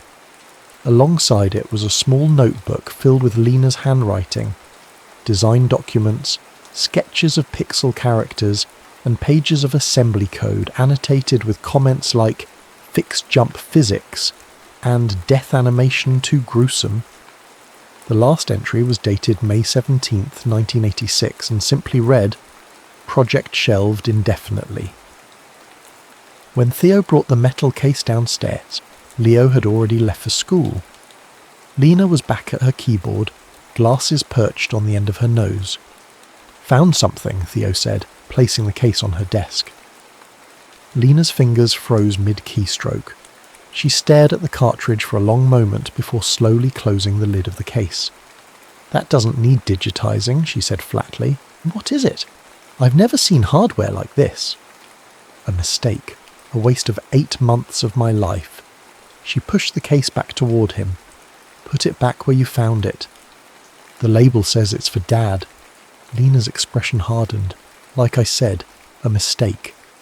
Theo held his ground. Gran, I've had a game blow up in my face too. Literally on camera in front of thousands of people. If anyone gets it. You don't get anything about this, she snapped, then immediately seemed to regret her tone. She removed her glasses, suddenly looking every one of her 74 years. That game, it was supposed to be different. Personal. Not the arcade stuff I was known for. Can I see it running? No. Why not? Because it doesn't work, she said, then added more quietly. It never worked right. Theo picked up the case again, studying the unusual cartridge. What if I could make it work? Lena laughed, a short dismissive sound. You think you can fix something I couldn't? No, Theo said carefully, but maybe we could fix it together. This code is an absolute nightmare, Theo muttered, hunched over Lena's workbench. Did you write this while actively hallucinating? 3 days had passed since the discovery of grit.exe. Despite her initial reluctance, Lena had relented when Theo pointed out that the cartridge's custom circuits were showing signs of corrosion. If they didn't act soon, whatever was on it would be lost forever. Watch your mouth, Lena replied, though without real heat. That's cutting-edge 1986 assembly language you're looking at. We didn't have your fancy frameworks and autocomplete back then. They'd managed to extract the source code using a contraption Lena had built years ago for archiving her old work. Now they were attempting to understand what the game was supposed to do, and why it had never been finished. From what they could piece together, Grit was a side-scrolling platformer with an unusual premise. The player controlled a character navigating through a world that represented stages of grief.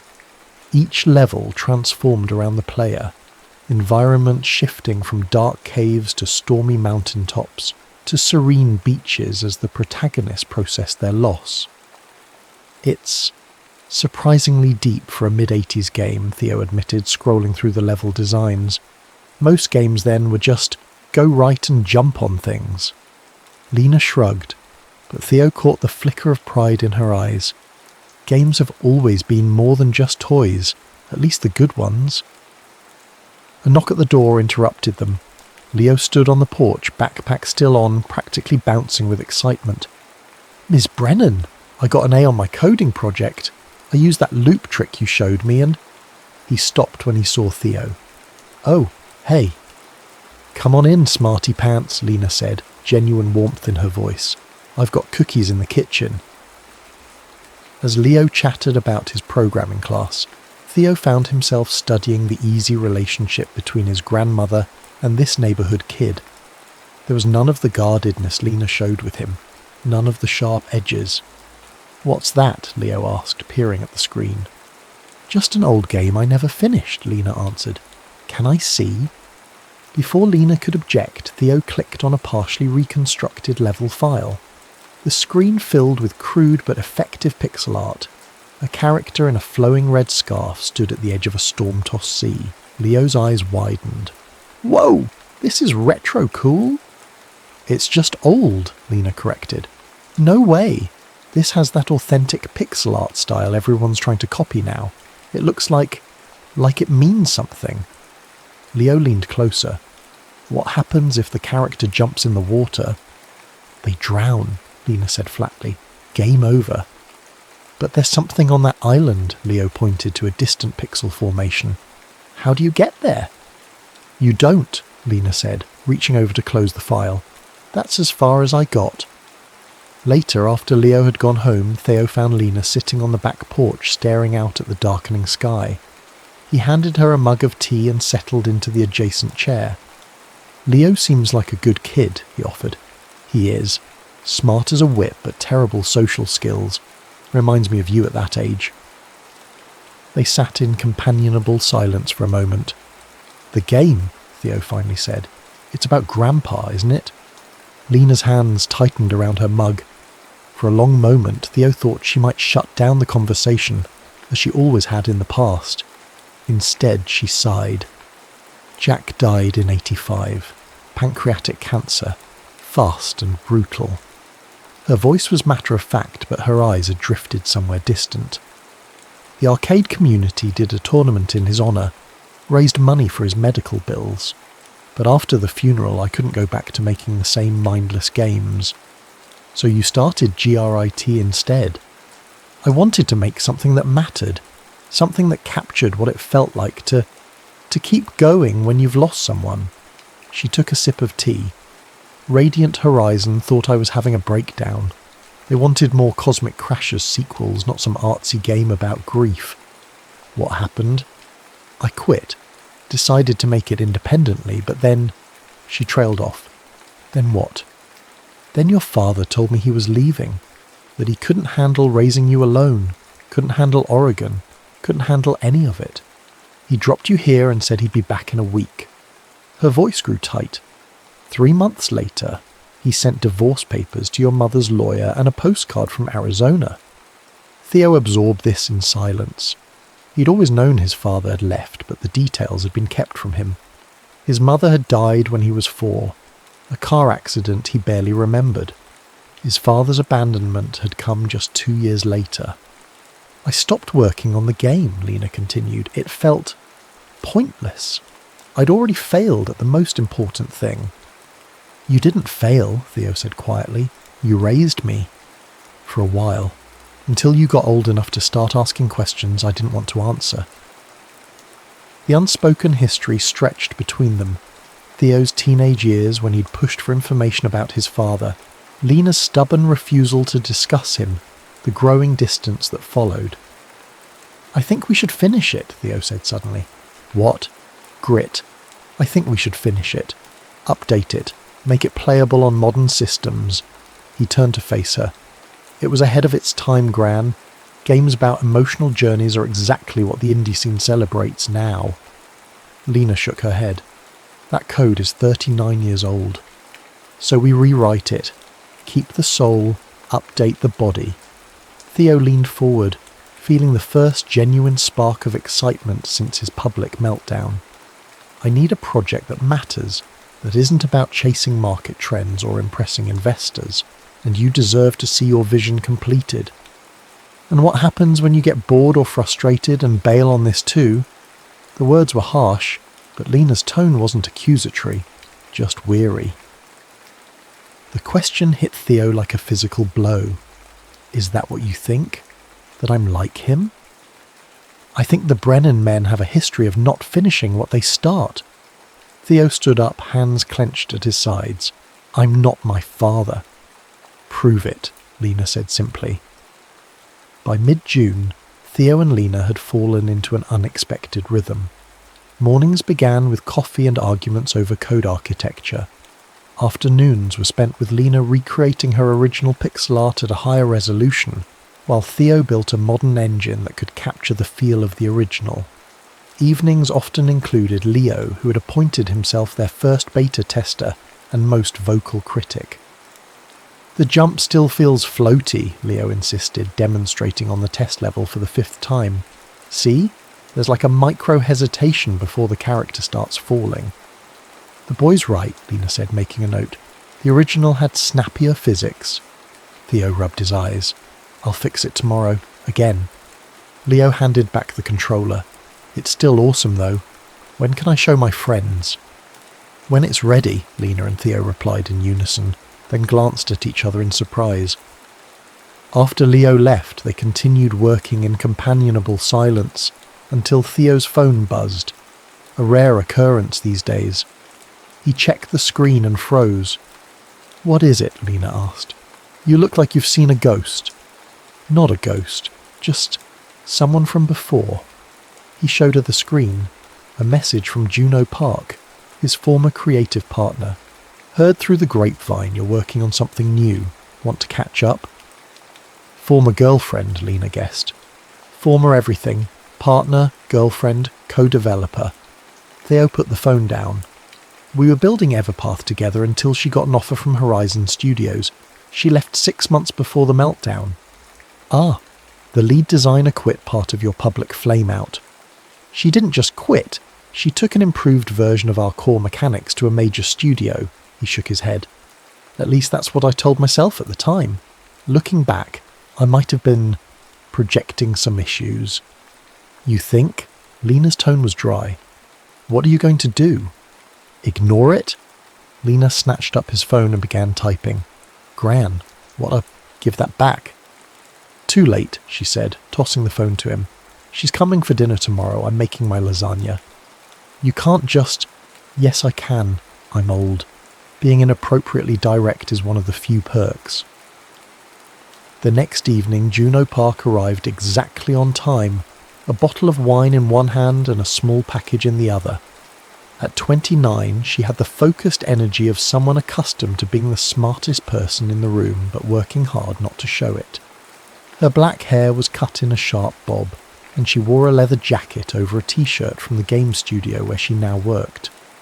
Miss Brennan, she said, extending her hand to Lena. It's an honour to meet you. I did my master's thesis on women pioneers in game development. Call me Lena, Theo's grandmother replied, accepting the wine. Anyone who can put up with my grandson for 3 years deserves first-name privileges. Dinner was surprisingly comfortable, with Lena dominating the conversation by interrogating Juno about her new job and the state of the industry. Theo remained quiet, studying his ex-partner when she wasn't looking.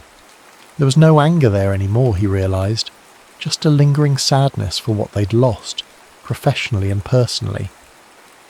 After dinner, Lena manufactured a transparent excuse to leave them alone, claiming she needed to water her begonias, despite the steady rainfall outside. Your grandmother is exactly as formidable as industry legend suggests, Juno said when they were alone. She grows on you, Theo replied, like a particularly stubborn fungus. Juno smiled, then her expression grew serious. I heard about what happened at GDX. I'm sorry I wasn't there. Wouldn't have changed anything. Theo shrugged, surprising himself with how much he meant it. The project was doomed. Too ambitious, too derivative, too hollow. Is that why you disappeared? Because of Everpath? Partly. It was more about what the meltdown revealed. Theo looked down at his hands. I was building games for all the wrong reasons. To prove something, to chase trends, to get the validation I thought I deserved. And now... He hesitated, then gestured toward the workstation where GRIT was taking shape. Now I'm helping my grandmother finish something she started almost 40 years ago. Juno's eyes widened as she took in the screen. Is that... Wait, are you the mystery developer behind Grit Remastered? Theo blinked in confusion. Behind what? You haven't seen it? Juno quickly pulled out her phone and showed him a gaming news site. There, prominently featured, was a blurry screenshot of their game under the headline, Lost Classic from Arcade Legend, Pixel Queen gets secret remaster. What the hell? Theo scrolled through the article in disbelief. It detailed how footage of an emotional retro platformer with modern enhancements had appeared on several gaming forums, sparking speculation about a comeback from Lena Brennan. The source of the leak was immediately obvious. Leo, Theo groaned. That little gremlin must have recorded our test session. It's going viral in indie circles, Juno said. People love the concept, a game about grief that predates the whole games as art movement by decades, finally being completed by the original creator. Theo felt his chest tightening. The familiar panic began to creep in. No, no, no, we're not ready for this. The game is barely functional. The story isn't finalised. We can't... Theo. Juno's voice cut through his spiralling thoughts. This is good publicity. Organic interest. The kind studios pay millions to generate. You don't understand. I can't do this again. The expectations, the scrutiny. Do what again? Lena's voice came from the doorway. She stood there, a knowing look on her face that made it clear she'd never left. Fail publicly? Have a panic attack on camera? Yes, Theo exploded, exactly that. We started this project for us, not for some redemption narrative or publicity stunt. I didn't say anything about redemption, Lena replied calmly. That's your baggage, not mine. "What's this really about, Theo?" Juno asked gently. "Because from where I'm standing, you've got something beautiful here, something worth sharing." "It's about not being ready," Theo insisted. "The game is broken, unfinished." "It's always going to be broken and unfinished," Lena shouted, surprising them both with her vehemence. "That's what creating anything worthwhile is. You think I was ready to raise a 6-year-old boy after my husband died and my son abandoned his child? You think any game is ever truly done rather than simply released?" The room fell silent. Lena rarely raised her voice and never spoke so directly about the past. "I didn't finish this game in 1986 because I was afraid," she continued, her voice quieter now. "Afraid it wouldn't be good enough. Afraid it would make me feel more than I could handle. Don't make my mistake." Before Theo could respond, Lena turned and walked upstairs, the conversation clearly over as far as she was concerned. "She's right, you know," Juno said after a moment. "About what part?" "All of it." She stood up. "I should go. But Theo, for what it's worth, I never stole your ideas for Horizon. I turned down their initial offer. They came back a month later, after you stopped listening to anyone on the team." The words hit like a revelation. How much of his narrative about Juno's departure had he fabricated to protect his ego? "I'm sorry," he said, the words feeling wholly inadequate. "I know." She headed for the door, then paused. "One more thing. That package I brought, it's for your grandmother. A piece of tech history I thought she'd appreciate." After Juno left, Theo opened the small package. Inside was a pristine floppy disk labelled The Pixel Queen's Crown Jewels, a bootleg compilation of Lena's arcade work that had circulated in collectors' circles for years. With it was a handwritten note. "Some legacies can't be erased, no matter how hard we try to forget them." That night, Theo couldn't sleep. He sat in the living room, staring at the old photographs on Lena's walls, snapshots of arcade tournaments, product launches, and gaming history. In many of them, a younger Lena held a small boy on her hip, Theo's father, Daniel. What had happened between them? What wound had never healed? At dawn, Theo made a decision. He went to his workstation and deleted the current build of GRIT. "You did what?" Lena stood in the doorway, still in her bathrobe, coffee mug frozen halfway to her lips. "I deleted our work," Theo repeated, voice steady despite his exhaustion. He'd been up all night. "But before you kill me, look at this." He gestured to the screen where a new project was open. Not the direct port they'd been building, but something different. Something more. "What am I looking at?" Lena asked, moving closer. "Grit. Remastered. For real this time." Theo pulled up a design document he'd spent the night creating. "We've been trying to rebuild your game, but we've been ignoring what it was actually about." On screen, he showed her a new concept. The original game would exist as a game within a game, discovered by a modern protagonist, a game developer returning to their hometown after a public failure. As they played through the unfinished pixels of the older game, the modern sections would reflect and expand upon its themes. 2 stories, 2 time periods, connected by shared experience, Theo explained. Your original vision preserved intact, but framed by something new we create together. Lena stared at the screen for a long moment. "That's not terrible," she finally admitted. "High praise indeed. But why delete what we had?" "Because we weren't making Grit. We were making a museum piece." Theo ran a hand through his dishevelled hair. "After talking with Juno last night, I realised something. This project isn't just about finishing your game. It's about why you couldn't finish it then, and why I crashed and burned now." Lena sat down heavily. "Go on." "You were processing Grandpa's death through this game. I get that now. But something else happened too, didn't it? Something with Dad." Lena's face closed off, the familiar wall coming down, but Theo pressed on. "We can't finish this game if we keep avoiding the truth it was meant to tell. So I'm asking you, one last time, what happened with Daniel?" The silence stretched between them, taut as a wire.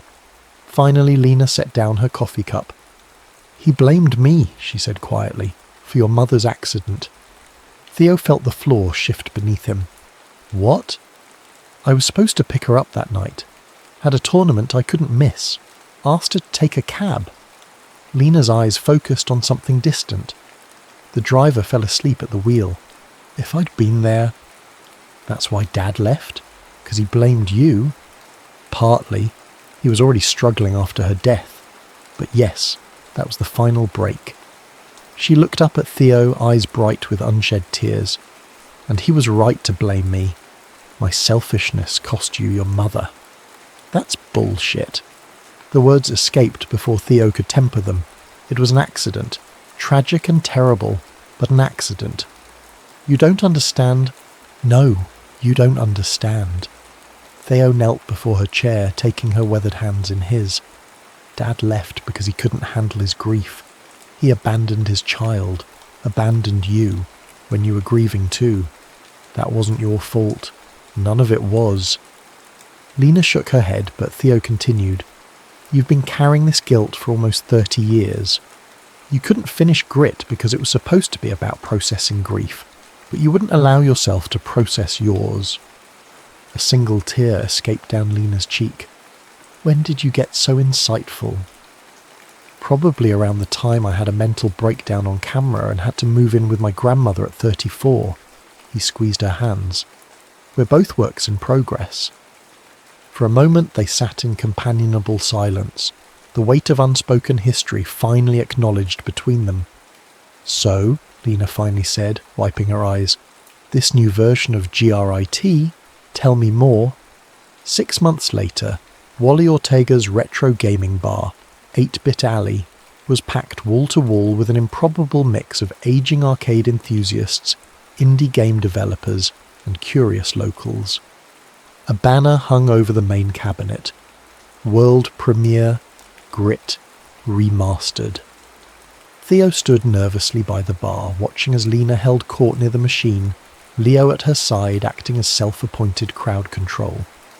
The boy had been promoted from unauthorized leaker to official community manager, a title he took with absurd seriousness, complete with a homemade badge. Nervous? Theo turned to find Juno beside him, nursing a craft beer. After their reconciliation, she'd become an unofficial advisor on the project, offering feedback during her occasional weekend visits to Manzanita. Terrified, Theo admitted. What if they hate it? What if they love it but for all the wrong reasons? What if you stop catastrophizing for 5 minutes and enjoy the fact that you actually finished something meaningful? Juno nudged him with her shoulder. "Look at your grandmother." Across the room, Lena was demonstrating the original controls to a group of 20-something developers, her hands moving with the muscle memory of decades. There was an animation to her that Theo hadn't seen before. Not just energy, but a kind of unguarded joy. "Ladies and gentlemen," Wally's voice boomed over the speakers, "it's time for the moment we've all been waiting for. The official unveiling of the lost classic from the legendary Pixel Queen." The crowd cheered as Lena made her way to the front, adjusting her glasses with a self-conscious smile. Theo held his breath. They hadn't prepared a speech, neither of them good with prepared remarks. "Well," Lena began, her voice steady despite the crowd, 39 years ago I started making a game about grief. I never finished it because I couldn't face my own." She paused, finding Theo in the crowd. "Then my grandson showed up on my doorstep, crashed and burned in his own way, and somehow we ended up finishing it together."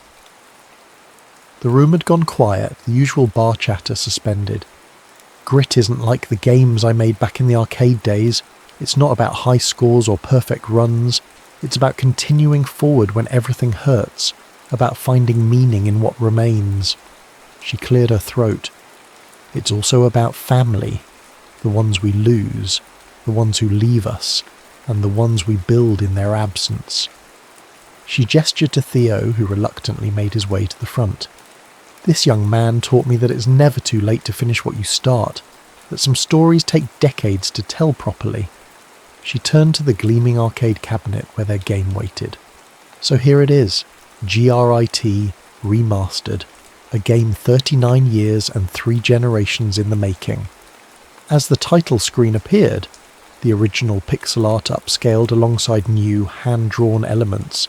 The crowd erupted in applause. Theo felt a lump form in his throat as he watched the opening sequence they'd laboured over. A modern character finding an old cartridge in an attic.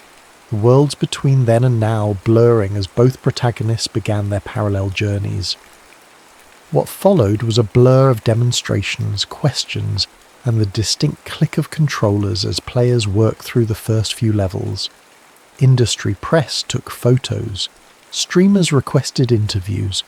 Through it all, Theo found himself watching not the game, but the faces of those playing it. Their concentration, their emotional reactions, their quiet nods of recognition at particularly resonant moments. Later, as the crowd thinned and the evening wound down, Theo found Lena outside the bar, sitting on a bench overlooking the night-dark Pacific. He sat beside her, neither speaking for a long moment. "We did it," he finally said. "We did," she agreed, then added, "Daniel would have liked it." The mention of his father, spoken without bitterness for the first time Theo could remember, hung in the cool evening air. "You think so?" "I know so. He had your creative streak before." She trailed off, then rallied. Before life got complicated, the game was originally for him, a way to help him process his mother's death. Theo nodded slowly. "I've been thinking about reaching out to him." "Have you now?" Lena's tone was carefully neutral. Not to reconcile, necessarily. Just to... Theo searched for the words. To close the loop. To stop running from that part of my history. Lena patted his hand. "One unfinished project at a time, kiddo." Inside, they could hear Wally calling for Lena. Someone from a gaming history podcast wanted a few words. She stood with a sigh. "Duty calls. You coming?" "In a minute." Left alone, Theo pulled out his phone and opened the Game Store app where their digital version of GRIT had gone live that morning. Already there were a handful of reviews, some from press who'd received advance copies, others from early adopters. One caught his eye. Not like anything else out there. A game that feels like it was made by real people who have lived through something. Authentic in a way most polished productions aren't. He smiled, pocketing his phone. The game wouldn't break sales records. It wouldn't revolutionize the industry. But it had done something more important. It had helped heal the people who made it. Inside, Lena was now showing Leo and a group of his friends how to access the game's secret level. A peaceful beach, where the only objective was to build a sandcastle before the tide came in. The same beach where she and Jack had honeymooned, where Daniel had taken his first steps, where Theo had spent childhood summers collecting shells. "There's no points here," he heard her explaining. "No enemies, no timer, just memory and creation." As Leo carefully built his digital monument, Theo thought about the past year, the public humiliation that had driven him home, the reluctant reconnection with his grandmother, the slow, painful process of excavating family history while rebuilding a forgotten game. He'd arrived broken, convinced his career was over, yet somehow in helping Lena complete her abandoned project, he'd found something he hadn't even known he was seeking. Not just redemption or a creative reset, but a genuine connection to his past and a pathway to his future. The virtual sandcastle on screen was taking shape now, pixel by pixel, imperfect, but standing. Beyond it, the digital tide ebbed and flowed, a constant reminder of impermanence that somehow didn't feel threatening anymore. After all, some things remained, some things endured, some things, even after decades of silence, could be rebuilt. One pixel, one line of code, one honest conversation at a time, at the end.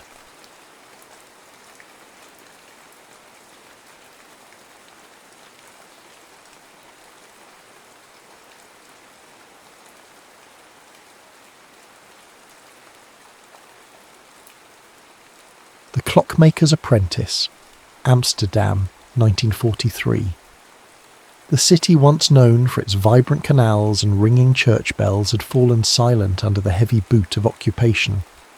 The Dutch winter pressed against window panes like a pale ghost, and citizens hurried through streets that no longer belonged to them, their breath forming clouds of condensation that dissipated before they could become wishes.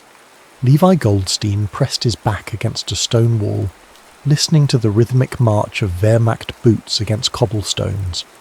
At 16, his frame was still boyish, but his eyes held the ancient weariness of someone who had seen too much. The yellow star that had once been sewn onto his coat was now ashes in some forgotten alley fire. His parents, gone. His home, seized. His identity, a death sentence. "Move," whispered a voice behind him.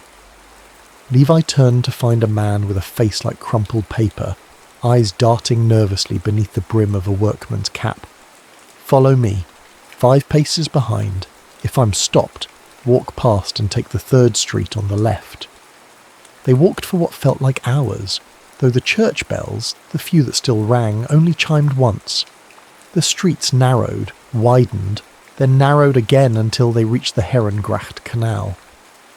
The man stopped before a narrow building wedged between 2 larger ones, its facade weathered but dignified. The sign above read simply, "Vandermeer Timepieces." The door opened before they could knock. A thin man with silver hair and spectacles perched on a hawkish nose peered out, his gaze sweeping the street before settling on Levi. "This is the boy," said Levi's guide, who promptly turned and disappeared into the maze of Amsterdam's back streets. "In, quickly," said the silver-haired man, ushering Levi inside. The shop's interior was a symphony of ticking. Hundreds of clocks lined the walls, hung from the ceiling, and occupied every available surface. Tall grandfather clocks stood like sentinels, their pendulums swinging in hypnotic arcs. Pocket watches gleamed from velvet-lined display cases. Cuckoo clocks, their tiny doors sealed shut, waited patiently for hours that might never come. "I am Elias Vandermeer," said the old man, locking the door behind them, "and you will be my apprentice." "I don't know anything about clocks," Levi admitted, his voice barely audible above the collective ticking. "You will learn," said Vandermeer, "but first..." A floorboard creaked, and Levi turned to see a girl descending a narrow staircase at the back of the shop. She was perhaps a year older than him, with wheat-coloured hair tied back severely, and eyes that reminded Levi of the North Sea, grey-blue and stormy.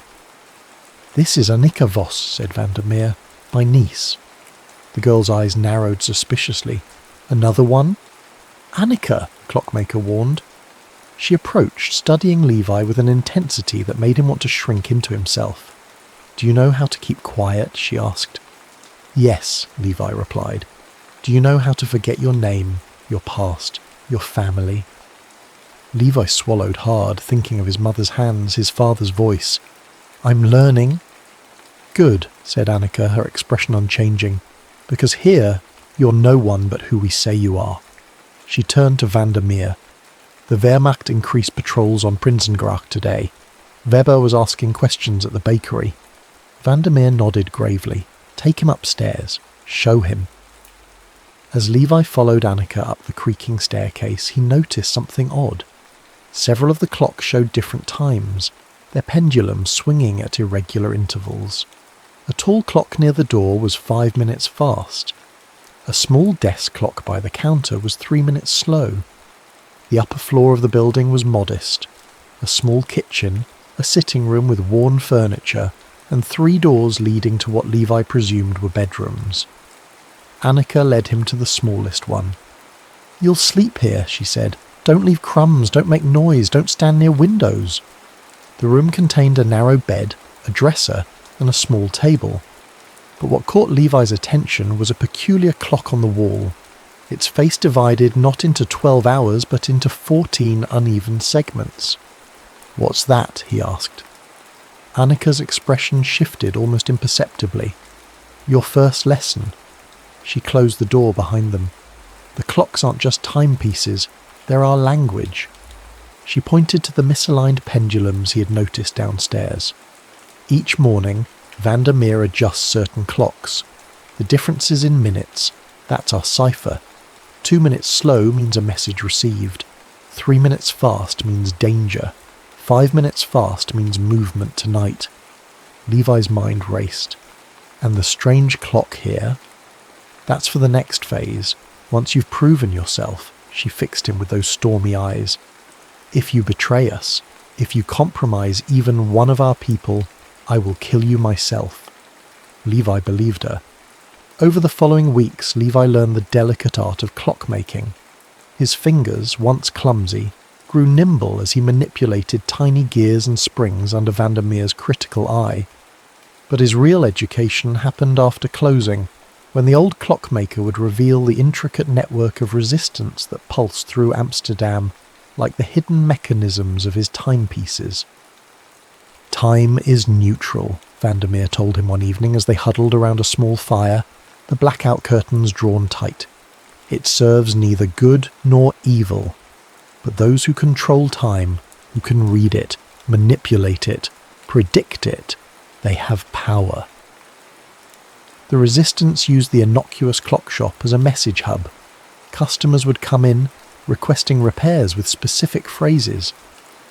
My grandfather's watch runs 2 minutes fast every day, meant information needed to be passed. The cuckoo no longer sings, signalled a safe house had been compromised.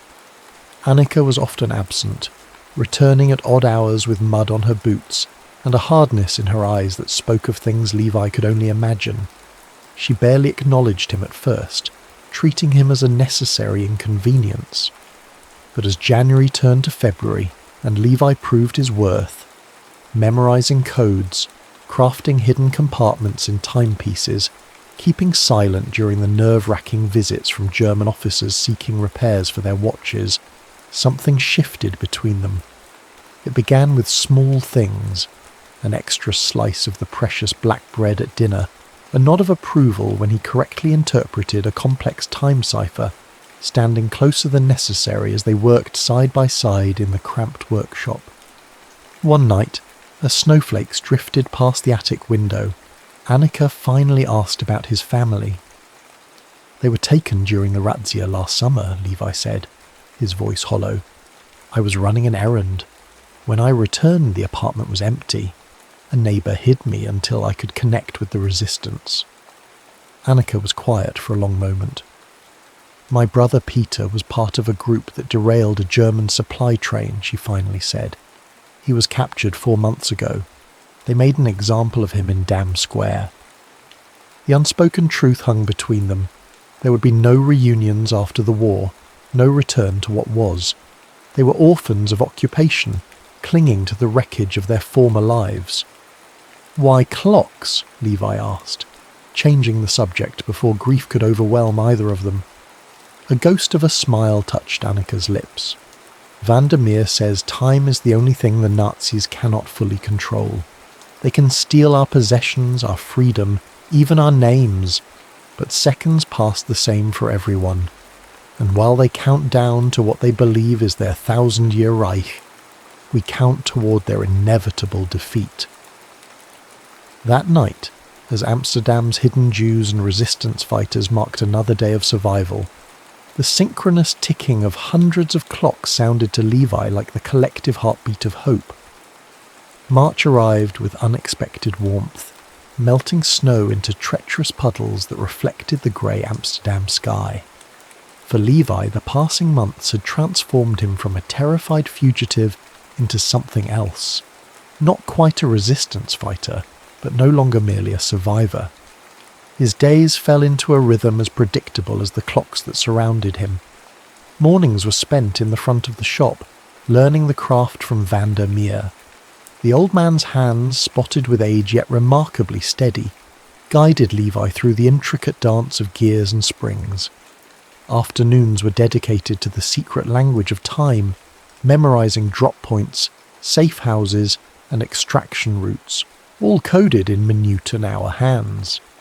It was during one such lesson that Vandermeer revealed the true extent of their operation. Amsterdam is a clock itself, the old man explained, unfolding a map across the workshop table after ensuring the blackout curtains were secure. Each district a dial, each canal a hand, each checkpoint a moment of danger. He traced weathered fingers across the map, which was marked with inscrutable symbols. The resistance moves like the mechanisms inside a timepiece, each part knowing nothing of the others, yet all working toward the same purpose. Levi studied the markings, recognizing some of the time-based codes he'd learned. These are all run from here? From this shop? Vandermeer's eyes crinkled at the corners. This shop is but one gear in a much larger machine, boy. We coordinate the Western districts, primarily messages and safe transports.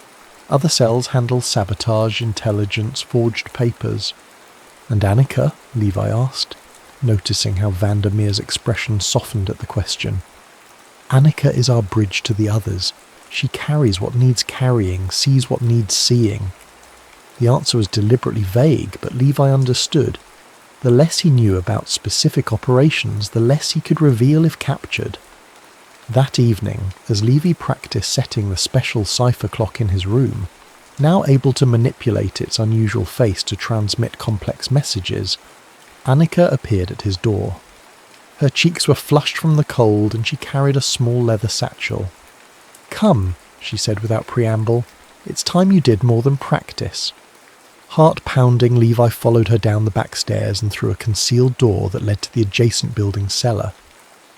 They emerged into an alley, where Annika quickly assessed their surroundings before setting off at a brisk pace. "Where are we going?" Levi whispered. "Westerkirk," she replied, referring to the church with Amsterdam's tallest bell tower. "You'll see."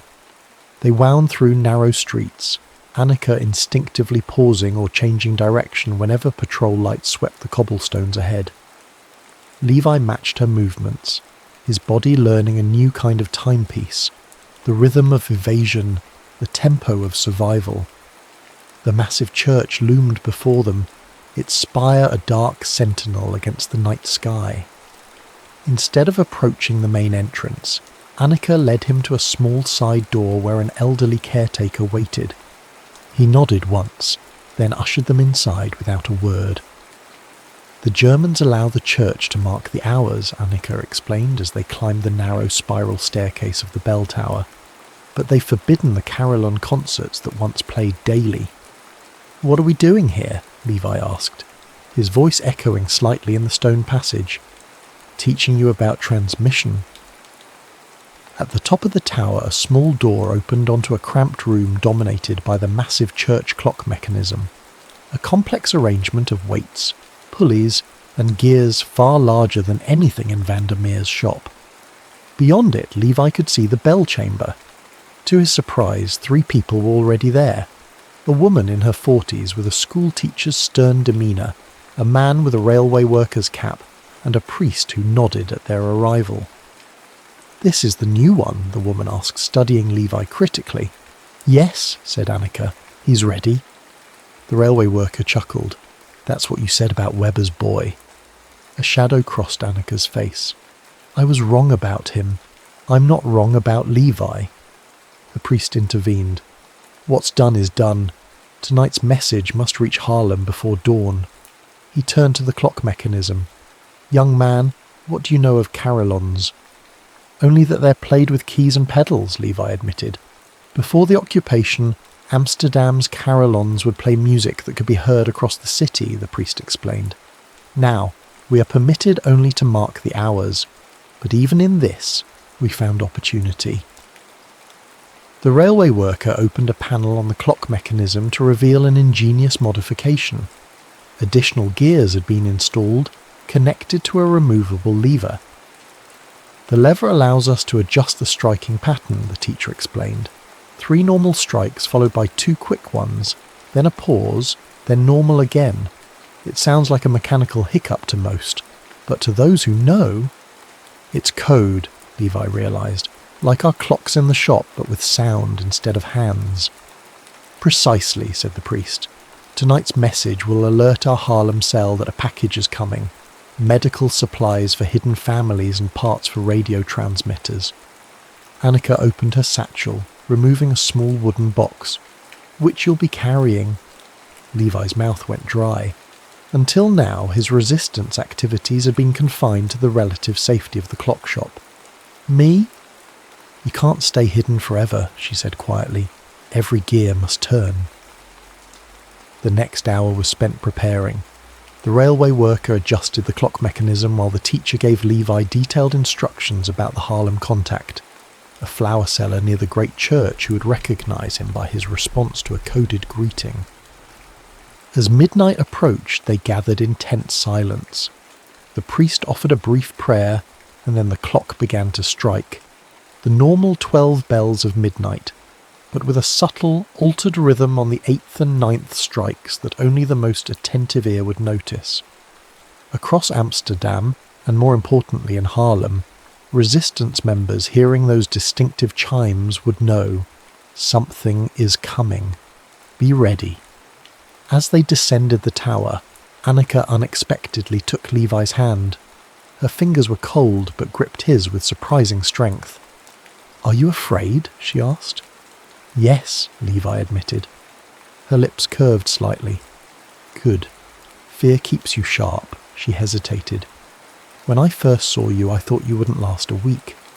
You looked like a rabbit cornered by wolves. And now? Now I think perhaps you are a wolf who has learned to move among rabbits." It was the closest thing to a compliment Annika had ever given him, and Levi felt warmth spread through his chest despite the chill night air. The journey to Harlem was a gauntlet of checkpoints and patrols.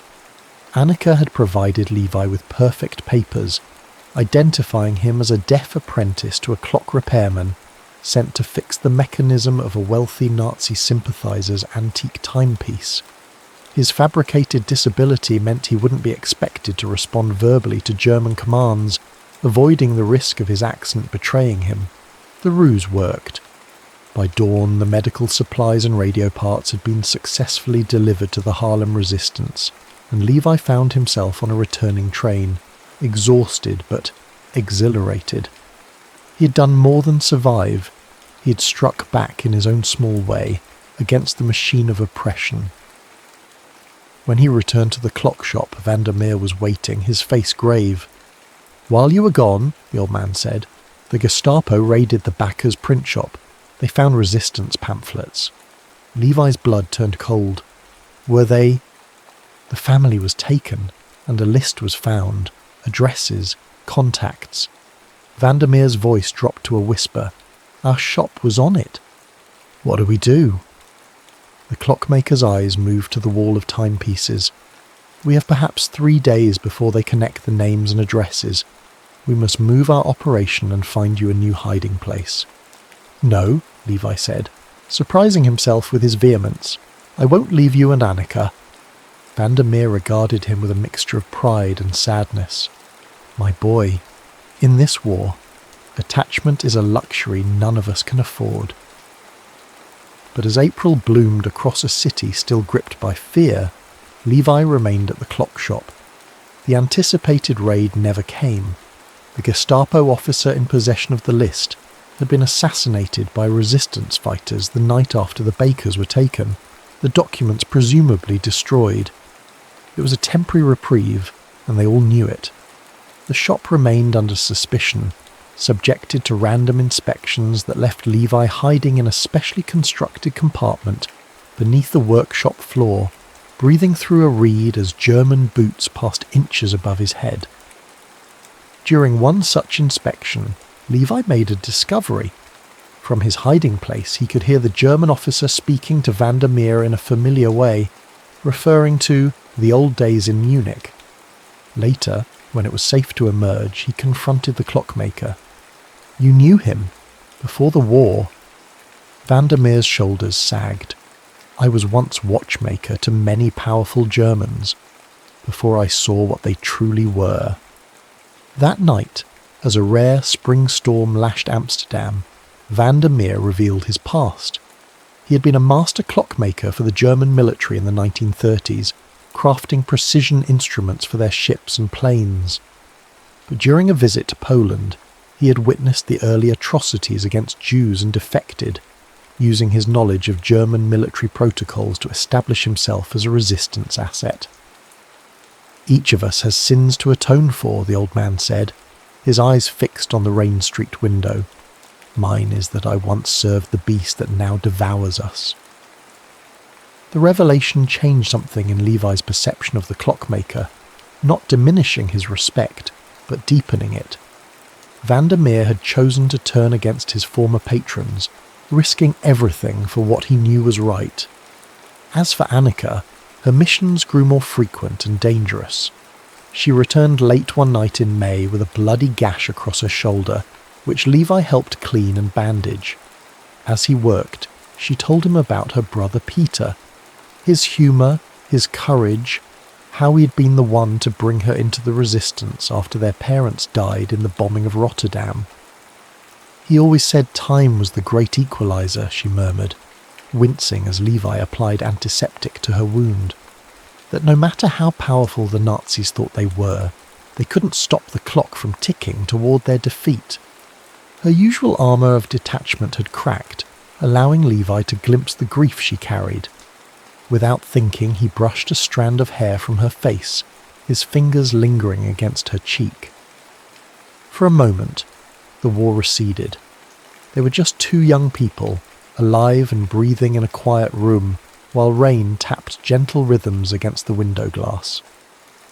Annika leaned forward slightly, and in the space between heartbeats, their lips met. Hesitant at first, then with a desperate intensity that spoke of all they had lost and the uncertain future before them. When they finally broke apart, Annika pressed her forehead against his. "Promise me something," she whispered. "Anything. If they catch me, don't try to save me. Keep working, keep fighting." Levi wanted to protest, to say he could never make such a promise, but they both knew the reality of their situation. Individual lives had to matter less than the cause. "Only if you promise the same," he replied. In the soft darkness of the attic room, surrounded by the constant ticking of clocks marking the precarious passage of time, they sealed their pact with another kiss, a defiant assertion that even in the shadow of death, life insisted on being lived. Summer descended upon Amsterdam like an uneasy dream. The canals reflected a perfect blue sky as barges laden with German supplies drifted through the city. Children who had never known peacetime played in parks under the watchful eyes of occupying soldiers. In the markets, people traded rumours along with their ration coupons, whispers of Allied advances in Italy, of growing resistance in France, of a second front soon to open. For the network of resistance fighters connected to Vandermeer's clock shop, summer brought new dangers and opportunities. The longer daylight hours made clandestine movements more difficult, but created new shadows in which to hide their activities. Levi, now 17 and no longer the frightened boy who had arrived the previous winter, had become an integral part of the operation. His fingers, trained by Vandermeer's patient instruction, could disassemble and reassemble a watch in complete darkness, a skill that proved useful for creating the hollow timepieces that carried microfilm, compass parts, and coded messages throughout the Netherlands. June had been marked by a series of successful operations. 3 downed Allied airmen had been moved through their network to the coast. A German ammunition depot had mysteriously exploded on the outskirts of the city. Most significantly, radio parts smuggled by Levi had enabled a transmitter that now broadcast vital intelligence to London. But success bred complacency, and complacency was deadly in occupied territory. It began with small inconsistencies, a contact arriving late to a drop, a recognition signal slightly off, a patrol appearing when none had been scheduled. Vandermeer noticed first, his clockmaker's precision attuned to even minor deviations from established patterns. "Someone is watching us," he confided to Levi and Annika during a late-night meeting in the workshop.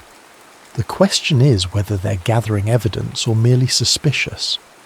The answer came on a sweltering July evening. Levi was returning from a message delivery when he spotted an unmarked car parked across from the clock shop. Through its window, he could see a man with civilian clothes but a military bearing watching the entrance. Using the network's emergency protocols, Levi circled the block and entered through the building adjacent to the shop. He found Annika packing documents into a hidden compartment behind one of the grandfather clocks. "Gestapo," she said before he could speak. "Vandermeer saw them questioning Mrs. Visser at the bakery. They know about the shop." Levi's heart pounded painfully against his ribs. Where is he now? "Creating a diversion. He'll meet us at the secondary location." She handed him a small package wrapped in oilcloth. "Take this. If we're separated, get it to the Westerkirk contact." Outside, an automobile engine roared to life. Through a crack in the blackout curtains, they watched the unmarked car pull away from the curb, its tyres squealing as it accelerated down Herrengracht. "That's our window," said Annika. "We have perhaps 10 minutes before they realise Vandermeer is leading them away from something important." They worked with practised efficiency, destroying what couldn't be moved and concealing what might later prove useful. Levi changed into workman's clothes, smudging his face with clock oil to alter his appearance. Annika donned a headscarf and dress that aged her by decades. As they prepared to leave through the back exit, the shop door flew open with a crash that sent the tinkling bell into a frenzy of alarm. 2 men stood in the doorway, not Gestapo, but Dutch police in the employ of the occupation authorities. One held a pistol, the other clutched a crumpled piece of paper that Levi recognised with horror as a page from the shop's cipher ledger. "Nobody move," said the officer with the gun. "You're under arrest for anti-German activities." Time slowed to an excruciating crawl. Levi saw Annika's hand inch toward the counter, beneath which a small revolver was hidden. The officer's finger tightened on the trigger. The clock on the wall ticked loudly in the sudden silence. What happened next occurred so quickly that Levi's memory of it would always remain fragmented, like pieces of a broken watch face. Annika lunged for the gun. The officer fired. The bullet missed her but shattered a cabinet of delicate pocket watches. And Levi, operating on instinct rather than thought, hurled a heavy brass clock weight at the second officer's head. The man crumpled, and in the ensuing chaos, Annika managed to wrench the pistol from the first officer's grasp. She struck him with its butt, sending him staggering backward. "Run!" she shouted to Levi. "The package! Get it out! Not without you. I'll be right behind you." It was a lie, and they both knew it. Someone needed to delay pursuit to ensure the package, containing names and locations of Jewish families in hiding throughout Amsterdam, reached safety. In that moment, Levi understood what Vandermeer had meant about attachment being a luxury. His heart tore as he clutched the oilcloth package and ran for the back door. The last glimpse he had of Annika was her silhouette against the shop window, pistol raised as more figures approached from the street. Levi ran blindly through Amsterdam's back alleys, the package clutched to his chest like a talisman. Sirens wailed in the distance. Searchlights swept the canals. The city had become a clockwork trap, its gears turning inexorably toward capture. By some miracle, he reached the Westerkirk as the midnight hour approached. The elderly caretaker recognized him and quickly ushered him inside, up the familiar spiral staircase to the bell tower room. There, to Levi's astonishment, stood Vandermeer, alive but injured, a bloodstain spreading across his left shoulder. "Annika?" the old man asked, his voice barely audible. Levi shook his head, unable to speak through the knot in his throat. Vandermeer closed his eyes briefly, absorbing the blow. When he opened them again, they held a steely determination. Then we must ensure her sacrifice was not in vain. The package was delivered to the waiting contact, a resistance courier disguised as a night watchman. But as the man prepared to leave, Vandermeer stopped him. "Tell Visser the final operation must proceed immediately. The timeline has accelerated." The courier's eyes widened. "But the preparations—" "Are sufficient," Vandermeer interrupted. "It must be tomorrow, during the blackout test." After the courier departed, Levi confronted the Clockmaker. "What final operation?" What have you been planning? Vandermeer gestured to the massive clock mechanism beside them, something that will shake the German command structure in Amsterdam to its core. He explained that for months, a splinter cell of the resistance had been working to infiltrate the German headquarters at the former Amstel Hotel. An Allied agent had been inserted as a clerical worker, gathering intelligence on troop movements and defence installations across the Netherlands. Tomorrow night the Germans are conducting a blackout drill, testing the city's preparedness for Allied bombing raids, Vandermeer explained. During those 15 minutes of darkness, our agent will retrieve vital documents from the Commandant's safe, details of coastal fortifications along the entire Dutch seaboard. But how will they escape with the documents? The hotel will be guarded, blackout or not. Vandermeer smiled thinly. That's where we come in, and this clock tower. The plan was audacious in its simplicity. The Resistance had installed a special mechanism in the Westerkirk clock that would allow them to manipulate the hourly chimes. During the blackout, the clock would strike an unusual pattern, a signal to Resistance fighters positioned throughout the area. These fighters would create diversions, small explosions and disturbances far enough from the hotel to draw guards and patrols away, but close enough to create confusion. In the chaos, the agent would escape with the documents and pass them to a waiting courier. The timing must be perfect, Vandermeer emphasised. The blackout begins at 9. The clock must strike its special sequence at precisely 9:07, when the guards change posts. It was clockwork warfare, each element timed to mesh perfectly with the others. But there was a problem. The mechanism needs to be manually adjusted, said Vandermeer, wincing as he tried to move his injured arm. My hands are no longer steady enough for such precision work. Levi understood. You need me to do it. It's asking too much. If you're caught, I'll do it, Levi interrupted. The image of Annika standing defiantly in the shop window flashed through his mind. Tell me what needs to be done. As dawn broke over Amsterdam, Vandermeer provided detailed instructions for modifying the clock's strike hammer. The adjustment required specialised tools, which the Clockmaker produced from a hidden compartment in his boot. Once you've made the adjustment, this lever will allow you to control the strike pattern, he explained. 3 normal, 2 rapid, 3 normal, that's the signal. And afterward? Vandermeer's expression grew sombre.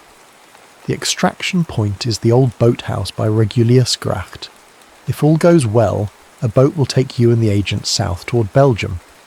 What about you? The old man shook his head. My journey ends here, I think. Levi started to protest, but Vandermeer silenced him with a raised hand. Listen to me. You have become the son I never had.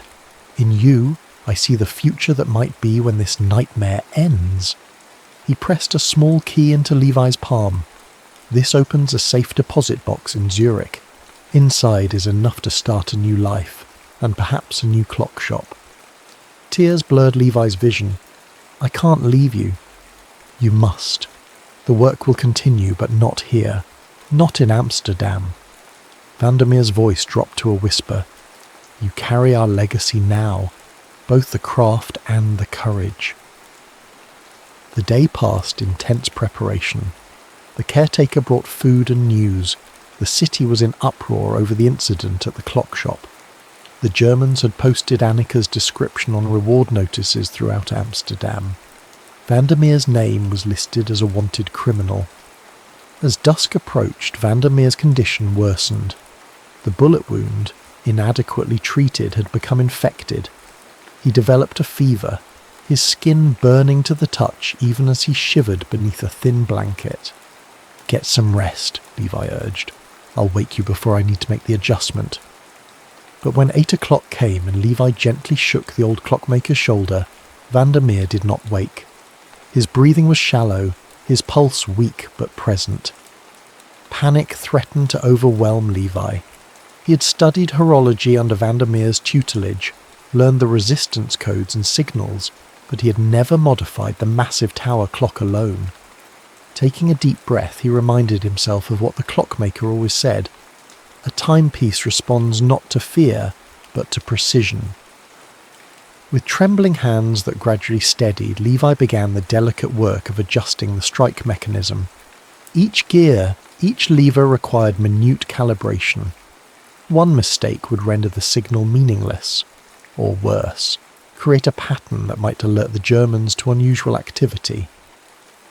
At 10 minutes to 9, searchlights swept across Amsterdam as German patrols took their positions for the blackout drill. From the tower window, Levi could see the darkened form of the Amstel Hotel, now German headquarters, its windows already covered in anticipation of the drill. 9 o'clock arrived. Like a curtain falling on a tragic play, darkness enveloped Amsterdam. The only illumination came from the occasional sweep of military searchlights, probing the blackness for Covenant violations. Levi counted the seconds, waiting for 9:07. Beside him, Vandermeer's breathing had become more laboured. The moment arrived. With a silent prayer, Levi engaged the mechanism. The massive bell began to toll. 3 normal strikes, followed by 2 in rapid succession, then 3 normal again. The sound rolled across the darkened city like thunder. Within minutes, explosions erupted at 3 points around the German headquarters, not large enough to cause significant damage, but perfectly timed to create maximum confusion. Sirens wailed. Orders were shouted in German. Patrols rushed toward the disturbances.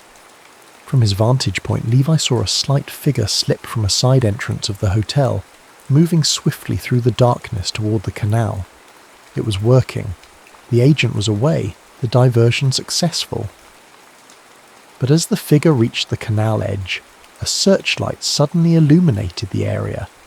A patrol, off course in the confusion, had stumbled upon the escape route. Levi watched in horror as the agent ducked behind a low wall, trapped between the approaching patrol and the water. Without thinking, he raced down the tower stairs and out into the blackened city. Amsterdam under blackout was a maze of invisible obstacles and sudden dangers. Levi navigated by memory and instinct, making his way toward the trapped agent. As he approached, he could see it was a woman, young, terrified, clutching a leather document case to her chest. The patrol was closing in, their flashlight beams sweeping the area. Levi grabbed a loose cobblestone and hurled it far down the canal path. It clattered loudly against a metal railing. "Da drüben," a German voice shouted. "Over there!" The patrol diverted toward the sound, giving Levi precious seconds. He darted to the woman's side. "Resistance," he whispered, using the recognition phrase. "The clock strikes for freedom." Relief flooded her features. "The hands point to liberation," she responded.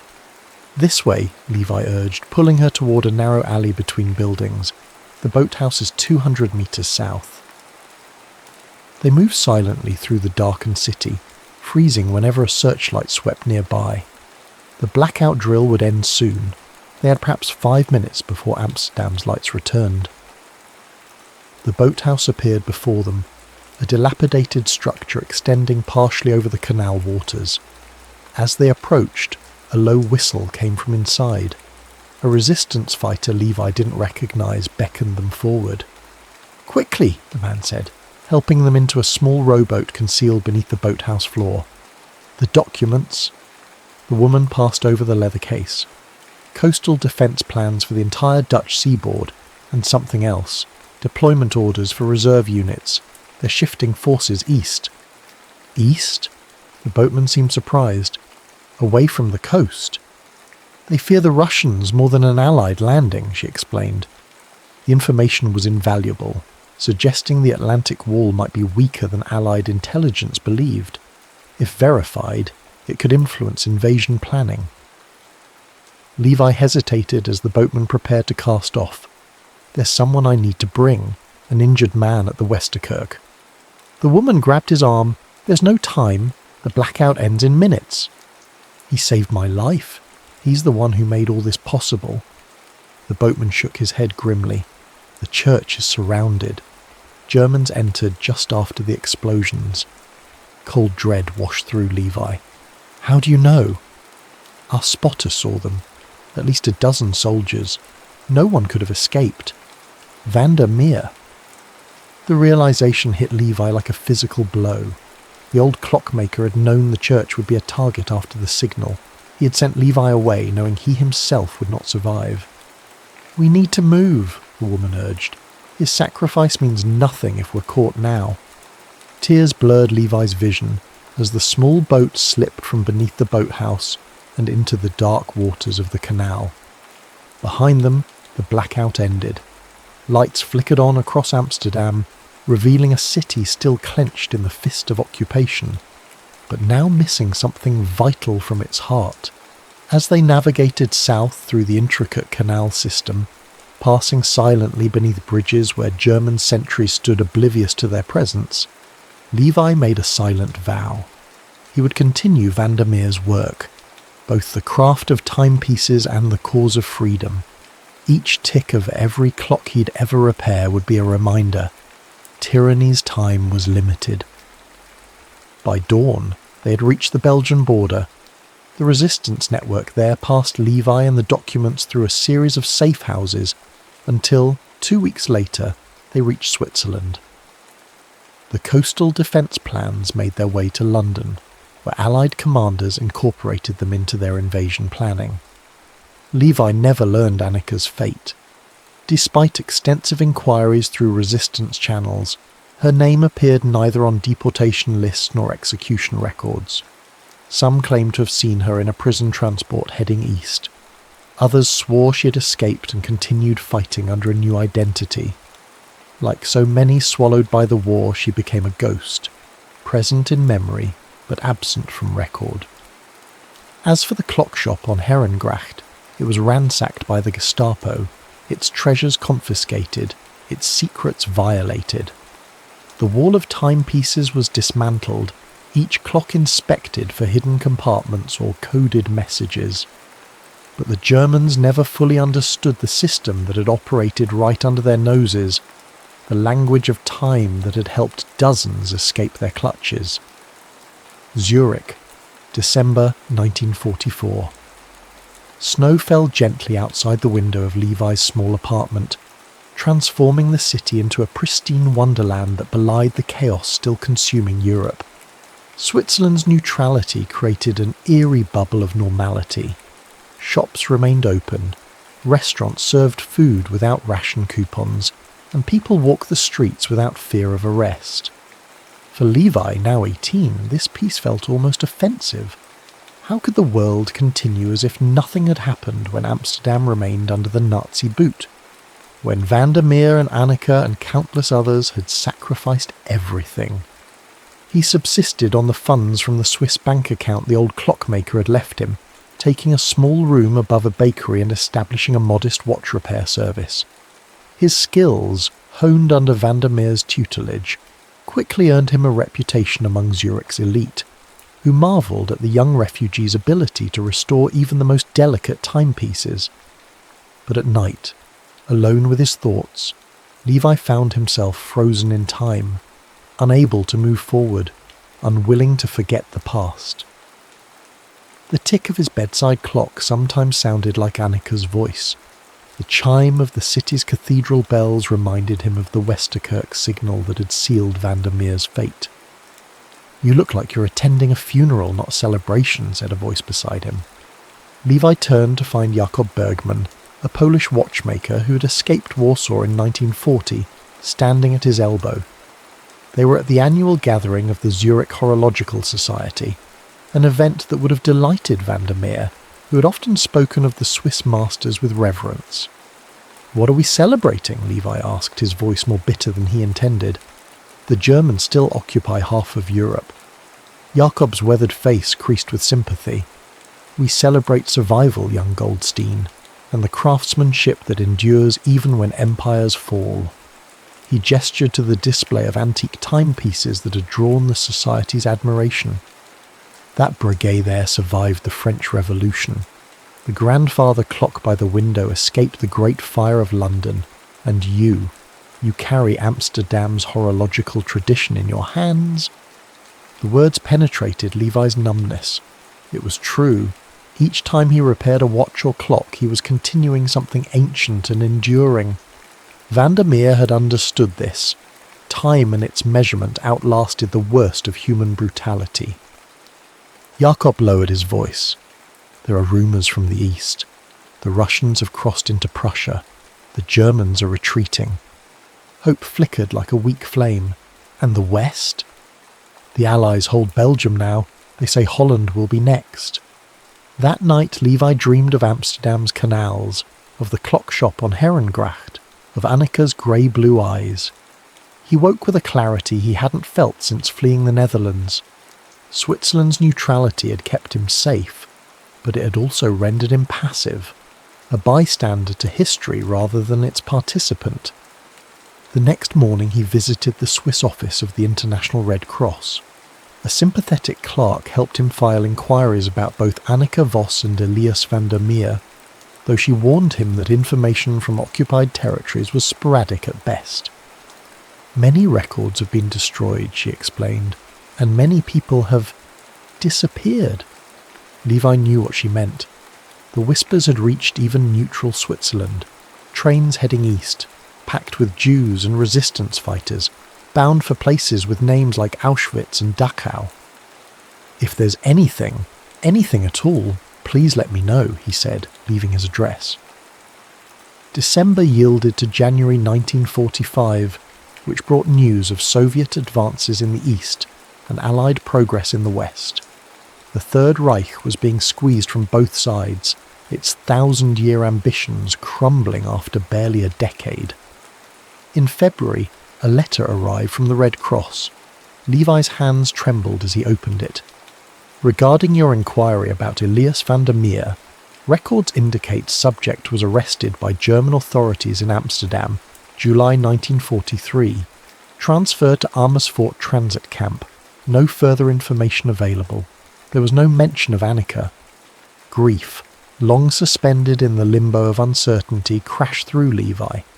He had known, of course, that the likelihood of Vandermeer's survival was minimal, but the cold bureaucracy of the report, subject was arrested, reduced the brilliant, courageous Clockmaker to a statistic.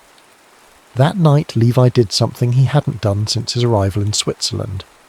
He opened his leather tool case and removed the small 14-segment cipher clock that Vandermeer had taught him to use. Its unusual face had confounded the Swiss customs officials, who had eventually dismissed it as an apprentice's failed experiment. But Levi knew better. This was no failure but a masterpiece of secret communication, a physical embodiment of how ingenuity could resist tyranny. He wound the clock carefully, listening to its quiet tick, and placed it on his bedside table. The hands, frozen since his escape, began to move again. March brought astounding news. American forces had crossed the Rhine. The Wehrmacht was collapsing. In Amsterdam, the Dutch resistance grew bolder, sabotaging German installations and disrupting deportation efforts. Then, in early April, a second letter arrived from the Red Cross. This one bore a Belgian postmark. Monsieur Goldstein, your inquiry regarding Annika Voss was forwarded to our Brussels office. We have information that may interest you. A person matching this description was reported working with resistance elements near Bruges until January 1945. Subsequently, this individual was evacuated to England after sustaining injuries during an operation against retreating German forces. Current whereabouts unknown, but believed to be recovering in a military hospital near London.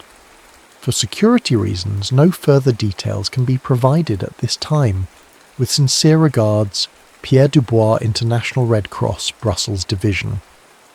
Levi read the letter a dozen times, scrutinizing each word. Could it be her? The description was deliberately vague. The resistance was still cautious even as German power waned. But it offered something he had abandoned months ago. Hope. That same week, radio reports announced the liberation of Amersfoort camp by Canadian forces. Survivors were being treated and registered. Levi immediately dispatched another inquiry to the Red Cross, asking about Van der Meer, but held little expectation of a positive response. As April progressed, Switzerland's placid streets began to fill with refugees carrying news from the front lines. Germany was dying, but its death throes were violent and desperate. Hitler had reportedly moved to an underground bunker in Berlin as Russian artillery pounded the city. In his small repair shop, Levi found himself working on a particularly challenging piece, a rare astronomical clock showing lunar phases and planetary movements.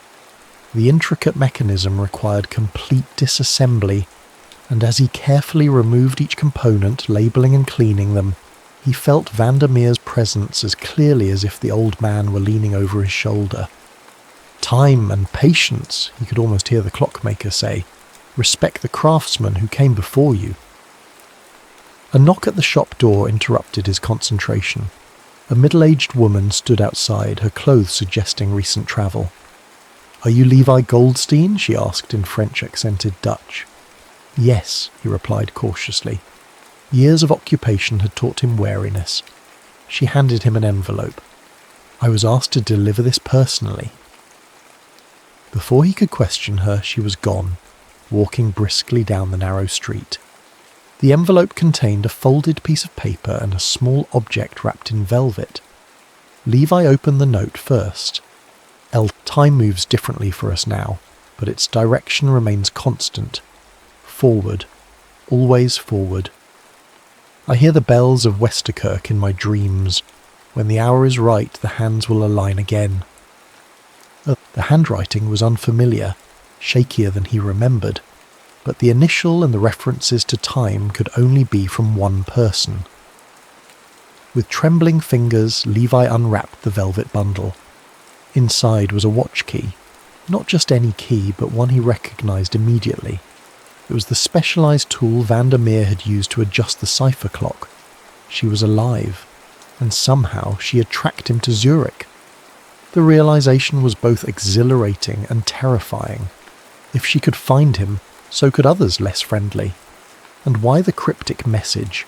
Why not come herself? The answer came 2 days later in a newspaper report. British intelligence was hunting Nazi collaborators fleeing to Switzerland with looted wealth. Border security had intensified. Any Dutch citizen attempting to cross would face extreme scrutiny, especially a young woman whose description had once graced wanted posters throughout Amsterdam. Levi understood. She couldn't come to him. He would have to go to her. But how? Switzerland jealously guarded its neutrality.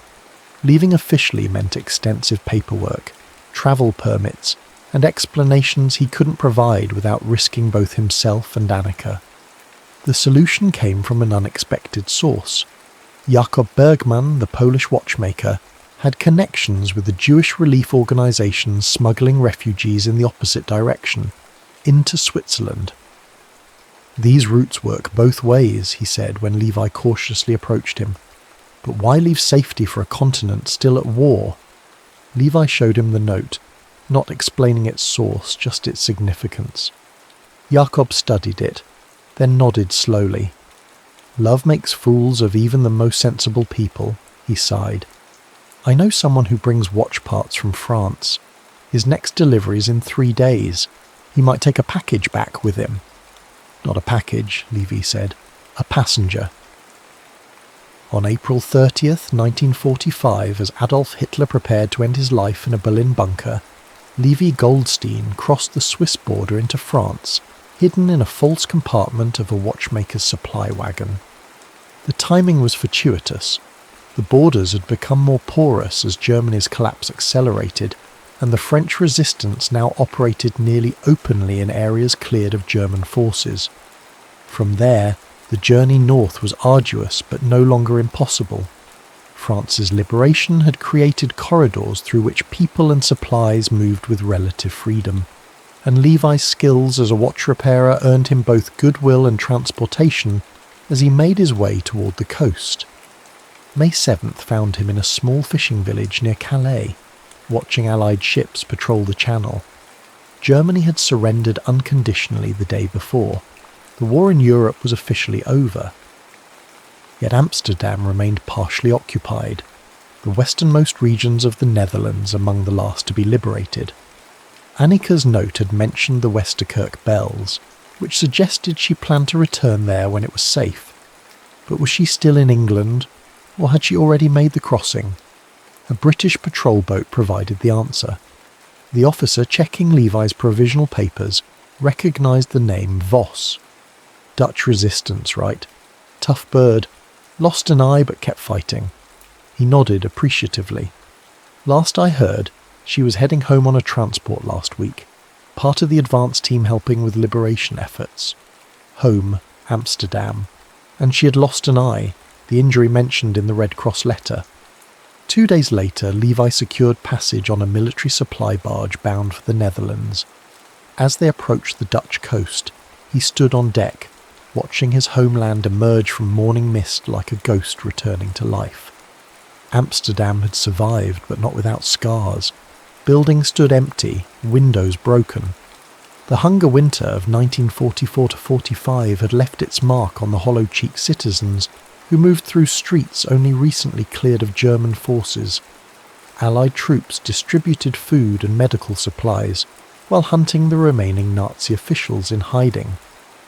The Herengracht Canal appeared before him, familiar yet alien in the harsh light of liberation, and there, still standing despite everything, was Vandermeer's clock shop, its windows boarded, its door sealed with official notices but structurally intact. Levi approached slowly, half expecting a German patrol to materialise and demand his papers, but the only uniform in sight belonged to a young Canadian soldier, directing the distribution of food parcels nearby. The shop door was locked, the interior dark. Levi circled to the rear entrance, the one he and Annika had used for clandestine missions, and found it similarly secured. After nearly 2 years away, he stood before the place that had been both his prison and his salvation, unable to enter. "It's still under government seal," said a voice behind him. "Suspected collaborator property." Levi turned to find an elderly man watching him from a neighbouring doorway. "Collaborator?" he echoed in disbelief. The owner was resistance. The old man shrugged. Germans confiscated it in 43, used it as an observation post for a while, then closed it up. No one's been inside since liberation. "Has anyone?" Levi hesitated. "Has a young woman been asking about this place? Dark blonde hair. She might be wearing an eye patch." A flicker of recognition crossed the man's face. "You just missed her. She comes by every few days, just stands and looks like you're doing." He studied Levi more carefully. "You're him, aren't you? The apprentice they were hunting. The one who got away." Before Levi could respond, church bells began to ring across the city. Not the restricted time signals of occupation, but full, joyous peals celebrating freedom. Among them, he recognised the distinctive tone of the Westerkirk carillon. "I hear the bells of Westerkirk in my dreams." Without another word to the old man, Levi began running toward the church, dodging through streets still bearing the scars of war. His lungs burned and his legs ached, but he pressed on, driven by a hope he scarcely dared articulate even to himself. The Westerkirk rose before him, its tower standing defiant against the spring sky. A small crowd had gathered in the square before it, ordinary citizens and allied soldiers mingling as the bells rang out across the liberated city. And there, standing slightly apart, gazing up at the tower, was a slender figure whose posture Levi would have recognised anywhere. Her hair was shorter, and a black patch covered her left eye. She wore the practical uniform of the Dutch resistance, a hodgepodge of civilian clothes and military surplus, but it was unmistakably Annika. Levi moved toward her, suddenly uncertain. Nearly 2 years had passed. They had both changed, marked by experiences that couldn't be fully shared or understood. Her right eye, still that remarkable grey-blue, widened as she spotted him. For a long moment they simply stared at each other across the intervening space, the bells pealing overhead. Then, with the decisiveness he remembered so well, She closed the distance between them in quick strides and wrapped her arms around him. Levi held her tightly, feeling the subtle tremor in her body, the proof that she was real and not another dream that would dissolve with morning light. When they finally drew apart, her single eye gleamed with tears and something else, a fierceness that even war had not diminished. "I knew you'd understand the message," she said. "Vandermeer always said you were the quickest study he'd ever taught." The mention of the Clockmaker's name sent a pang through Levi. I tried to find information about him. The Red Cross confirmed he was sent to Amersfoort, but nothing after that. Annika nodded grimly. "I've spoken with survivors. He didn't last long there. His heart, they said. But he left his mark." A small, proud smile touched her lips. He repaired the Commandant's watch and sabotaged it to lose 2 minutes every hour. Drove the man to distraction, apparently. Levi could almost see the old Clockmaker's satisfied expression at such subtle rebellion. It was exactly the kind of resistance Vandermeer had taught them. Invisible to most, but meaningful to those who understood the language of time. "What happens now?" Levi asked, suddenly aware that survival had never been their purpose, only their prerequisite for continuing the fight. With the Germans defeated, what defined them? Annika's gaze moved to the boarded clock shop visible down the street, then back to Levi. "We rebuild," she said simply. "We reopen the shop. We make the clocks tick again." As they walked together toward the Herengracht Canal, Levi felt time shifting. No longer a countdown to disaster, but a measure of possibility. Each second that passed was no longer stolen from oppressors, but freely experienced. Each minute not a unit of survival, but of life. Amsterdam around them was broken but unbowed, its citizens emerging from the long darkness with the same tentative hope that Levi felt stirring in his own heart. There would be justice to seek, wounds to heal, stories to preserve. But there would also be new timepieces to craft, their steady rhythms marking not war but peace. The hands that had frozen in that desperate night of 1943 began to move again, carrying Levi and Annika forward into an unmarked future where time, for the first time in years, was truly their own. Amsterdam, May 1947. The morning light filtered through the newly installed glass of the clock shop window, catching the polished brass of a dozen timepieces displayed on blue velvet. Outside, the Herengracht Canal reflected a perfect spring sky as boats glided past, no longer bearing occupying forces but tourists and traders in a city slowly reclaiming its identity. The bell above the door chimed as Levi adjusted a delicate pocket watch, its inner workings exposed like a miniature cityscape of gears and springs. Annika looked up from her ledger at the counter, her single eye assessing the elderly couple who entered. "Good morning," she said in Dutch. "Welcome to Goldstein and Voss Timepieces."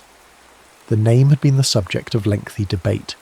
Vandermeer's legacy deserved honouring, but Annika had been adamant. He would want the future marked, not just the past. The shop had been reclaimed after months of bureaucratic wrangling, its interior painstakingly restored. Many of the original clocks were lost forever, confiscated by German officers, or destroyed in the final chaotic days of occupation. But gradually new timepieces had taken their places, some crafted by Levi's own hands, others acquired from collectors and refugees liquidating assets for fresh starts elsewhere.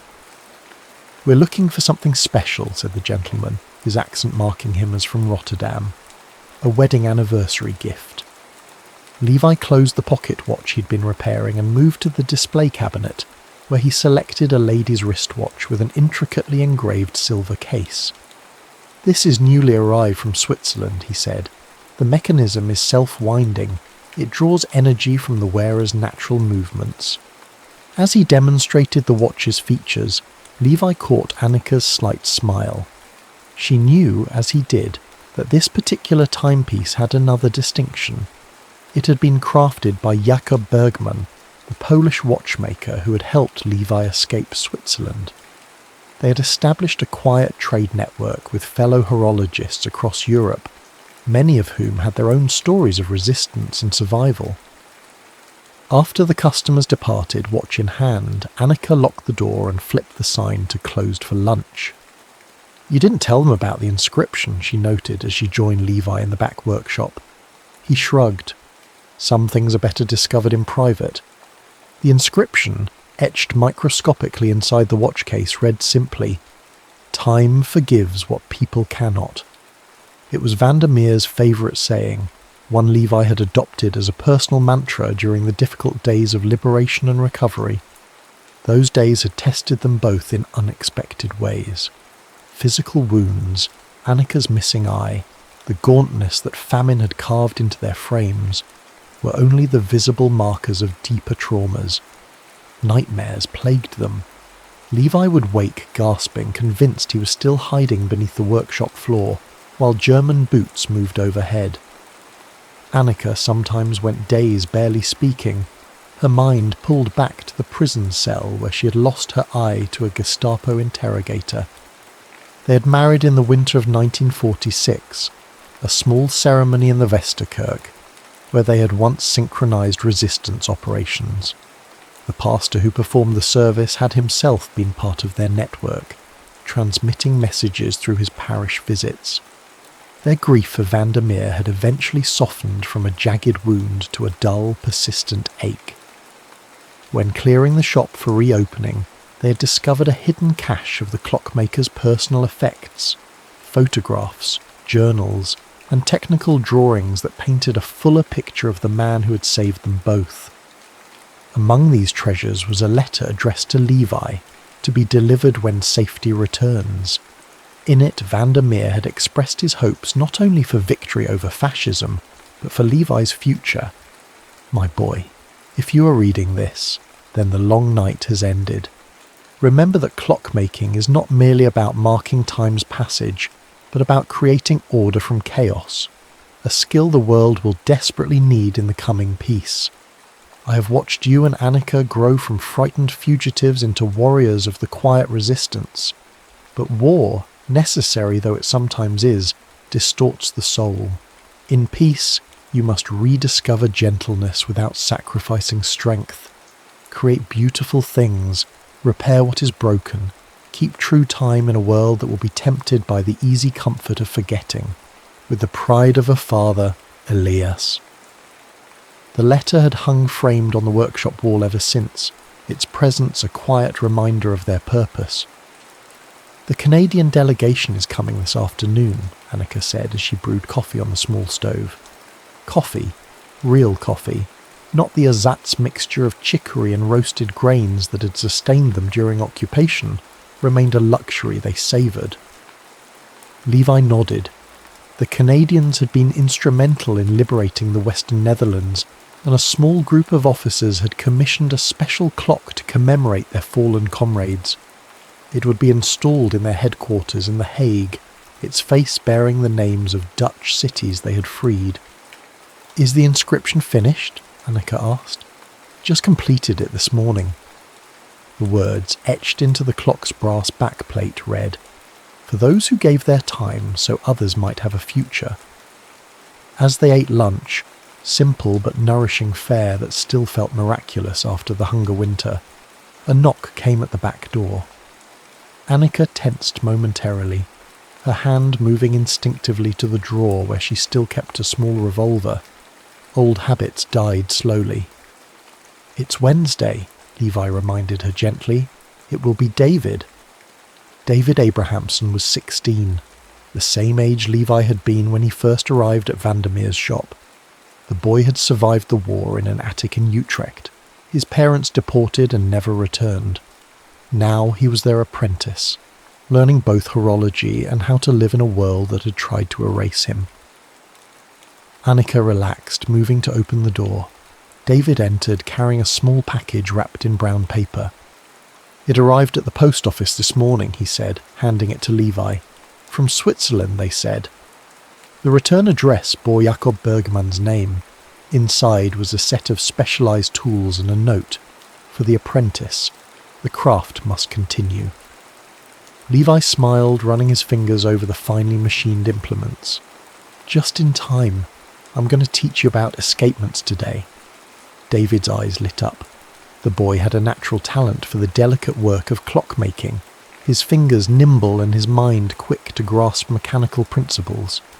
In him, Levi saw echoes of himself, the same hunger to create order in a world that had shown him chaos. The afternoon passed in quiet industry. The Canadian officers came and went, visibly moved by the memorial timepiece. David absorbed his lessons with the intensity of someone who understood that knowledge was the one thing that could never be taken away. Annika balanced the books, her neat columns of figures bringing their own kind of order to the business they were slowly building. As dusk fell, they closed the shop. David departed for the room they had prepared for him above the workshop, the same room where Levi had once hidden. Before climbing the stairs, the boy paused before the wall of clocks, watching their synchronized movement with evident satisfaction. They're all perfectly aligned today, he observed. Levi and Annika exchanged a glance loaded with shared memory. During the war, such alignment would have been dangerous, a sign of inactivity, of messages not passing through the resistance network. Now it simply meant peace. Yes, Annika said, her voice soft, as they should be. Later, as Amsterdam's streets grew quiet and the last light faded from the canal waters, Levi and Annika sat in the small apartment they'd created behind the shop. A single lamp illuminated Levi's work, not a timepiece now, but a journal in which he had begun recording their experiences during the occupation. "Do you think anyone will want to read about clock codes and resistance signals?" Annika asked, looking over his shoulder. "Perhaps not now," Levi admitted. "People want to rebuild, to move forward. But someday, when time has softened the edges, they'll need to remember how ordinary people fought back with the tools at hand." She nodded, her fingers absently tracing the edge of her eye patch. Vandermeer would approve. He always said history moves like a pendulum, back and forth between darkness and light. "And our job is to keep the mechanism running," Levi finished, "to ensure it never stops in darkness."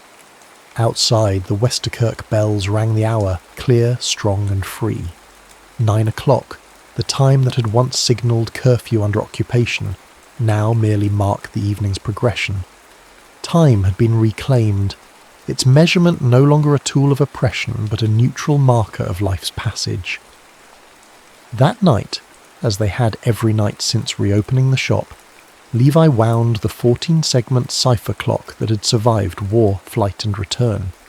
Its unusual face, once the key to a secret language of resistance, now served as a reminder of how time itself had been weaponized and then liberated. He placed it on the bedside table, its steady tick a lullaby of continuity. Next to it stood a framed photograph of Elias Vandermeer, his expression serious but his eyes kind behind wire-rimmed spectacles. "Good night, old friend," Levi whispered to the image, a ritual that brought comfort. "Keep the gears turning wherever you are."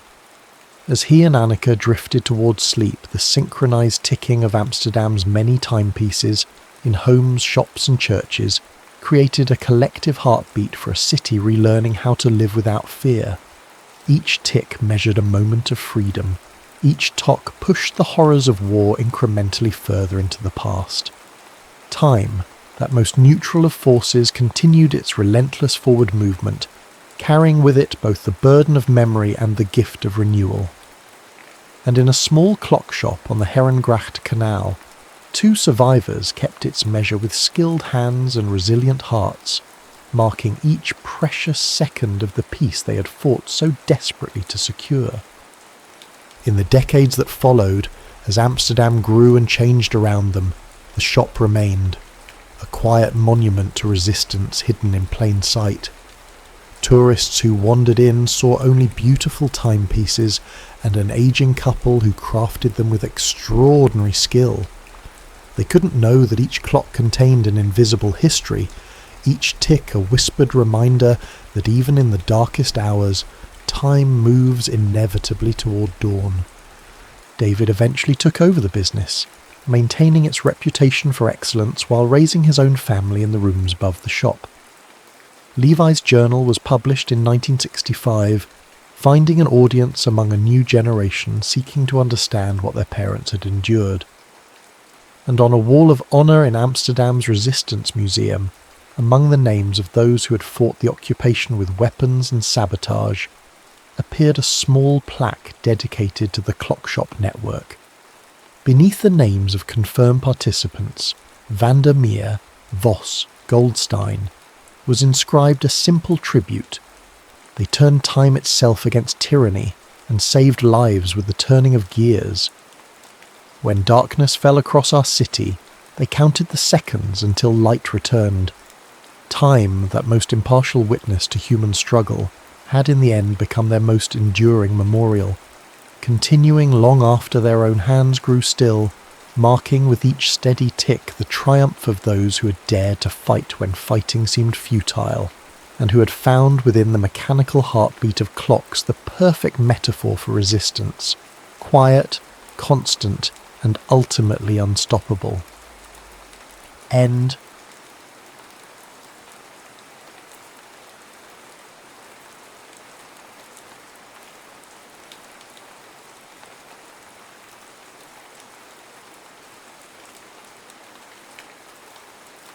The Pacific stretched out like spilled mercury beneath the Malibu cliff house, catching the last light of day. Gabe Castell stood barefoot on Italian marble, watching ice melt in his untouched whiskey. Around him, beautiful people performed beautiful conversations, a carefully orchestrated symphony of laughter, gossip, and the soft electronic pulse of music that would never climb the charts, but somehow made everyone feel like insiders for recognizing it. "Gabe, there you are." Eliza Sharp, his publicist, materialized at his elbow. Variety just arrived, and that Netflix exec keeps asking where you disappeared to. Gabe offered a smile he'd perfected over the last decade. Mysterious, slightly wounded, the smile of a man with depths you'd never plumb. "Tell him I'm in the moment. Creative process." Eliza rolled her eyes. "Your creative process cost $40,000 tonight. At least pretend to network." She wasn't wrong. Every week for the past 3 months, Gabe had been hemorrhaging money on these gatherings. The glass mansion rental alone was bleeding him dry, a modernist fever dream jutting from the coastline like a middle finger to gravity. But the algorithm was finally noticing. Gabe Castell and Castell Comeback had been trending twice this month. 4 years of industry exile were finally cracking. 4 years since Dorian King had stolen Silverdust and blackballed him from every studio. 4 years since Serena had walked away. A drone buzzed overhead, capturing calculated candids that would hit Instagram by morning. The swimming pool glowed cobalt, reflecting onto faces that had collectively spent millions altering their angles, their lighting, their reality. None of it was real.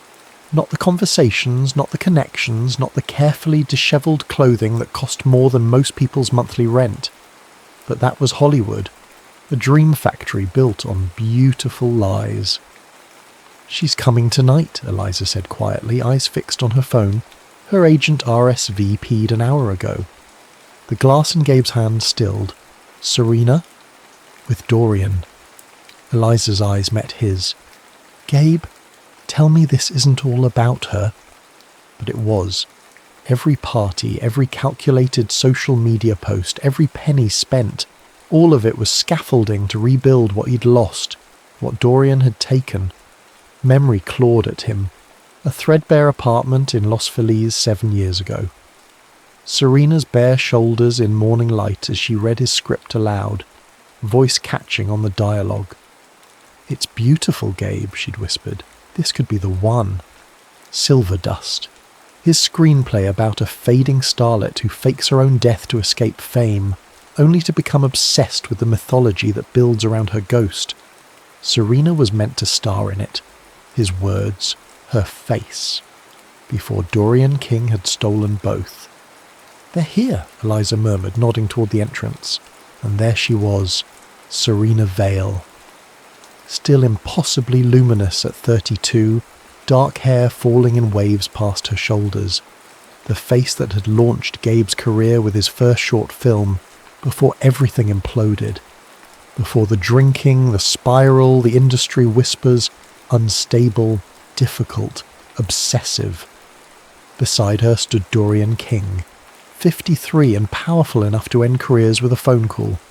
His arm wrapped possessively around Serena's waist, platinum Rolex catching the light. The 3-carat diamond on Serena's finger might as well have been a flag planted on conquered land. "Smile," Eliza whispered. "You're the host, remember?" Gabe crossed the room, each step a performance of casual confidence. Faces turned to watch. This was the moment social media had been anticipating for weeks. Director Gabe Castell, the industry's beautiful disaster, face to face with the man who'd destroyed him and the woman he'd never stopped loving. "Dorian," Gabe said, extending his hand. "Glad you could make it." Dorian's handshake was brief, clinical. "Quite the comeback tour you're staging." "Just reconnecting with old friends." Gabe's eyes shifted to Serena. 7 years of history hung in the narrow space between them. "Gabriel," she said softly, using his full name the way only she ever had. "Serena," his voice caught on the edges of her name. "You look like everything I've ever written, like every dream I've failed to forget." "Well," he finished lamely. Something complicated moved behind her eyes. Recognition, regret, wariness. "Congratulations on all this," she gestured vaguely at the party, the house, the spectacle he'd created. "Everyone's talking about what you're doing next." What he was doing next was reclaiming everything that had been taken from him. But he couldn't say that with Dorian's cold eyes tracking every micro-expression. "Just exploring options," Gabe said. "I hear congratulations are in order for you both." Serena's fingers unconsciously touched her engagement ring. "Thank you." "Summer wedding in Capri, I believe." Gabe smiled, letting them know he'd been paying attention. "I've seen every Instagram post, every interview, every red carpet where he parades you like a prize." "You should come," Dorian said, with the confidence of a man who knew the invitation would never be accepted. "For old time's sake." The conversation fractured into small talk, brittle and sharp-edged. When they finally drifted away into the crowd, Gabe retreated to the terrace overlooking the ocean. The night air felt thin in his lungs. His phone vibrated. A text from a number he hadn't deleted in 7 years. "Still finishing other people's sentences in your head? Some things never change. Meet me by the gazebo at 20. Alone." Gabe stared at Serena's message, heart pounding against his ribs like something caged and desperate. 20 minutes. After 7 years of silence, 20 minutes was nothing, and everything. The gazebo sat at the property's edge, far from the party's orbit, close enough to the cliff's lip that the ocean's roar almost drowned out the distant baseline. Gabe arrived first, hands shoved deep in his pockets to hide their slight tremor. "I wasn't sure you'd come," Serena's voice emerged from the shadows moments before she did, a silhouette in midnight blue becoming flesh as she stepped into the faint light. "I wasn't sure you'd remember the gazebo was here," Gabe countered, watching her face for tells, the microsecond tightening at the corner of her mouth when she was constructing a lie. The almost imperceptible flare of her nostrils when something mattered more than she wanted to admit. "I did my research." She moved beside him at the railing, careful to maintain several inches of space between them. "This place belongs to Martin Kearns, doesn't it? You two worked together on Lowlands. Before Dorian made sure my name was quietly removed from the final credits." Serena sighed. "Are we really starting there? Where would you prefer to start? Your engagement party? The interview where you called my work promising but uneven? The restraining order Dorian's lawyers tried to file when I kept calling you? You were spiraling, Gabe, showing up at my parents' house at 3 in the morning, sending manuscripts with passages highlighted in your blood. Her voice remained steady, but her fingers gripped the railing. You needed help, not me. Memory flashed. A psychiatric hold. 72 hours of fluorescent lights and paper slippers. The diagnosis. Bipolar 1 with psychotic features. The medication that dulled his creativity to a hum he could barely hear.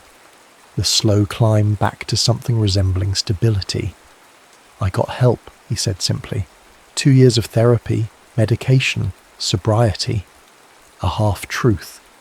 He'd been sober exactly 11 days, just long enough to ensure he wouldn't slur his words when Serena finally saw him again. Her eyes softened. I'm glad. Why are you here, Serena? Officially? Because you're the industry's prodigal son and Dorian's production company is considering you for a limited series. And unofficially, her gaze dropped to her hands. The diamond caught the light, throwing prisms against the weathered wood. I needed to see you, to know if these parties, this comeback, if it's real. Define real. Are you actually working again? Creating? Or is this... She gestured vaguely toward the main house where beautiful people continued their beautiful performance. Just smoke. Before he could answer, his phone chimed. Harvey Wells, the Netflix executive who'd been circling all evening. Where'd you disappear to? We need to talk about your next project. Thinking algorithm-friendly limited series. Work calls? Serena smiled faintly. Netflix. They're interested. In what? Me, Gabe said simply. My name. My reputation. Not necessarily in that order. And Silverdust? She spoke the title like it was a secret language between them. In many ways, it was. Dorian owns it now. You know that. He owns the title, the treatment you submitted, the draft you foolishly left on his office computer. Her eyes held his. But the soul of it, the real Silverdust, he can never own that. Something electric passed between them, understanding, recognition. Gabe took a careful step closer. Dorian tells me you're dangerous, she whispered, that you're manipulating everyone with these parties, creating an illusion of success. And what do you think? I think you've always been most dangerous when you're telling the truth. Her fingertips grazed his there and gone like a match struck and extinguished. We should get back before people notice. Gabe watched her walk away, the dress whispering against stone steps. His phone chimed again. Netflix. Opportunity. Compromise. He made his choice before he reached the main house. He would take the Netflix deal. Director for hire. Algorithm-friendly content. A Trojan horse to get back inside the industry's walls. And all the while he would rewrite Silverdust from memory. Every line, every scene. The story that had been stolen from him. The story that had always been about Serena. 3 weeks later, Gabe sat across from Harvey Wells in a downtown LA restaurant so exclusive it didn't have a name. Just a glyph etched into frosted glass doors. The algorithm loves you, Harvey said, cutting into Wagyu beef that cost more per ounce than Gabe's first apartment. Your socials are on fire, engagement through the roof. I'm ready to work, Gabe said, not just be talked about. That's why we're here. Harvey slid a tablet across the table. On it, a treatment for a limited series called Gold Rush, young tech entrepreneurs in San Francisco destroying themselves for success. We see this as your comeback vehicle. 6 episodes, full creative control. He paused. Within parameters, of course. The parameters were outlined in dry contractual language. Appeal to the 18 to 34 demographic, optimize for binge metrics, leave room for a potential second season if viewership targets were met. Gabe skimmed the treatment. Formulaic, focus group to death, with just enough edge to feel dangerous without actually challenging anyone. Everything his early work had rebelled against. I'll need to assemble my own team, he said. Harvey smiled. Within reason. But yes. That night, after signing the preliminary paperwork, Gabe returned to his real apartment. Not the Malibu glass palace he rented for parties, but a modest Echo Park 2-bedroom cluttered with books and empty coffee cups. He opened his laptop and pulled up the file he'd been working on obsessively. Silverdust, revised. The screenplay Dorian had stolen from him, now reborn, page by page, scene by scene. Different characters, different settings, but the same beating heart. A story about identity lost and found, about the performance of life versus its reality. He would make Gold Rush for Netflix. He would play their game, deliver their algorithm-friendly content, and all the while Silverdust would grow in the shadows, waiting for its moment. His phone lit up with a text. Heard about Netflix, congratulations. Dinner to celebrate? Just us. Old times. Serena. His heart stuttered in his chest. When and where, he replied. Tomorrow, 8 p.m. Remember Lupo's? He remembered. Their place in the early days, a hole-in-the-wall Italian restaurant where the owner had let them linger for hours over cheap red wine, talking about films, dreams, each other. I'll be there, he typed. And then, after a moment's hesitation, what about Dorian? Her reply came seconds later. Some things are none of his business. Lupo's hadn't changed in 7 years. Still cramped, still dimly lit by candles stuck in empty Chianti bottles, still smelling of garlic and history. Gabe arrived 15 minutes early, stomach knotted with anticipation. Guido, ancient and aproned, recognised him immediately. The director returns, he crowed, arms wide. 7 years, no visit. I've been away, Gabe said simply. The girl too? Guido raised bushy eyebrows. She comes sometimes, always sits at your table, always looks at the door. Something inside Gabe's chest cracked and realigned. He let Guido lead him to the small corner table where he and Serena had spent countless evenings dissecting films, planning futures, falling into a love that had consumed them both. When she arrived, 5 minutes late, slightly breathless, the years collapsed like a telescope. Serena in jeans and a simple black sweater, hair pulled back, minimal makeup. This wasn't the polished actress from magazine covers or the glittering fiancé on Dorian's arm. This was his Serena. You still look at menus even though you always order the same thing, she said, instead of hello, sliding into the seat across from him. Gabe closed the menu. Spaghetti alle vongole, with extra red pepper flakes. Her smile was soft, unguarded. Some things never change. And some things do, he countered, nodding toward her engagement ring. Serena twisted it absently. We should get that out of the way first. Your engagement to the man who destroyed my career and stole my screenplay? Yes, let's. She winced. It's not that simple. Enlighten me. Serena glanced around, lowered her voice. When things fell apart, Dorian was there. He promised to protect me from the fallout. Your behaviour was becoming erratic, frightening. The industry was whispering that I was just as unstable for staying with you. So you traded up to someone stable, someone powerful. I traded up to someone safe, she corrected. You were brilliant, Gabe, but that brilliance was burning you alive, and me along with it.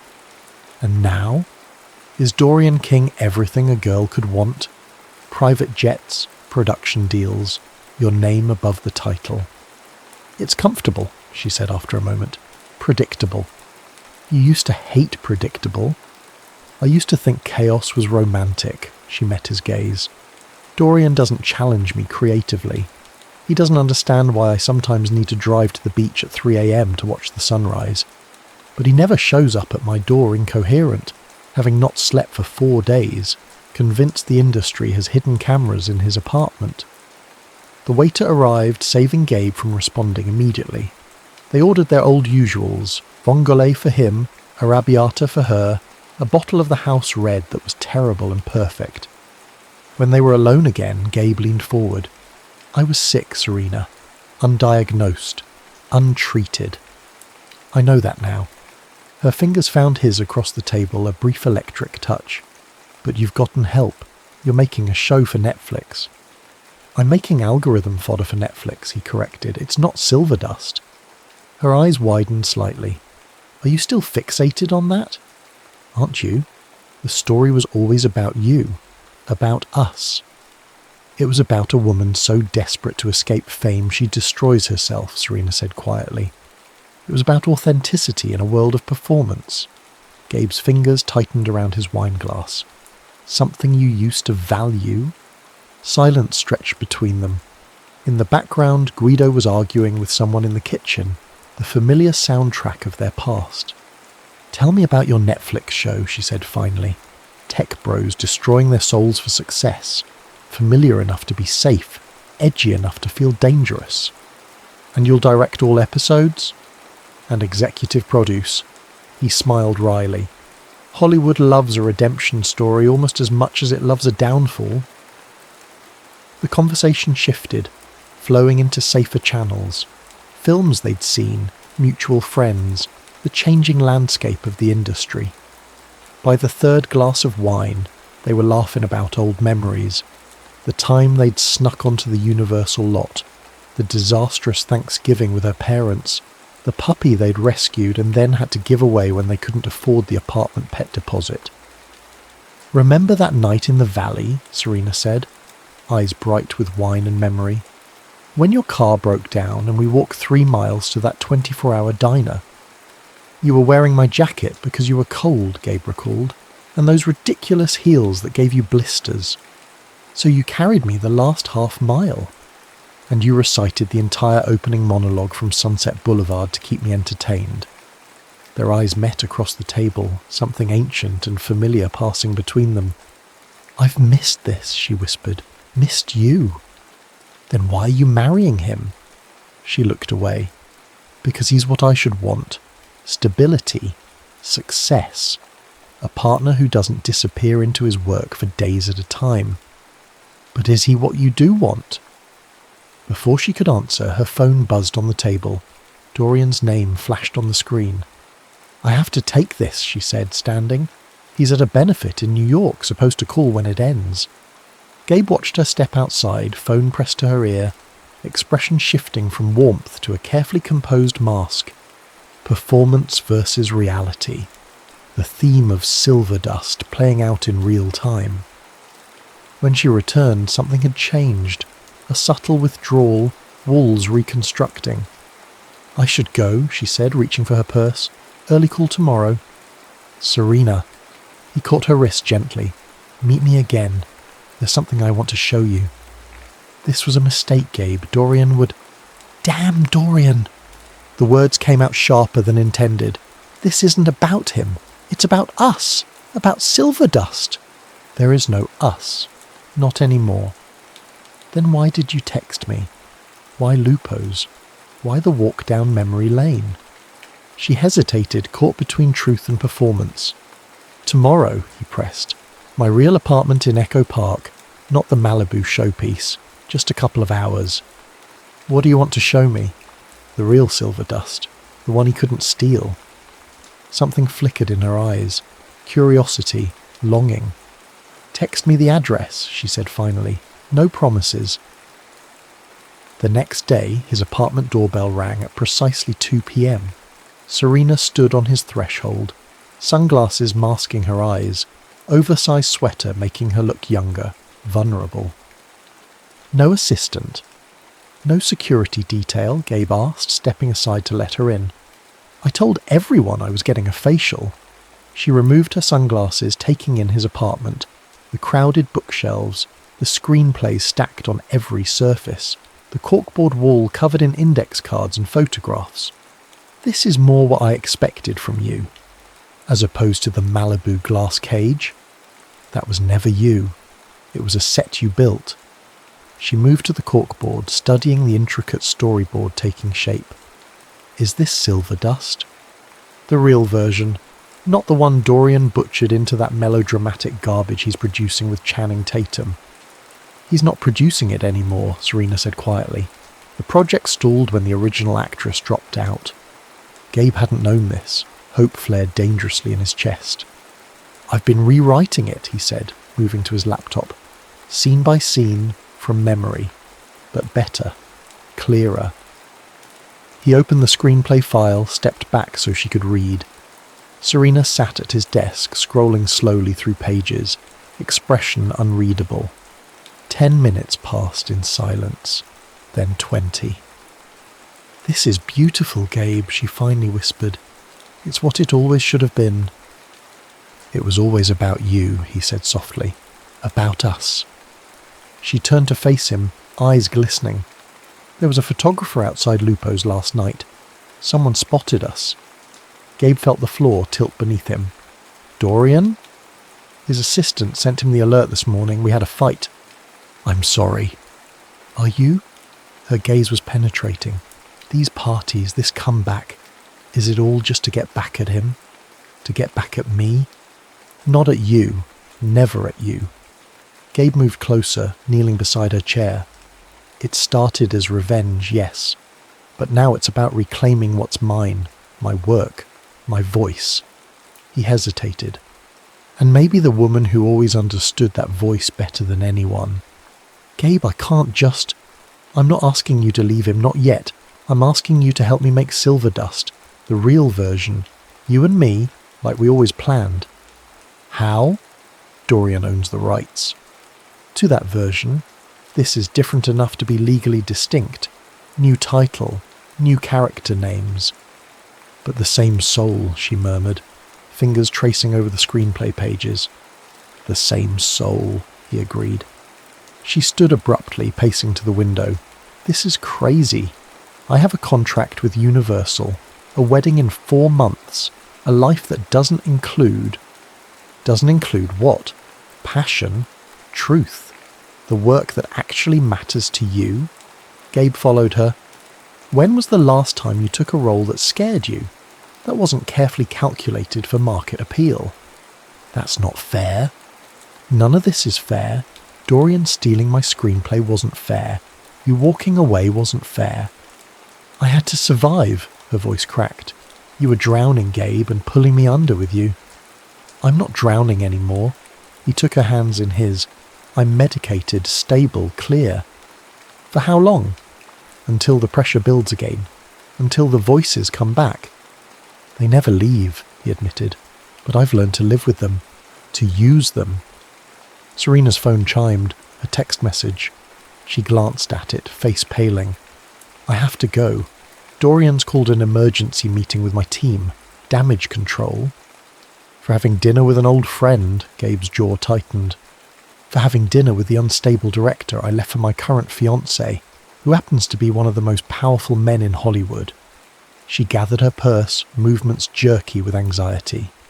This was a mistake. "Serena, wait."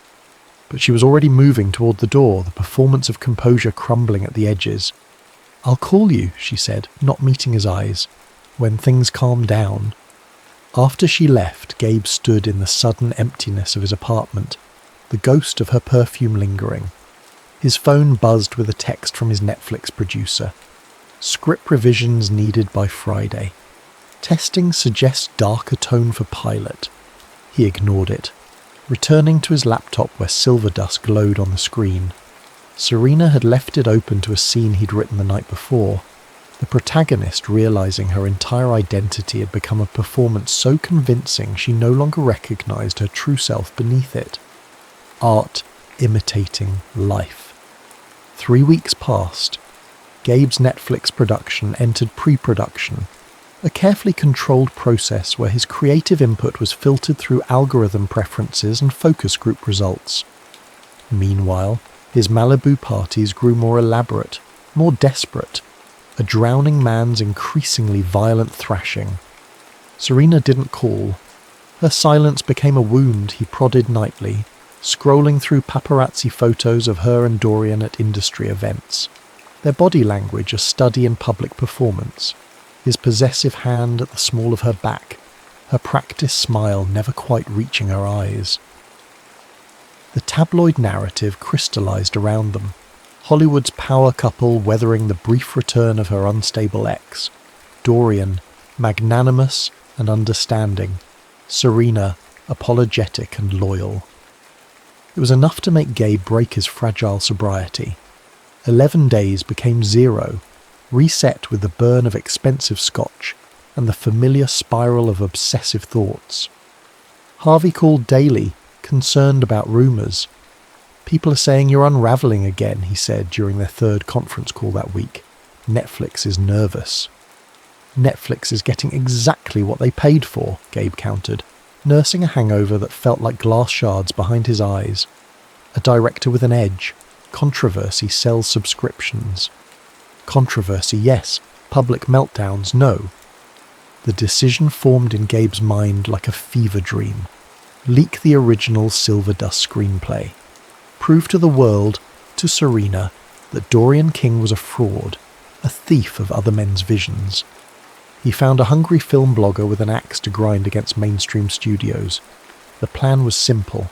Publish the screenplay with dates proving it predated Dorian's version, along with emails showing Gabe had submitted it for consideration before being removed from the project. The story broke on a Tuesday morning.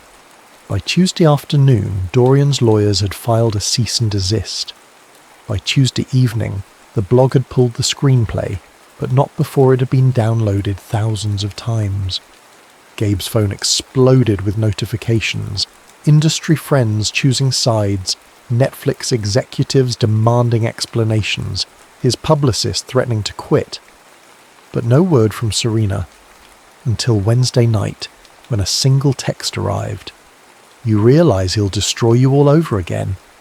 Gabe, 3 drinks into the evening, replied, "Let him try." The Hollywood Reporter ran a feature on Thursday. Silverdust Scandal.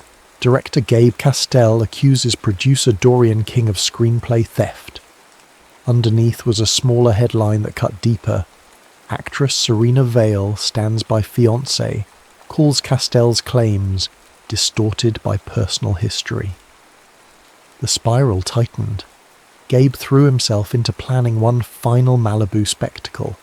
A party so lavish, so excessive it would either resurrect his career or burn it to ashes. Invitations went out to everyone. Studio heads, streaming executives, influencers, journalists, actors, directors. Even Dorian and Serena received the black envelopes with silver embossing. Silverdust, the resurrection. He hired aerialists to perform over the pool, commissioned a drone light show spelling out scenes from the screenplay, ordered rare Japanese whiskey that cost more than his monthly rent. Everything designed to create a moment that would dominate social media for days. The night arrived cool and clear, stars pricking the velvet sky above the Pacific. Guests began arriving at 9. The curious, the opportunistic, the schadenfreude seekers hoping to witness the final unravelling of Gabe Castell. Gabe moved through his carefully constructed world in a detached haze, the perfect host, the maestro of artifice. Inside, he was hollow, watching the hours tick by with no sign of Serena. By midnight, the party had reached its carefully orchestrated crescendo. 100 conversations vibrated through the glass house, the swimming pool's blue light casting everyone in the same ghostly glow. Photographers circulated, capturing calculated spontaneity for tomorrow's feeds. That's when it happened. Derek Summers, a rising actor cast in Gabe's Netflix series, collapsed by the pool. At first, people thought he was drunk. Then came the seizure, the vomiting, the paramedics pushing through the beautiful crowd, breaking the spell of invincibility. Overdose, ecstasy cut with something stronger, something darker. The party imploded. Guests scattered like startled birds, suddenly remembering early morning calls, children at home, reputations to protect. Journalists who had come for a comeback story now had something juicier. The director who couldn't escape his demons, who dragged others down with him.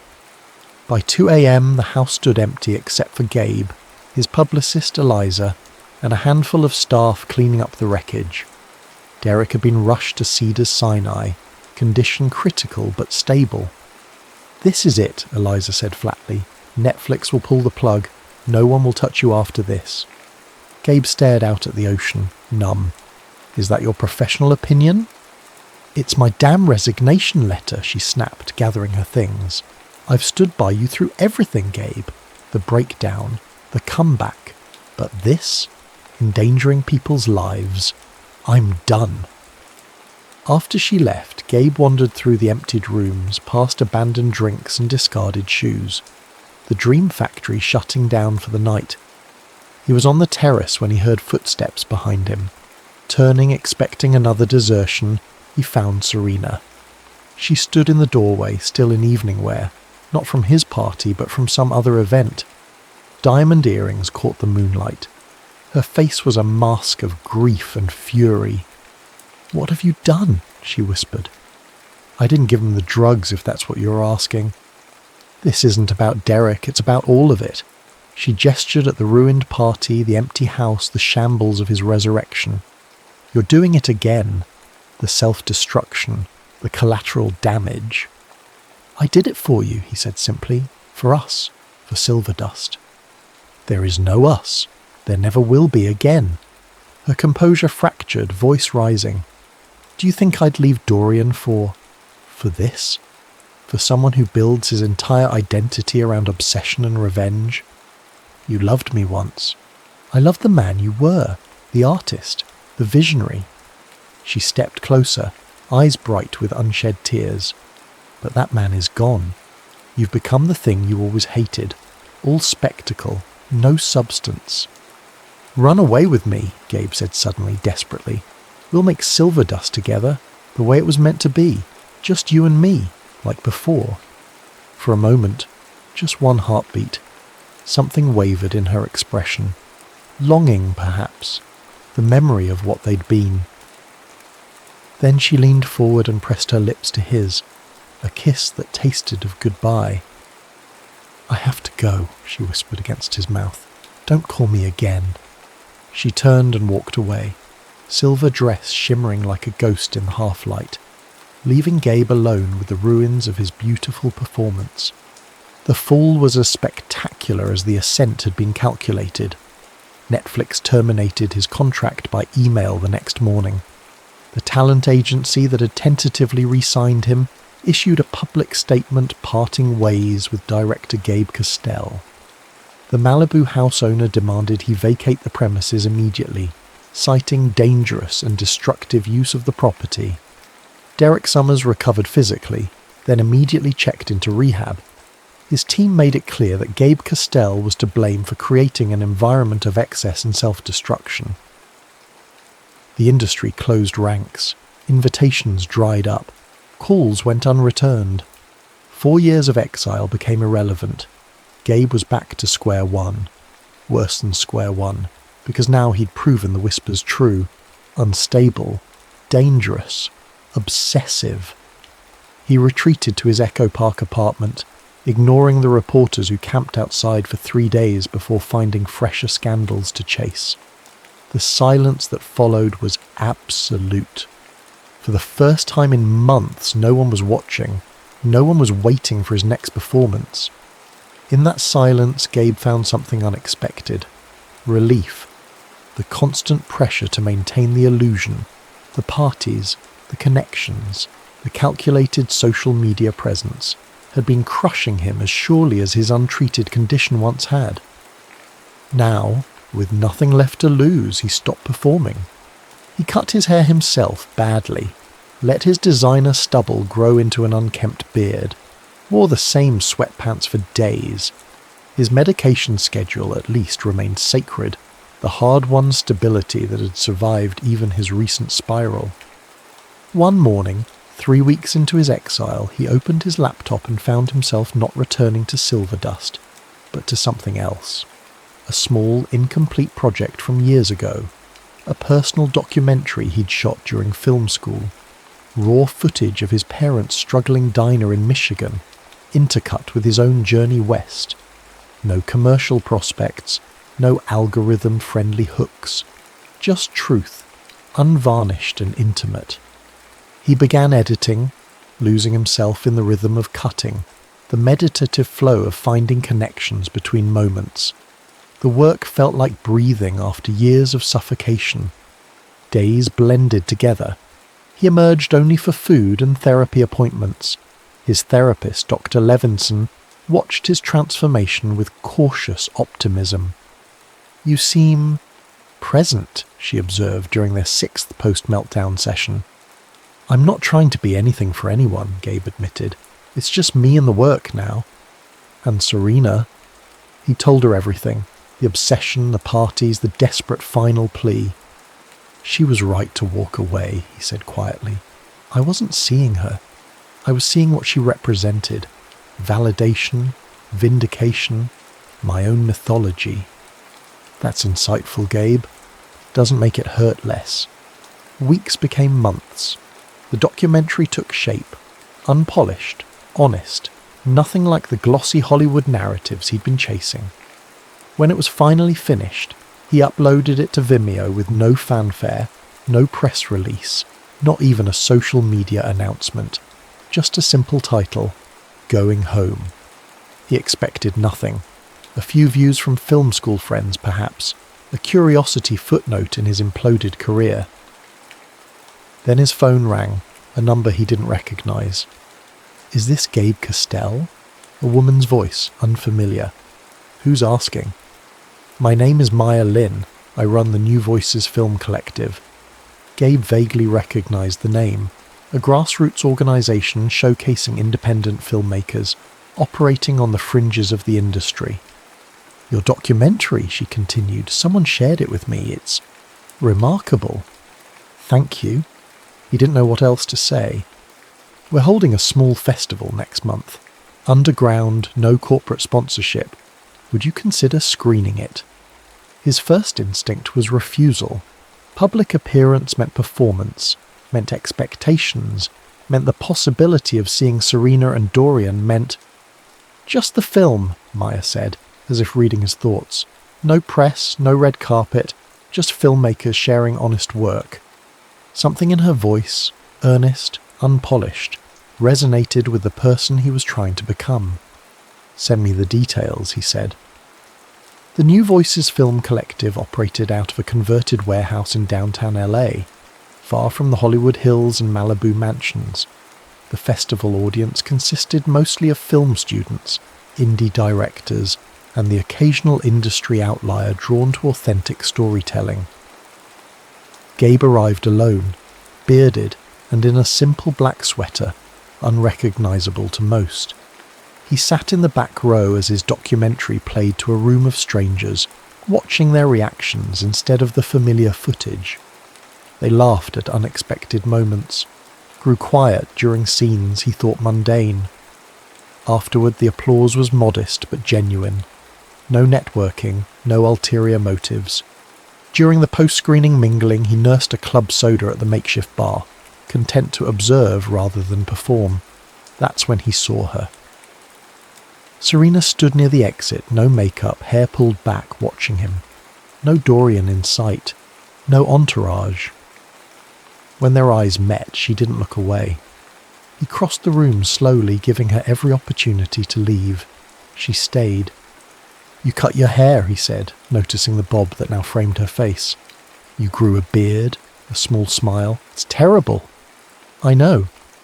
Silence stretched between them, not uncomfortable but weighted with history.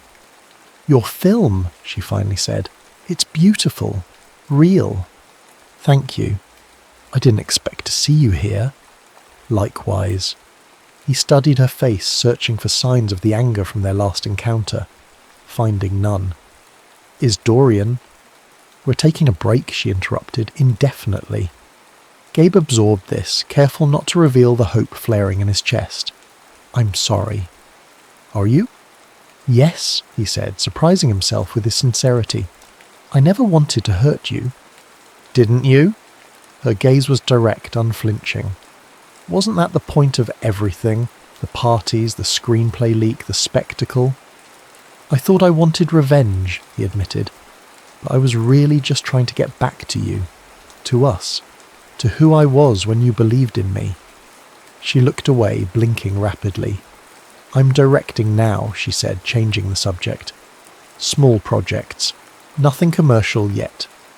That's amazing, Serena." It's terrifying, a genuine smile now, but it feels right. They moved outside, the cool night air a relief from the crowded warehouse.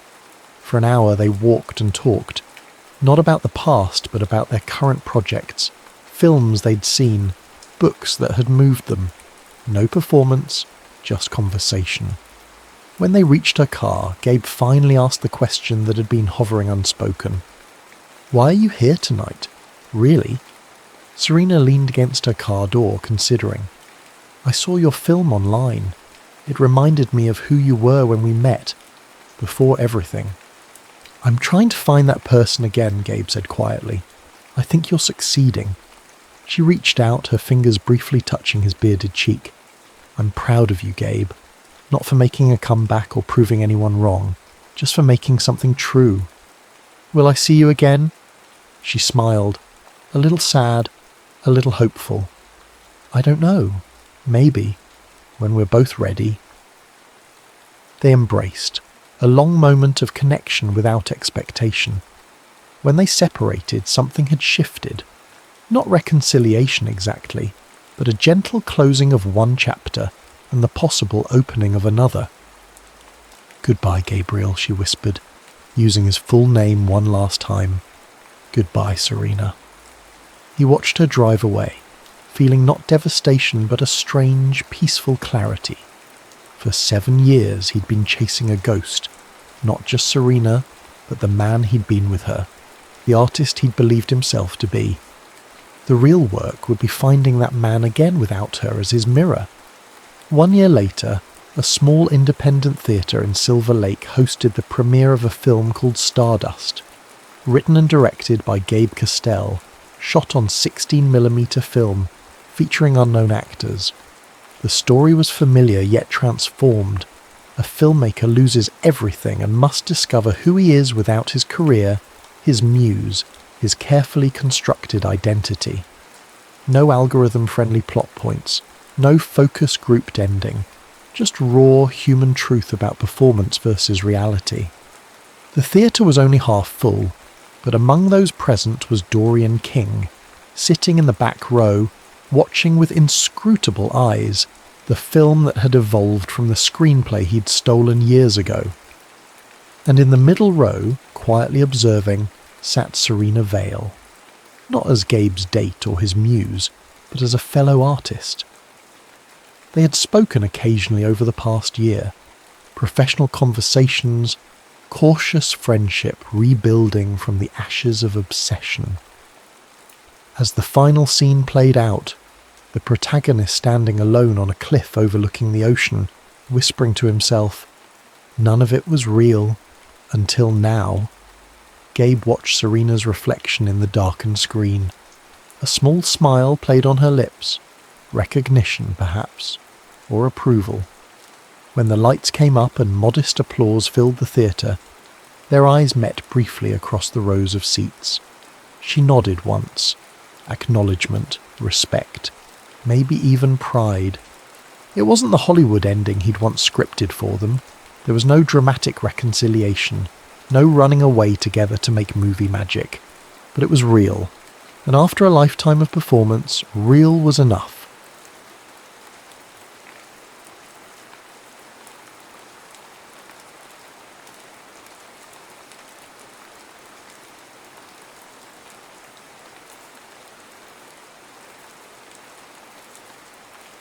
Beneath the Banyan, a Vietnam War love story. The jungle breathed. As dusk settled over the canopy, a symphony of life emerged from the shadows. Cicadas thrumming their metallic chorus, frogs calling from hidden pools, and somewhere distant, the hollow percussion of artillery fire punctuating the natural rhythm. The air hung thick with moisture, pressing against the skin like a living thing. Above this living tapestry, a lone UH-1 Huey helicopter cut through the darkening sky. Inside the cockpit, Captain Jack Reynolds gripped the controls, his knuckles white beneath his flight gloves. At 27, his face already carried the weathered look of someone much older, deep lines etched around eyes that had seen too much death for one lifetime. 5 minutes to target, he called over his shoulder to the medic bracing himself against the open door frame. Downed patrol, at least 3 casualties reported. The medic nodded grimly, checking his kit one last time. These Twilight medevac missions were always the worst. What pilots called the golden hour, when light played tricks on the eyes and NVA gunners lurked in perfect camouflage. Jack's forearm stung where he'd gotten a fresh tattoo just days earlier, during a rare 48-hour pass to Saigon, a banyan tree with roots stretching down his wrist. The pain kept him focused as he navigated the contours of the valley, the downed soldier's coordinates punched into his navigational equipment. Through his headset came the static-filled voice of his commanding officer. "Reynolds, satellite shows increased enemy movement in your sector. Abort if..." The transmission dissolved into white noise. "Command, repeat last, over." Jack adjusted his frequency, but received only the hollow whisper of dead air in response. In the fading light, he spotted the clearing where the patrol had marked their position with a smoke grenade, a small purple plume rising above the trees. He began his descent, relief washing over him as he spotted 3 prone figures and 2 standing soldiers waving frantically. He was so focused on the landing zone that he missed the muzzle flashes from the tree line until tracer rounds streaked past his windshield. "Taking fire!" he shouted, banking hard to the left and pulling up sharply. But it was too late. A round punctured the fuel line, and another shattered his instrument panel in a shower of sparks. The helicopter lurched sideways, the distinctive whop-whop-whop of the rotor blades faltering. "Mayday! Mayday!" Jack wrestled with the controls as the helicopter began to spin. Hotel 6 going down. Coordinates. The world tumbled around him as the Huey plummeted through the canopy, metal shrieking against wood as giant branches gave way. Jack's head slammed against the side window, and darkness edged his vision. The last thing he remembered was the sickening crunch as the helicopter hit the ground. Then silence. A silence more terrifying than all the chaos that preceded it. When consciousness returned, it came in fragments, the copper taste of blood in his mouth, the smell of fuel and burning metal, pain shooting through his left leg, the distant sound of voices speaking a language he didn't understand. Jack forced his eyes open, finding himself still strapped into the pilot's seat of the now-mangled cockpit. The medic lay motionless beside him, a branch the thickness of a man's arm having pierced through the side of the helicopter directly into his chest. There was no need to check for a pulse. With trembling fingers, Jack released his harness and nearly screamed as pressure shifted onto his injured leg. Looking down, he saw a piece of the instrument panel had embedded itself just above his knee, blood soaking through his flight suit. The voices were growing closer now. Survival training kicked in. Jack grabbed his sidearm and the emergency kit strapped behind his seat, then dragged himself through the shattered windshield. Each movement sent white-hot pain through his body, but fear drove him forward, away from the wreckage. He knew the smoke would draw the enemy soldiers to the crash site within minutes. The jungle floor was a tangle of roots and undergrowth. Jack crawled deeper into the vegetation, leaving a trail of blood that he desperately tried to conceal by brushing leaves over it. 20 yards from the wreckage, he found a hollow beneath a massive fallen tree, partially concealed by dense ferns and vines. He squeezed himself inside just as flashlight beams cut through the darkness near the helicopter. Men's voices called to each other, their tones urgent and commanding. Jack pressed himself deeper into his hiding place, forcing his breathing to slow despite the pain threatening to overwhelm him. From his position, he could see silhouettes moving around the wreckage, their AK-47s distinctive against the night sky. One man shouted something that caused the others to spread out, beginning to search the surrounding area. Jack pulled a compression bandage from his kit and, biting down on a strap from his pack to muffle any sounds, yanked the metal shard from his thigh. The pain nearly caused him to black out again, but he managed to apply pressure and wrap the wound tightly. As a flashlight beam swept just feet from his hiding place, Jack held his breath. Blood loss and shock were making him lightheaded, the edges of his vision pulsing with each heartbeat.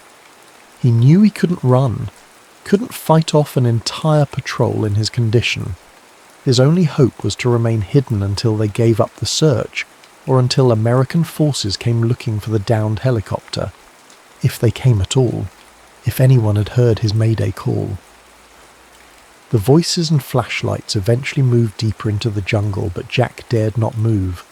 Night fully descended, bringing with it a chorus of unfamiliar sounds and the distant rumble of bombings miles away. Above, through gaps in the canopy, stars appeared, the same stars that would be visible back home in Oregon, where his parents probably sat on their porch swing, unaware that their only son lay bleeding in a jungle on the other side of the world. Jack's thoughts began to drift as fever set in. The wound would be infected soon without proper treatment. He had water and morphine in his kit, but little else that would help long term. In the darkness, as consciousness began to slip away once more, he realized with stark clarity that he might die here, alone, beneath an alien sky. His last coherent thought before surrendering to the darkness was of the Banyan tattoo on his arm. How fitting that he might end his life beneath the jungle roots, like the ink that marked his skin. Dawn broke over the jungle, light filtering through layers of mist and leaves to create beams that seemed solid enough to touch. Nguyen Mai Lin moved silently through the undergrowth, her slight figure barely disturbing the morning dew that clung to every surface. At 22, Lin carried herself with the quiet dignity of someone who had known suffering intimately. Her dark hair was pulled back in a practical braid, and her hands, small but strong, clutched a woven basket already half filled with medicinal plants and fungi. She was the youngest daughter of the village healer, and had spent her life learning which leaves calmed fevers, which roots stopped bleeding, which barks eased pain. After completing her official training with the Vietnamese Red Cross, she'd returned to her village when many others fled, determined to care for those who couldn't, or wouldn't, leave their ancestral homes despite the war raging around them. This morning she was searching for a particular fungus that grew on fallen logs after heavy rain. The village elder had developed a persistent cough, and Lin's mother needed the fungus to prepare a remedy. But her thoughts were elsewhere, troubled by news that had arrived the previous night. Her cousin's village 20 miles south had been bombed, leaving few survivors. This war had already taken too much. 3 years earlier, her brother Van had been killed by an American bombing while working in the rice fields. She still kept his blood-stained shirt, unable to wash away the last physical connection to him. The memory of identifying his broken body remained vivid, a wound that never fully healed. A distant sound pulled her from her thoughts, metal groaning against wood, unnatural in the organic symphony of the jungle. Lin froze, listening. It could be a patrol from either side, and neither would be welcome. The villagers existed in a precarious balance, suspected by both sides of aiding the enemy. Curiosity and caution warred within her. She slowly moved toward the sound. Through a break in the vegetation she spotted it, the crumpled remains of an American helicopter, its olive-green fuselage now wrapped in vines as if the jungle were already reclaiming it. Lin crouched lower, scanning the area for soldiers. Finding none, she crept closer, basket tucked against her side. The aircraft had clearly crashed the previous night. Scorch marks blackened the metal, and broken branches still showed fresh green wounds where the helicopter had torn through the canopy. She reached the wreckage and peered inside, holding a hand over her nose against the smell of fuel and death. A body remained strapped in one of the seats, but the pilot's chair was empty, its harness hanging loose. Blood stained the controls and floor. Someone had survived. Years of training as a healer overcame her instinctive fear of Americans. A wounded person, even an enemy, needed help. Stepping back from the helicopter, she began searching for signs of the missing pilot. It didn't take long to find the blood trail leading away from the crash site. It was partially concealed but obvious to someone who knew what to look for. Lynn followed it slowly, ears straining for any sound that might indicate danger. The trail led to a fallen log covered in moss and ferns. Had she not been tracking blood, she might have walked past without noticing the small gap beneath it. Kneeling, Lynn peered into the darkness of the hollow. There he was, an American soldier, unconscious, his face pale beneath a layer of dirt and dried blood. His breathing was shallow, and a makeshift bandage around his thigh was soaked through with blood. Without treatment, he would die within days, perhaps hours. Lynn sat back on her heels, conflicted. By all rights, she should report him to the local authorities or leave him to his fate. This man was the enemy, perhaps even one who had dropped bombs on villages like her cousins or her brothers. And yet, she reached out cautiously, pressing her fingers to his neck to check his pulse. At her touch, the man's eyes flew open, startlingly blue against his dirty face, and his hand shot out to grab her wrist. His grip was weak but desperate. Lynn remained still, meeting his panicked gaze steadily. "I am nurse," she said in halting English, one of the few phrases she had learned during her Red Cross training. "You hurt. Bad." The man's eyes darted around wildly before focusing on her face again. His grip loosened slightly, but he didn't release her. "American?" he rasped, his voice barely audible. She shook her head. "Vietnamese. Red Cross." She pointed to herself. "Lynn." He studied her face, confusion and pain evident in his expression. Finally something, exhaustion or trust, Lynn couldn't tell which, caused him to release her wrist and slump back. "Jack," he whispered, pointing weakly to himself before losing consciousness once more. Lynn sat beside the hollow for several minutes, weighing her decision. Helping this man, Jack, could bring danger to her village if discovered, but leaving him to die went against everything she believed as a healer. In the end, it wasn't a complicated choice. Life was life. She couldn't move him alone, and bringing others would risk exposure. Instead, she opened her basket and began applying a poultice of herbs to his wound, after cleaning it with water from her canteen. She left bread and dried meat from her own lunch beside him, along with her water container. As the sun climbed higher, Lynn knew she needed to return to the village before she was missed. She arranged branches and ferns to better conceal the hollow, then leaned close to Jack's ear. "I return. Night," she whispered, unsure if he could hear her. "Stay." Back in the village, Lynn went about her duties with mechanical precision, her mind constantly returning to the wounded American hidden in the jungle. During the communal evening meal, she carefully wrapped extra portions in a banana leaf, hiding the bundle in her healing kit. Her mother noticed her distraction. "You're troubled, daughter," she said as they washed bowls together. Lynn forced a smile. "Just tired. I will go to bed early tonight." But when darkness fell, she slipped out of their small home, healing kit in hand.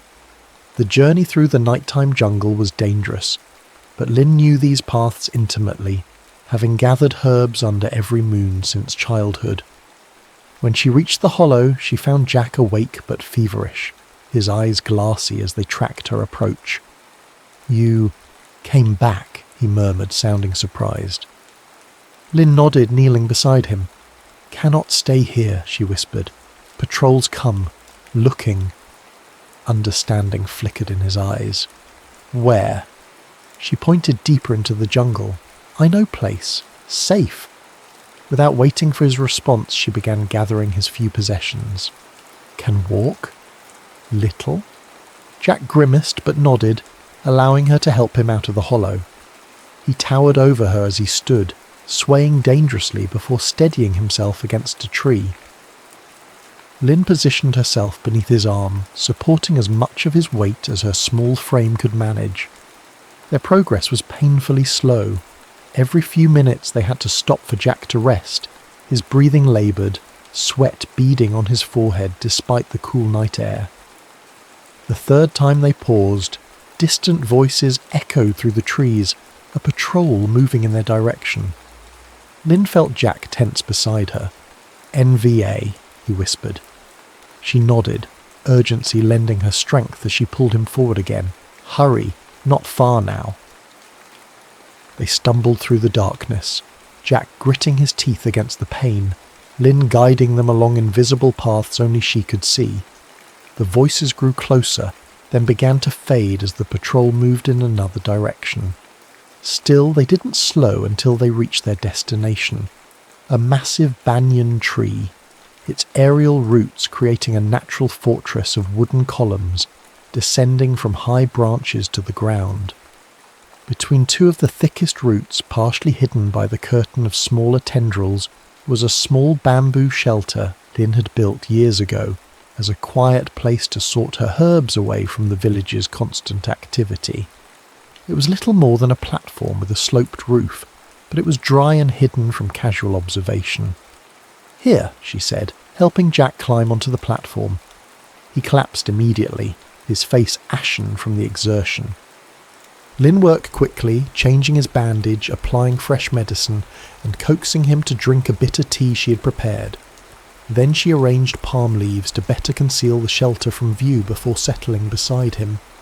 "Why?" Jack asked suddenly, his voice clearer than it had been before. He gestured weakly between them. "Why help me?" In the dim moonlight filtering through the canopy, Lynn studied the face of her enemy, a face that, in pain and exhaustion, looked remarkably human. She thought of her brother, of her cousin's destroyed village, of all the reasons she should hate this man. Then she thought of her oath as a healer, of her mother's words when she first began her training. To heal is to recognize that suffering knows no sides. "I nurse," she said simply, knowing her limited English couldn't express the complexity of her feelings. "You hurt. Bad." Jack held her gaze for a long moment before nodding slightly, as if accepting that incomplete answer for now. His eyelids grew heavy as the medicinal tea took effect. "Thank you," he murmured as he drifted off to sleep. Lynn remained awake, listening to the night sounds of the jungle and the deep breathing of the American soldier beside her. She knew with absolute certainty that her life had just changed irrevocably, though she couldn't yet imagine how. Above them, the ancient banyan tree stood sentinel, its roots connecting sky to earth, much like the connection now forming between two souls who, in any other circumstance, would never have met. The first 3 days beneath the banyan tree passed in a blur of fever and pain for Jack. He drifted between consciousness and delirious dreams, often calling out names Lynn didn't recognize or muttering coordinates and radio codes that meant nothing to her. She came twice daily, dawn and dusk, bringing food, fresh bandages and herbal medicines. Each time she left a container of water and emergency provisions in case patrol movements prevented her next visit. Each time she spoke to him in her limited English, telling him the date, where he was, that he was safe, anchoring him to reality as infection fought to claim his mind. On the 4th day, Jack woke clear-headed for the first time. Weak sunlight filtered through the aerial roots of the banyan, creating patterns on the bamboo floor of the shelter.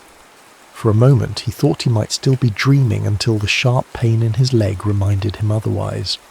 He found himself alone, but evidence of Lynn's care surrounded him. Fresh water, neatly folded bandages, a small bundle of rice wrapped in a banana leaf.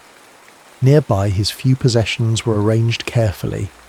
His combat knife, dog tags, a waterproof match case, and the battered photo of his parents he kept in his pocket.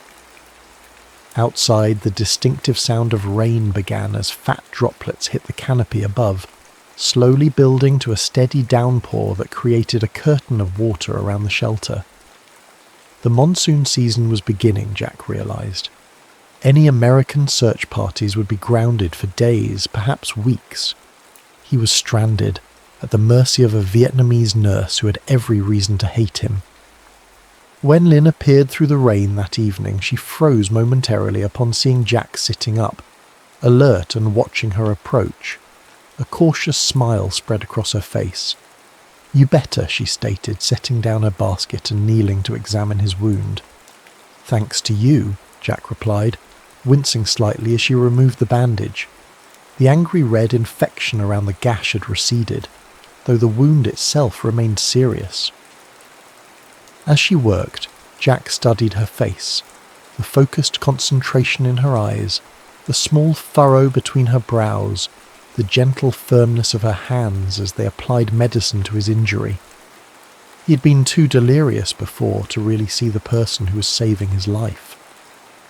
"How do you say thank you in Vietnamese?" he asked suddenly. Lynn looked up, surprised. "Come on," she replied. "Come on," Jack attempted, the tones all wrong. A small laugh escaped her, the first he'd heard, before she covered her mouth quickly as if remembering herself. "Number listen. Come on." "Come on," he tried again, closer this time. She nodded, a hint of approval in her expression. Good. It became their routine, this exchange of languages. Each visit, Lynn would teach Jack a Vietnamese phrase, and he would offer an English one in return. They drew pictures in the dirt to bridge gaps in understanding, acted out concepts when words failed, and slowly, painfully began to communicate. From her he learned jiao, pain, nuok, water, and eat. From him she learned helicopter, pilot, Oregon. The words were lifelines thrown across the chasm of war that separated them.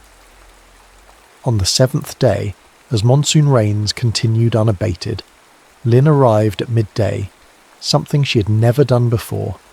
Her clothes were soaked, her expression troubled. "Patrols," she explained, making a sweeping motion with her hand. "Many, looking for American pilot." Jack nodded grimly. His leg was healing, but he still couldn't put much weight on it. Couldn't run if discovered. "Dangerous for you," he said slowly, choosing words he knew she would understand. "To help me?" Lynn shrugged, the simple gesture conveying a complexity of emotion her English couldn't express. She reached into her basket and pulled out something wrapped in cloth, a wooden crutch she'd carved from a young bamboo stalk, the top padded with woven grass. "For walking," she explained, demonstrating its use. "Soon, not now." The care evident in the craftsmanship, the smoothed handle, the perfectly sized height, struck Jack deeply. This woman had not only risked her safety to heal him, but had devoted precious time to ensure he could eventually move independently. "Why?" he asked. The same question he had posed that first night, but now with more force behind it. "Why help enemy?" Lynn hesitated, searching for words.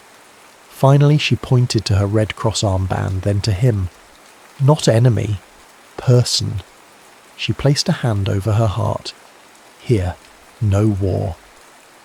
Rain drummed on the shelter's roof as they sat in silence, the weight of her words hanging between them. Eventually Lynn sighed and began unpacking her basket. More food than usual, extra bandages, and a worn deck of playing cards. "I stay," she said. "Today. Rain too much." They spent the afternoon playing simple card games, Lynn teaching Jack a Vietnamese game called Tien Len, and Jack showing her how to play war. The language of cards became another bridge between them, filled with laughter and exaggerated sighs of defeat. As daylight began to fade, Lynn lit a small, smokeless candle she had brought, its flame casting warm light within their shelter, while rain continued to isolate them from the world outside.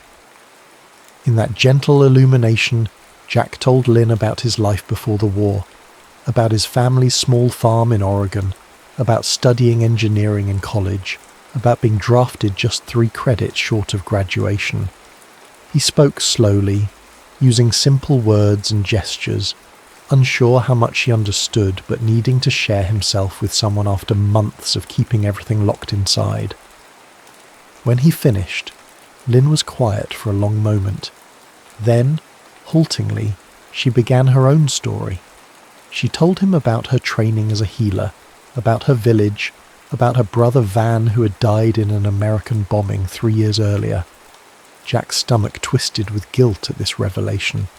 For the first time, the war became real to him, in a way that flying high above the jungle had never allowed. Here was the human cost sitting across from him with eyes that somehow held both grief and compassion. "I'm sorry," he said, knowing the words were wholly inadequate. "For your brother, for this war." Lynn looked down at her hands. "You drop bombs?" "No," Jack replied. "I fly." He mimicked a stretcher with his hands. "Wounded soldiers. Save them." She nodded slowly, absorbing this information. "Same," she said eventually, pointing to herself. "Same work." The realization settled over them, that in another world they might have been colleagues instead of enemies separated by politics neither fully understood. The candle burned lower as night deepened outside. Soon Lynn would have to return to her village despite the rain, but neither moved to end this rare moment of connection. "Teach me," Jack said suddenly, pointing to her, then to his mouth. "Your name, full name." "Nguyen Mai Lin," she pronounced carefully. Jack tried, stumbling over the unfamiliar tones, making Lynn smile despite herself. Again and again he attempted it, each effort bringing him closer until finally he managed a recognizable approximation. "Nguyen Mai Lin," he said, meeting her eyes directly. "Beautiful name." Something shifted in that moment. A boundary crossed without either fully acknowledging it. Lynn broke their gaze first, busying herself with gathering her things as the candle flickered its last light. "Tomorrow," she said, standing to leave, "I bring book, English learning book, from before war."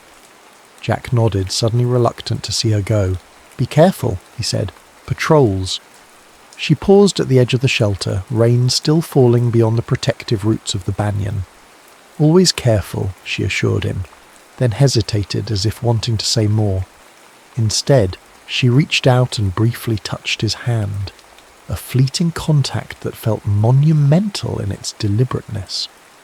Then she was gone, a shadow dissolving into the rainy darkness. Jack lay back on his makeshift bed, listening to the rhythm of the downpour, feeling the phantom warmth of her touch on his skin. He knew he should be planning his escape, figuring out how to reach American forces once he could walk again. It was his duty as a soldier. Instead, he found himself looking forward to tomorrow, to Lynn's return, to learning more Vietnamese phrases and sharing more of himself with her. It was dangerous, this connection forming between them, more dangerous perhaps than the patrols searching for him. Yet as sleep claimed him, his last thoughts were not of escape, but of dark eyes that held no hatred, of gentle hands that healed rather than harmed, and of a voice carefully pronouncing English words as if each one were a gift rather than a necessity. Outside, the ancient banyan stood unmoved by the deluge, its roots reaching deep into soil that knew no allegiance to any flag or cause, only to life itself. By the third week, Jack could stand with the help of the crutch Lynn had made. His first tentative steps around the shelter left him exhausted but triumphant. The wound had closed, leaving an angry red scar that pulled tight when he moved but no longer threatened his life. "Soon," Lynn said, watching him practice walking in increasingly wider circles around the banyan tree. "Soon you walk to American zone." She pointed south, where they both knew American forces controlled territory about 30 miles away. Jack nodded, but without enthusiasm. The prospect of leaving, of returning to the war, to his unit, to being Captain Reynolds instead of just Jack, filled him with a strange reluctance he couldn't articulate even to himself. Their time together had taken on a dreamlike quality, isolated from the conflict that raged beyond their small sanctuary. With Lynn's English textbook and Jack's patient teaching, their conversations had deepened beyond simple exchanges. They spoke of families and dreams, of favourite foods and childhood memories. In the evenings, when Lynn could stay longer, they sat shoulder to shoulder, watching fireflies dance among the aerial roots of the banyan. Neither acknowledged the growing tension between them, the lingering glances, the way their hands would brush when passing objects, the comfortable silences that communicated more than words ever could. Until the night everything changed. Lynn arrived after sunset, her face taut with worry. "Soldiers come to village," she said without preamble. "Ask questions about American pilot." She mimicked someone looking around suspiciously. "They watch me." Jack felt cold fear settle in his stomach. "Someone saw you coming here?" She shook her head. "Not think so, but..." She hesitated, struggling for words. "They know someone helps American. They search jungle tomorrow." She gestured to the surrounding areas. Everywhere. The implication was clear. His time in the sanctuary was over. "I'll leave tonight," Jack said immediately. "Go south. You've shown me the way." He began gathering his few possessions. "You've risked too much already." Lynn caught his arm, stopping him. "Number night dangerous. Many patrols." She pointed to his leg. "Not strong enough." "I can't stay," Jack insisted. "They'll find me, and then they'll find you helped me." The thought of what would happen to her if that occurred was unbearable. "I have plan," Lynn said. "Tomorrow I take you part way, no safe path." She spread a rough map she had drawn on a piece of bark. "Here, old temple. You hide one day. Next night, go this way." Her finger traced a route along a river. 3 days walking, find Americans. Jack studied the map, recognizing the logic in her plan while hating the danger it placed her in. "Come with me," he said suddenly, looking up to meet her eyes. Lynn froze, surprise evident on her face. "What?" "Come with me," he repeated, taking her hand. "To the American zone. I can protect you there." She pulled her hand away slowly, sadness replacing the surprise in her expression. "My family here. Mother, younger sisters. Village needs healer." She shook her head. "America not my place." "After the war then," Jack pressed, knowing he was being irrational but unable to stop. "When it's over, I'll come back for you." Lynn's smile was gentle but tinged with something like pity. "War not end soon. Years, maybe." "I'll wait," Jack insisted, "however long it takes." She looked away, blinking rapidly. Americans forget Vietnam when go home, forget promises. "Not me." Jack reached out, gently turning her face back toward his. "I won't forget. I couldn't." The certainty in his voice seemed to reach something in her. Lynn's composure cracked, revealing the fear and longing she had kept carefully controlled during their weeks together. "I afraid," she whispered. "For you. For..." She touched her own chest. Here. Jack understood. This fragile connection between them existed only in the suspended reality beneath the banyan tree. Outside, the world would tear it apart with the same impersonal cruelty that had already claimed so many lives. "I'm afraid too," he admitted, still cradling her face in his palm. "But I'm more afraid of leaving tomorrow and never seeing you again." In the quiet that followed, something settled between them, an acceptance of what had been growing since that first day when she found him dying in the hollow log. Slowly, giving her every chance to pull away, Jack leaned forward until his forehead rested against hers. "Nguyen Mai Lin," he said softly, the name he had practiced countless times until he could say it perfectly. "I think I've fallen in love with you." Her sharp intake of breath was the only sound in the shelter. For a heartbeat, Jack feared he had ruined everything with his confession. Then her hand came up to cover his, and she closed the remaining distance between them. The kiss was gentle at first, tentative, questioning, before deepening into something urgent and necessary. Years of cultural differences and months of war fell away, leaving only two people finding comfort in a world determined to deny it to them. When they finally separated, Lynn's eyes shimmered with unshed tears. "Not fair," she whispered, "to find you now, like this." Jack pulled her closer, wrapping his arms around her slight frame. "None of this is fair," he agreed, "but it's real." He pressed his lips to her forehead. "Whatever happens tomorrow, This is real. They spent the night wrapped in each other's arms, alternating between passionate discoveries and quiet conversations about impossible futures. They spoke of Oregon forests and Vietnamese rice fields, of what peace might look like if it ever came, of children with her eyes and his smile. As dawn approached, casting soft light through the banyan roots, they lay facing each other, memorizing features they might never see again. "I leave something with you," Lynn said suddenly, reaching for her bag. From it she withdrew a simple leather cord with a small jade pendant, a family heirloom her grandmother had given her for protection. "To keep you safe," she explained, tying it around Jack's neck, "until war end." Jack touched the pendant reverently, then removed his dog tag, separating one from the chain. "So you'll remember my full name," he said, placing it in her palm, "when I come back for you." Lynn clutched the metal tag tightly before tucking it into a small pouch she wore beneath her clothes, next to her heart. "I not forget." The sound of distant voices shattered their cocoon of intimacy. A patrol moving through the jungle earlier than expected. Lynn leapt to her feet, instantly alert. "We go now," she said urgently, helping Jack up and passing him the crutch. "Different way than planned."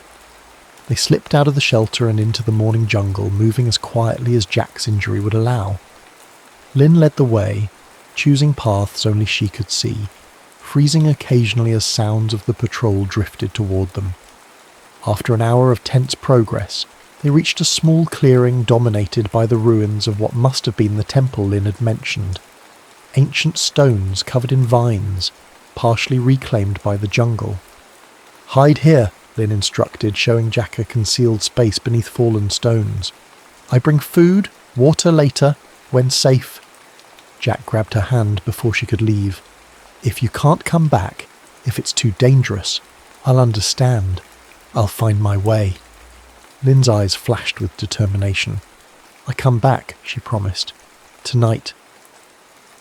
Their goodbye kiss was brief but fierce, laden with all the words they didn't have time to say. Then Lynn was gone, disappearing into the undergrowth with the silent efficiency that still amazed Jack. He settled into his hiding place, crutch beside him, hand reflexively touching the jade pendant at his throat. Now there was nothing to do but wait, and hope, and remember every detail of the night they had shared beneath the banyan tree. Lynn never returned to the temple ruins. Jack waited through the day, listening to every sound in the jungle with increasing anxiety as hours passed without any sign of her. When darkness fell, he convinced himself she was simply being cautious, waiting for deeper night when patrols would be less active. By midnight, dread had settled into his bones with more certainty than the dampness that seeped through his clothes from the stone floor. Something had happened, something that prevented her from coming back as promised. With the first light of dawn, Jack made his decision. He couldn't leave without knowing. Using the crutch and every ounce of strength he had regained during his recovery, he began the painful journey back toward the banyan tree, following landmarks he had carefully memorized during their escape the previous day. The jungle felt different without Lynn guiding him, more hostile, full of unseen eyes tracking his clumsy progress. Every snapping twig beneath his feet sounded like a gunshot, every bird call like a warning. Still, he pressed on, drawn by a need stronger than self-preservation. When he finally reached the vicinity of the banyan tree, instinct made him stop and listen before approaching. A familiar acrid smell reached his nostrils. Smoke, not from cooking fires, but from destruction. Moving with greater caution, Jack circled until he found a vantage point through the vegetation. What he saw made his blood run cold. A squad of NVA soldiers moved through the area, methodically searching. The underbrush around the massive banyan had been cleared by fire, black scorch marks climbing halfway up the aerial roots. The bamboo shelter where he and Lynn had spent those precious weeks was gone, reduced to ashes and twisted remains. Among the soldiers, Jack spotted a figure that made his heart lurch. Lynn, her hands bound behind her back, being led roughly toward a waiting truck on a nearby dirt track. Even from a distance he could see the defiant tilt of her chin, the straight line of her back refusing to bend despite whatever had happened during the hours she'd been in custody.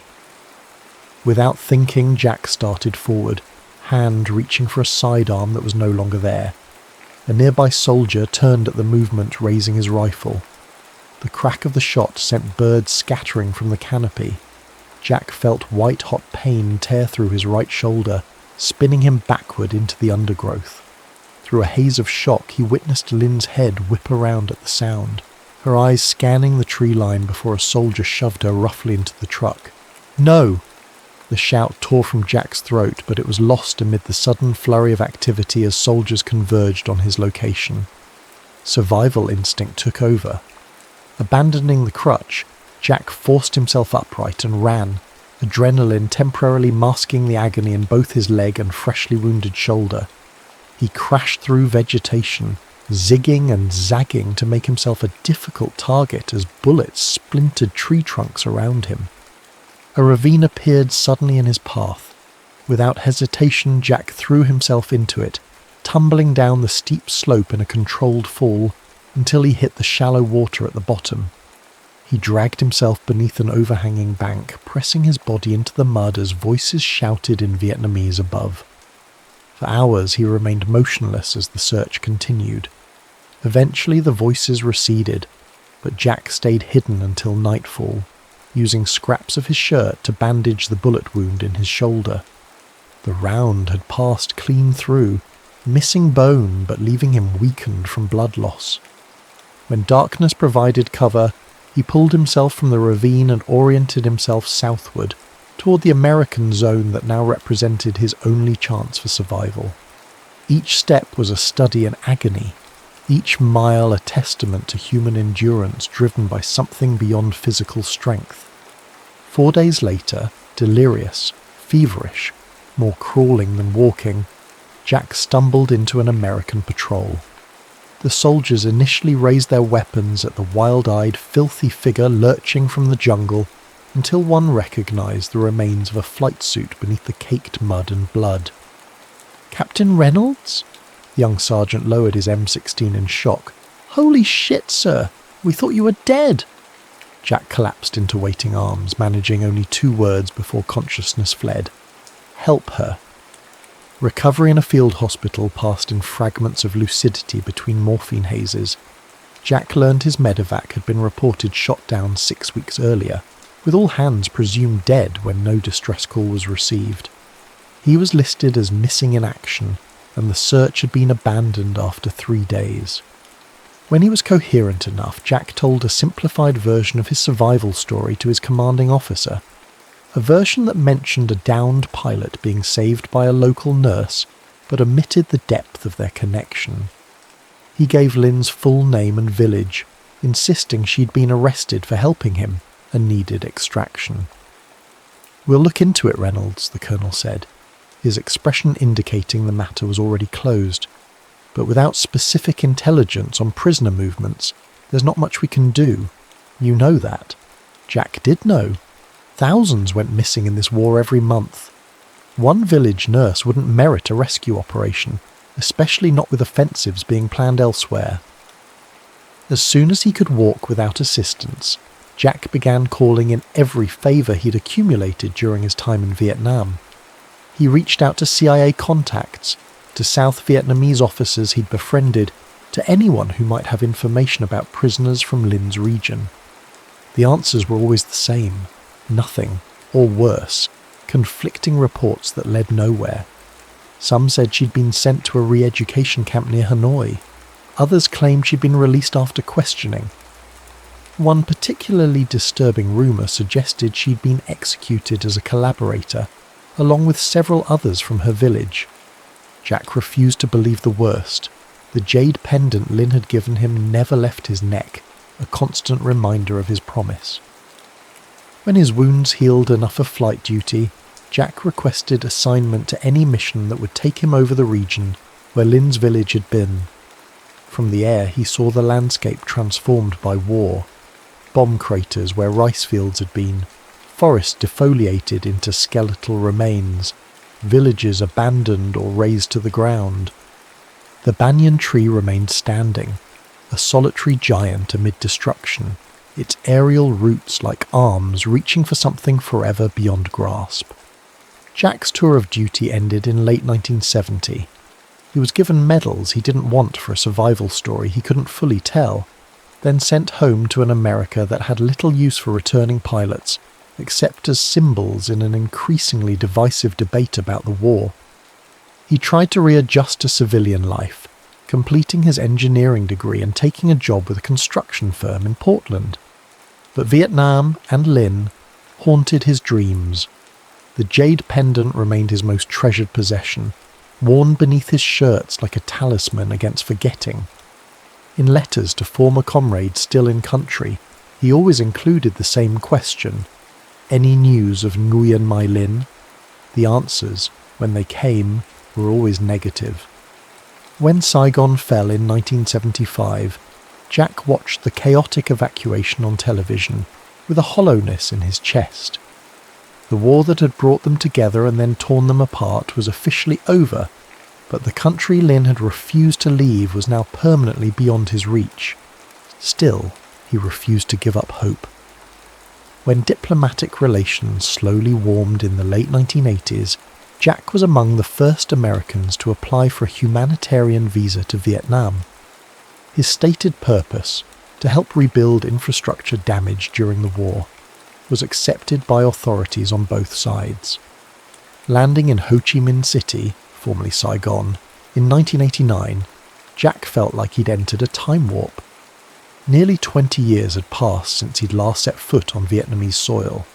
His hair had greyed at the temples, lines had formed at the corners of his eyes, but the humidity, the sounds, the smells, they all triggered memories so vivid they were almost hallucinations.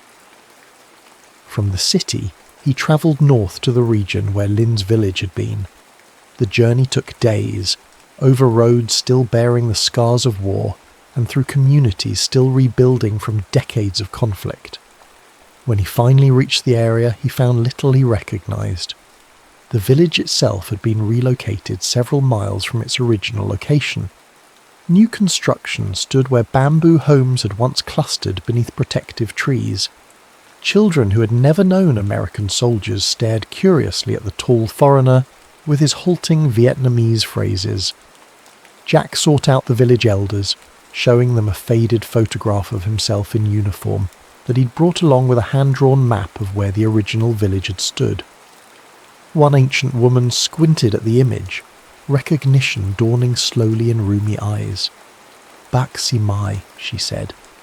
American doctor, the closest translation she could find for his role as a medevac pilot. Lu Lam Roy. Long time ago. "I'm looking for Nguyen Mai Linh," Jack said carefully, using the pronunciation Lynn had taught him all those years ago. She was a nurse here during the war.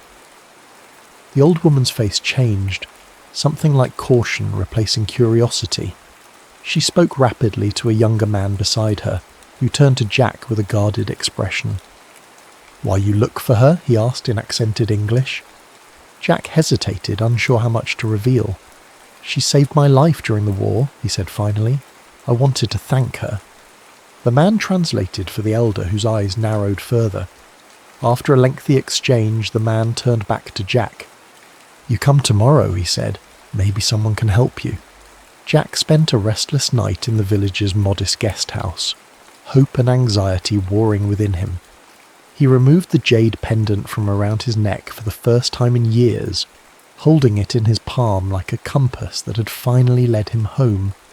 The next morning a young woman appeared at his door. She couldn't have been more than 17 or 18, dressed in the simple clothes of a rural villager, but carrying herself with unmistakable dignity. "My grandmother says you look for Lynn," she said without preamble, her English surprisingly good. Jack's heart thundered in his chest. "Yes. Do you know where she is?" The girl studied him with an intensity that felt familiar somehow. "Why should I believe you mean no harm? Many Americans come after war, some good, some not.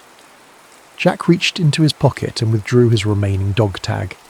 "I gave her one of mine," he said, showing it to the girl, "and she gave me this." He held out the jade pendant, its surface worn smooth from years of anxious handling. The girl's eyes widened slightly as she recognized it, her composure slipping momentarily. "Come," she said abruptly, turning to leave without checking if he followed. She led him through the village and beyond, along a narrow path that wound through restored rice paddies and into a stand of trees that had somehow survived both the war and the subsequent years of intensive logging.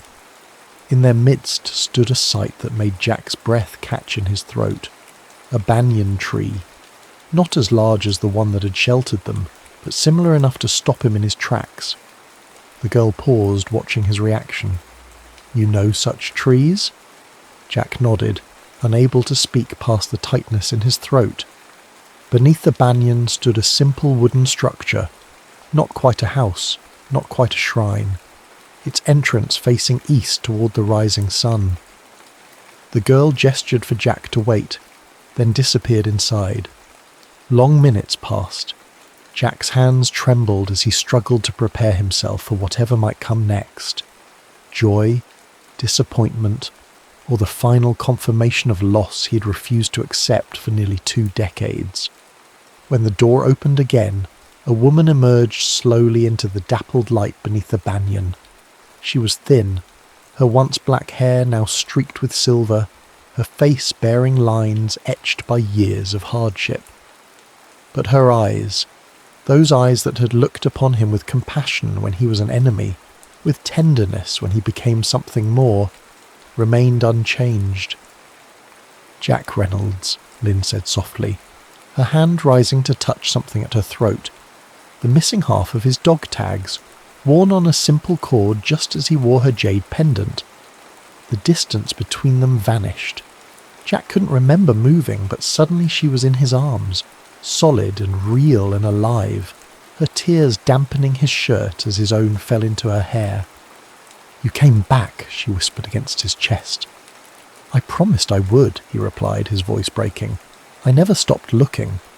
Later, seated beneath the banyan tree that so resembled their first sanctuary, they pieced together the years of separation. After her arrest, Lynn had been imprisoned briefly, then released when the local commander decided she was more valuable as a healer than as a prisoner. Her family had been relocated to this new village, where she continued her work as a nurse through the remaining years of the war and beyond.